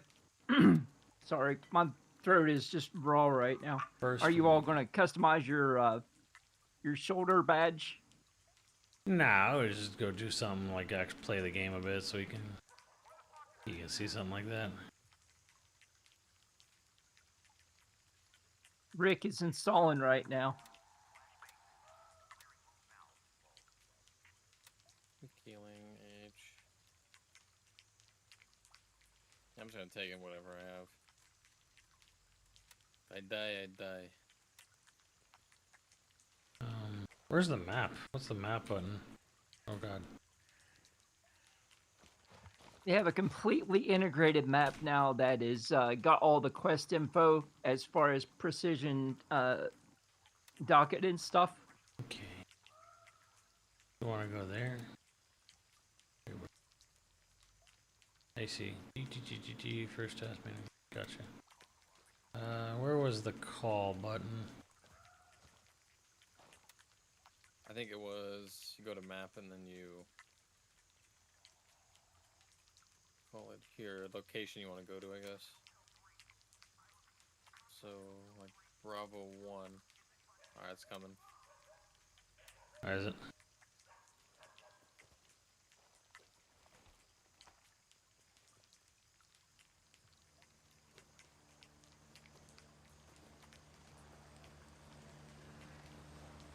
Where do they have Mario Galaxy themed donuts at?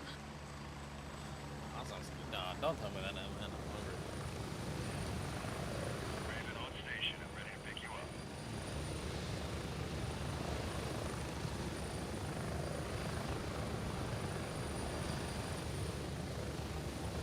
Get ready, we're moving out.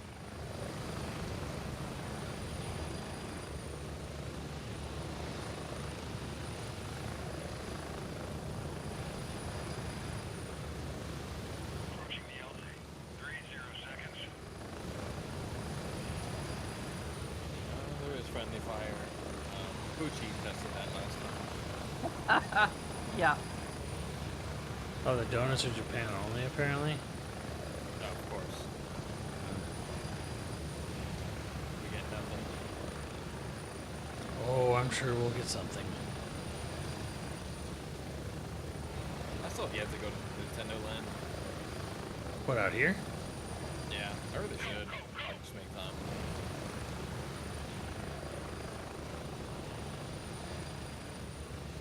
You guys should let me know whenever you can make it out to Tennessee to go to Dollywood. I'm gonna go straight this way, I guess. I'll get weekend passes for y'all or something. Makes no sense to grab the season passes from people who have already booked for things. Yeah. Dude, you know I need to check out, Krim? I need to check out the Boysenberry Festival. Ooh. A bunch of food options at Knott's. Damn, I haven't been in a while. That does sound good. But I was going to ask Andrew if he wanted the season pass that I have that can no longer be used by the person that it was for, so it doesn't go to waste. A couple guys right here. See him? Yeah. By the fire. I'll get the right, you get the left. Where are you? I've lost sight of you. Yeah, I'm to your right, to your right. Okay. Where are you I'll looking? Get the guy in the left, you get the guy in the, I'll get the guy in the middle, you get the guy in the left. Where are we looking? Can we mark? By the campfire. Campfire. Oh, I see Right him. ahead of you. Alright, I got a guy. And go.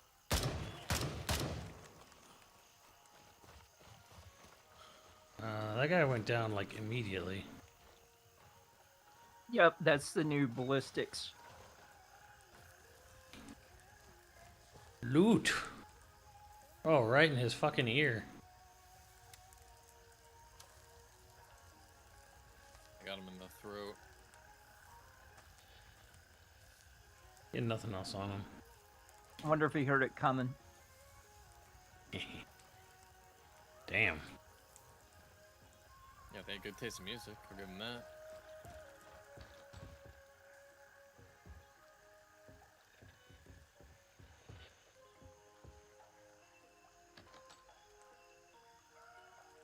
We didn't get the Street Fighter meal. Oh, the McDonald's one? Yeah, well. No, we get adult K-pop Demon Hunter meals. Hell yeah. Oh, is that the adult one? Oh my god. Yeah, they're Yeah. $10. What do they give you? They already have them around here. What do they give you in the adult K-pop? Some dude, I know you've bought it like 5 times. Like, there's nothing else to loot here. I'm really moving forward. I'm with you.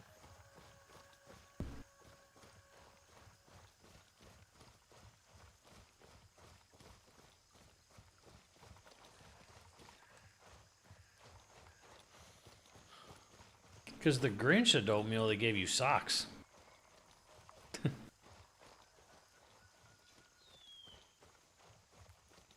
can go for some socks. I need it to last me a year, though. I doubt that. I doubt they would. They're more like, you know, the sort of cheapo decorative socks.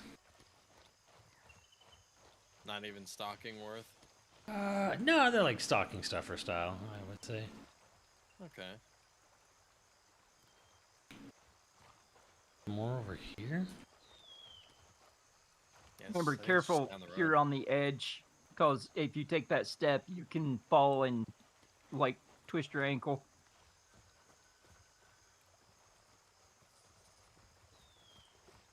Could you imagine that? You trip, you twist your ankle in real life.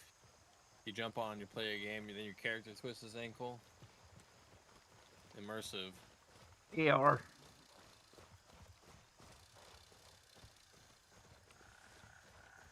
You can actually, like, salvage and look in vehicles and stuff now, too. A lot more places to find things.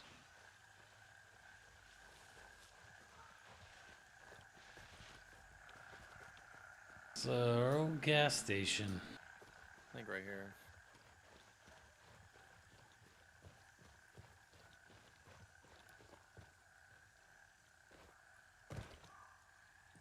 Nothing here.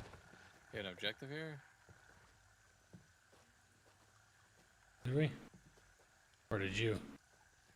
I don't. Did you take the I think I did medics for our thing? quest. No, I found a tourniquet, but nothing. Check the Fantastic. air. Yeah, I just had to check the air on the gas station. Oh, Yeah, this is a different one. Search the ambulance for medical supplies. Oh yeah, you have it too if you hold M. Search and report. Yeah. Hold it down. Task completed. The guy on the road right there. Oh yeah. Did you shoot at him? No, he shot at me. Oh, well, that was a mistake. I shot at him once and he died. So I'm about... complete.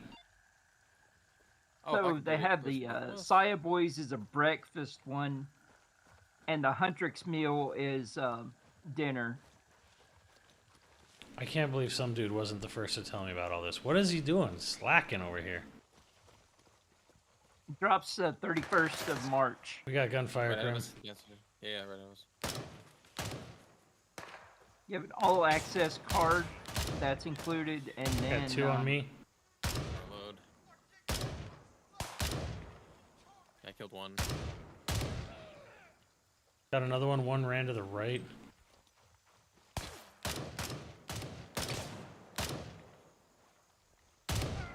Yep, right in the face. Got Good. one left. One bogey. No, I killed one. Alright, task completed. Stole this guy's lunch money.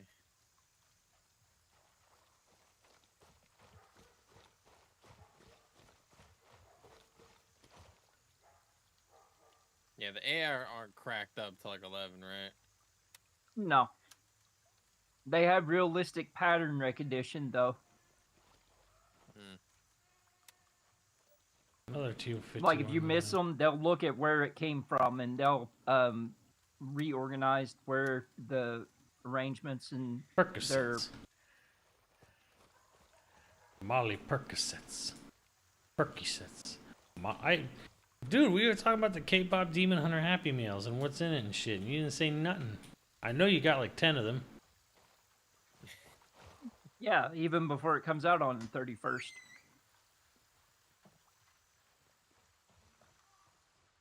The adult Happy Meal. Percocet.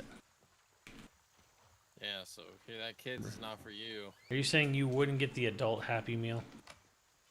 Eyes. I mean, it sounds like some very interesting sauces. Shotgun. Sports backpack. Only Fortnite skins? I don't believe you.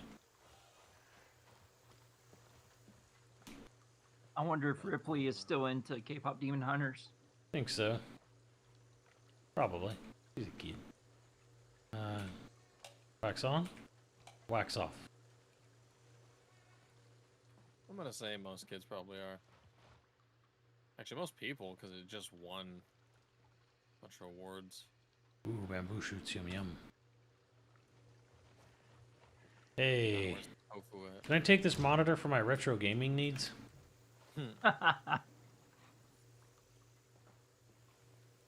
Straight up Sony broadcasting monitor. Right? It is.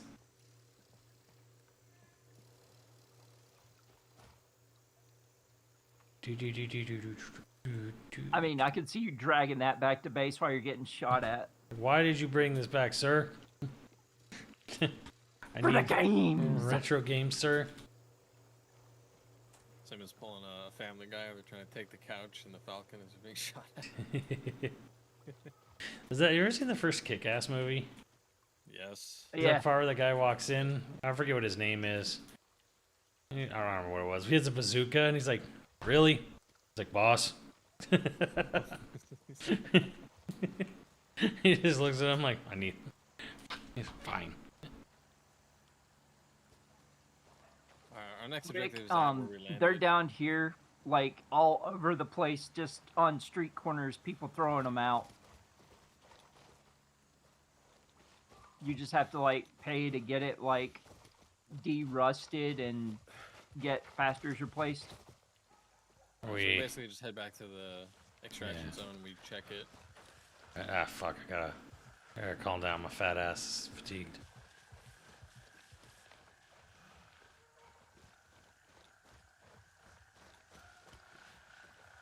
You do have different running modes now that don't drain your fatigue. Be careful with the arcade cabinets, Rick, and stuff when you're taking them apart, because kill yourself. You can kill yourself very easily with them. Be very careful. I remember when we got a KI cab, but someone had retrofitted it to be a vertical cab for a shmup. But we bought the cab because the cab was still a KI cab. They just switched the fucking monitor inside, but we had to take it out, and that was dangerous as shit. Yeah, you had to discharge the caps. Oh.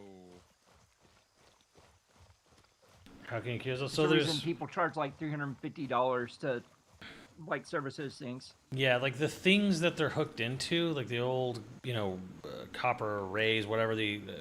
fuck, words escaping me. The cathode tubes.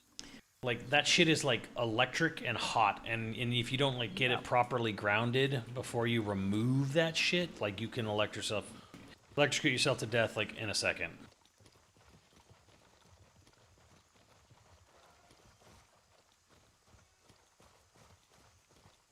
I need someone to find me a Darkstalkers cabinet.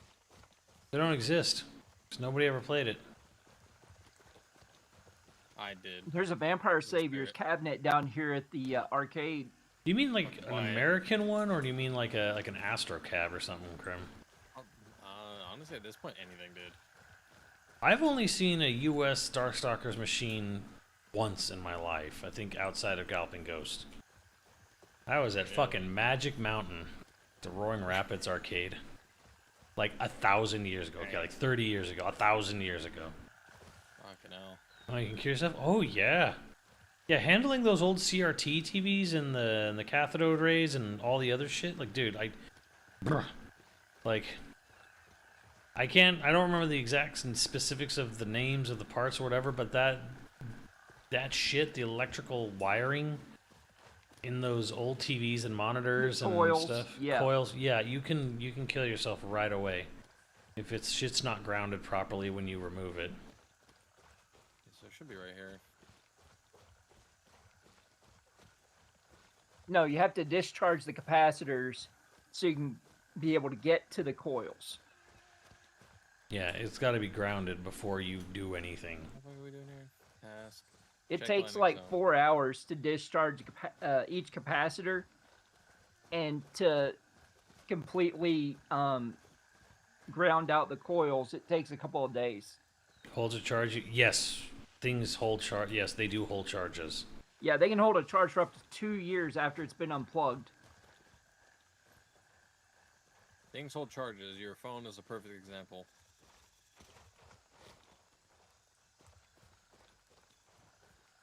Okay, it says we just have to check around here. For what? Reconnaissance? A Wait. task? What task did you do? I hit complete. What are you on? Little Bird down or restoring order? What are you doing? First recon. Oh, just click, go to tab, and just click complete. It says in progress. What did you not do on objectives? Check the landing zone.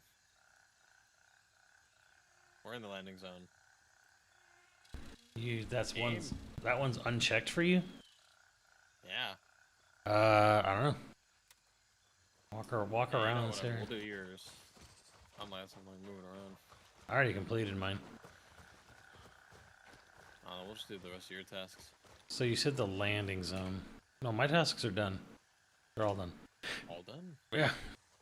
I only had 2. The doctor's orders and this one. Right, but on first recon there's 4 things. Check the landing zone, check the shack on the outskirts, check the roadblock on the bridge, check the area around the gas station. Those are the 4. And you saying you didn't do the first one? It's not. Yeah, it says not doing the first one. This is the landing zone. We both landed.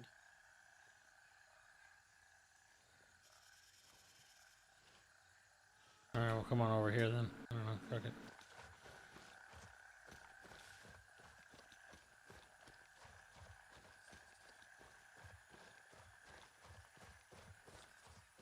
The environmental ambience in this has gotten crazy higher than there it we go. used to be. Now it says I did it.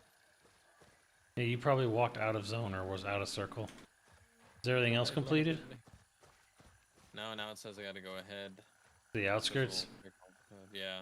Okay, so you landed and walked away from the LZ, so it didn't count it as completed.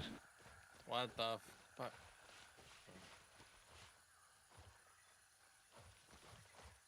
So yeah, just follow the, you can press M and a little mini map comes up, right? Yeah, I have it on my right.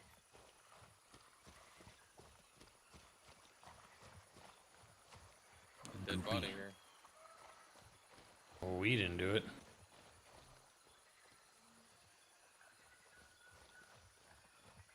Yeah, I see them kill these guys. And it brought us Yeah, just research, look up like proper ways to. I mean, that's if you're going in the back, Rick. Like, say you find a Soul Calibur 2 cabinet or whatever, and you're like, hey, this is great, I just want to keep it as is. Fine, keep it as is. But if you ever have to go in and remove the monitor, like, this is for, like, monitor replacement. You know, like, that's when you got to be really careful.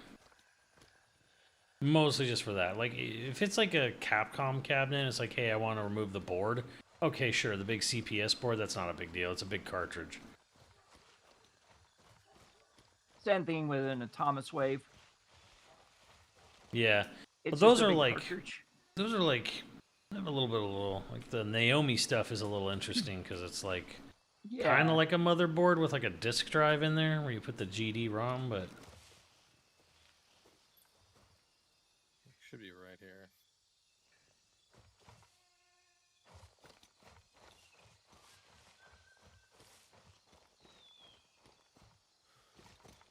No, if you're doing a virtual on cabinet, like I've converted one of those over to a 2-player sit-down Marvel vs. Capcom 2 versus cabinet whenever it first came out.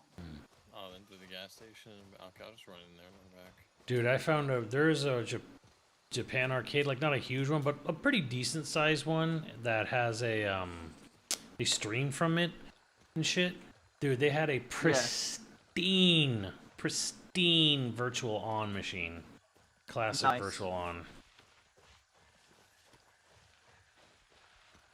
Like that well taken care of? Yeah. I almost wondered if it was restored in some way. Probably. I feel like it would have to be. But like the whole arcade was like very well run, and they were like clearly like a known arcade because it was all the machines were really well taken care of. They live stream from there, and they have a lot of fighting games there, which some arcades really don't. Most Japanese arcades, if they even exist anymore, are just like claw machines. But Or rows of candy cabs. All right, so we have to go into Namthaven. had a cockpit and everything. Yep, Rick, indeed. It exists in Japan still. I think you should be done, right? Yeah, I did it, and then I have the other ones to go Little Bird down or to go into the city or the town. Wait, you're taking more tasks? Little Bird down? Yeah, Alright. the other ones. No, let's locate the helicrash north of the gas station. Talking about restoring order or Little Bird down? Which one did you do? Both. So it shows me both of them on the map.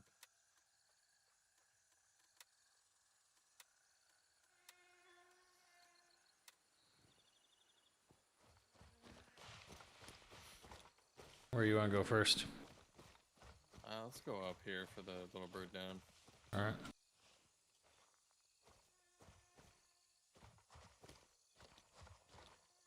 Cockpit and everything. Vario is still around. He could tell you exactly what version, model number, serial number.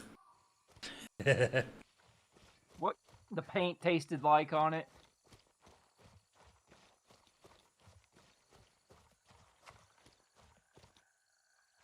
Where's the frog making that noise? Can I kill it?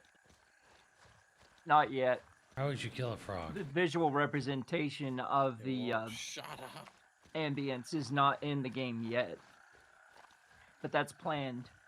Like all the bugs and the animals and stuff.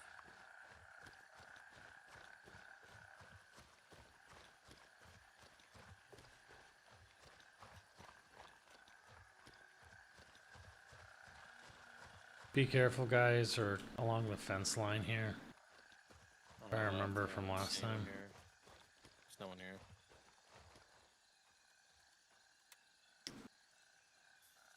Oh, a lot of things have changed since that.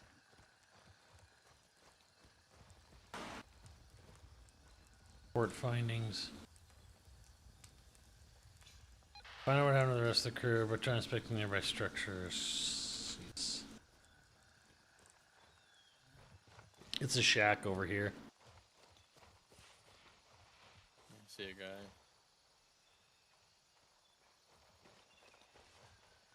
Think he sees me.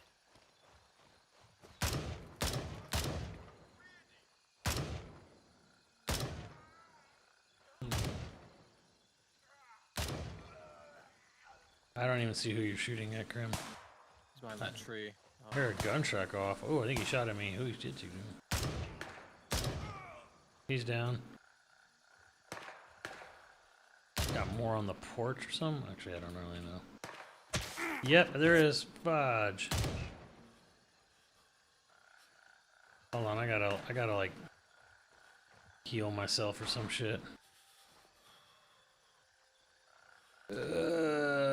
Character. Okay, where's the health?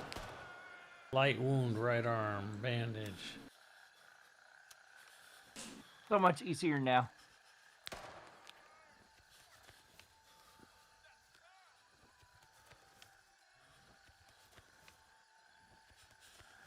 Takes all the guesswork out of trying to figure out what's going on with your...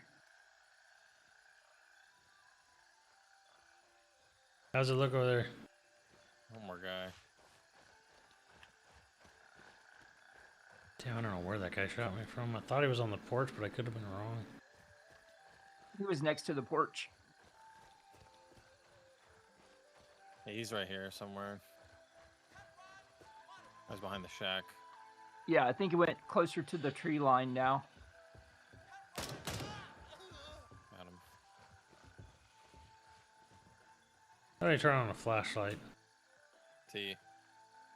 T?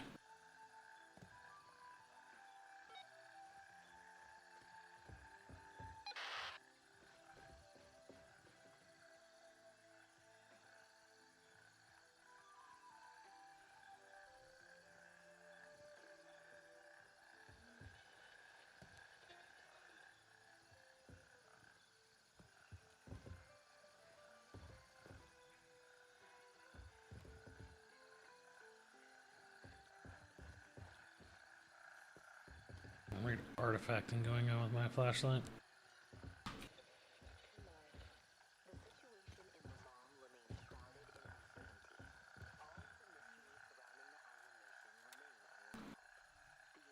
Complete.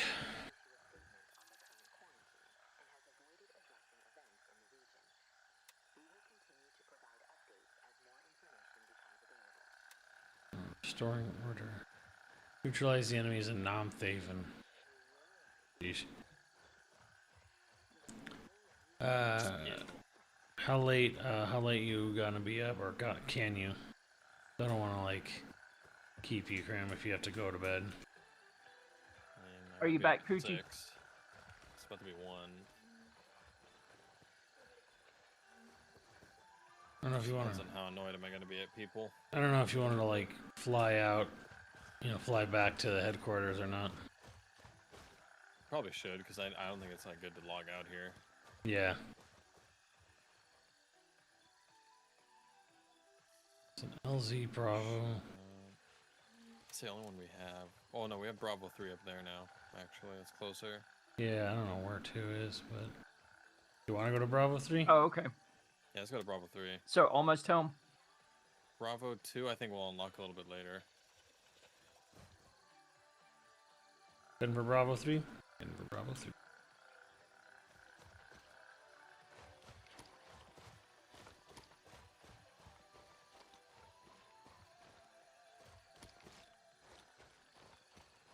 Yeah, I do appreciate it when you aim down the pistol.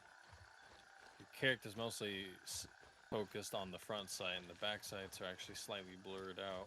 Because Death of the Field, which is a really nice detail. Oh, you haven't seen anything yet, Krim. Have you inspected your guns? When I shot people, yeah. No, I mean like inspected your guns. Like looked at them. Button. I just remember point and click and shoot. Because you can see like rust marks and stuff whenever the wear patterns and things. I'm just going straight. As well, you can add grips and stuff. I want my gun to rust. That's why I clean mine.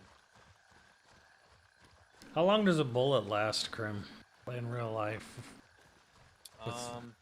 Stored like in a box. I don't think it lasts a good couple of years. It's not like the bullet goes bad and it's like, oh, this is never gonna be usable again or anything like that. It's more of the reliability. Older ammunition has the chance of misfiring, or when you shoot and hit the trigger, it doesn't hit the pin hard enough, or won't like actually set off the bullet. It might hit the thing and it won't go off, so you have a bit of a dud. But aside from that, it shouldn't really go bad. What's a proper way to store bullets? Boxes, metal containers. Not necessarily plastic, but kind of similar to that. Containers. So what is it, like air that makes it go bad? Air, weather. It just depends. Like, as long as it's not in the rain or the sun. I usually keep mine like in a box, locked. In their boxes they came in. You don't keep it like in a clip though, or anything. I have one mag ready to rock. Well, sure, but I mean, like, you don't just have clips stored, like full clips. I do. I have one mag, fully loaded, ready to go. Separate from my gun. Strap in. We're heading out. This is the smoothest I've seen the performance so far for you. Yeah, same.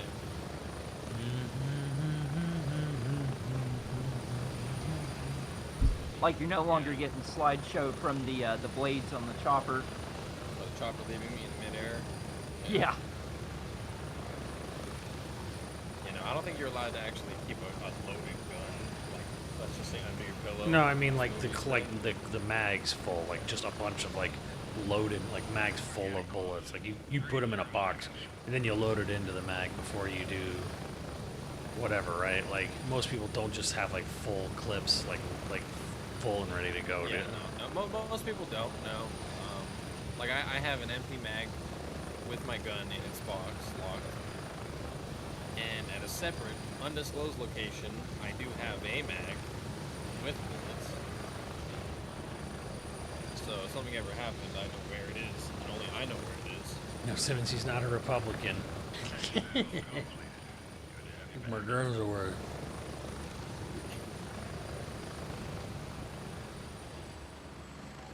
In addition to that, I would say he's not a Southern evangelical.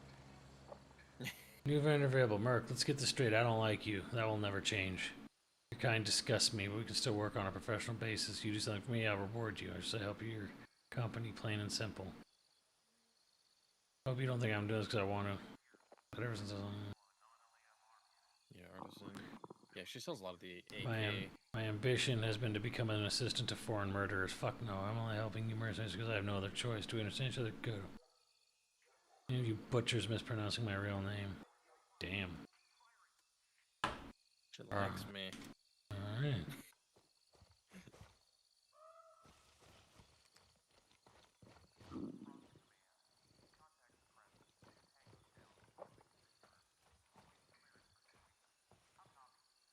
Born. Nah, even then, I never, like, touch my gun unless I'm cleaning it or I go to the range. It just stays in its He polishes his barrel. Don't all guys? Nyah, nyah, nyah, nyah, nyah. Nah. Nice. More than Rick's got it others. installed, Right, so just make sure you choose Mithras for your faction, Rick. And I think you guys are on what? US West right now? We're on West. I was on East, but I'm on... Wait, I was on West. I'm thirsty and hungry. Character... Poochie's almost home, I'm guessing. So Thirsty. Poochie like if you want Simmons to grab you some food and to get some beverage, use the restroom or something. Use. Yeah, I'd be down to play this more on, like, later on, for sure. Food. Where's that bamboo shit I bought? Oh yeah. Yeah, apparently they're holding back some feature that's going to get added whenever it releases to 0.4 on the 31st.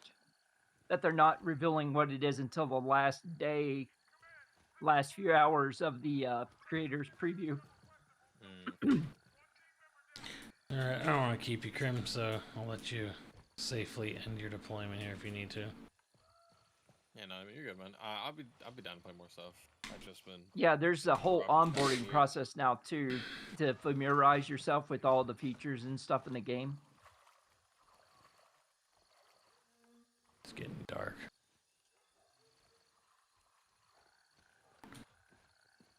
Yeah. I'll be in here more. It's just this last, like, 3 weeks have been fucking nothing but working at night, which sucks. And you said you're working at the place and also working from home now, Krim? Been. Always working. Man never stops. I got 2 jobs and trying to start a business, yeah. Yeah. Krim's trying to start his OnlyFans business. Yeah, that's why I'm becoming a photographer. I'm gonna take my own pictures. 8 cameras, automated all angles. Yeah, I'm gonna paint one wall completely white. Well, I'm always wearing his only feet. Only feet. Yeah, and no feet, no fur stuff, Al. Sorry. Disappointing Al. Disappointing Al. Alright, man. Hey, I'll catch you guys later. Just let me know. Alright, have a good night, Krim. See you. Alright.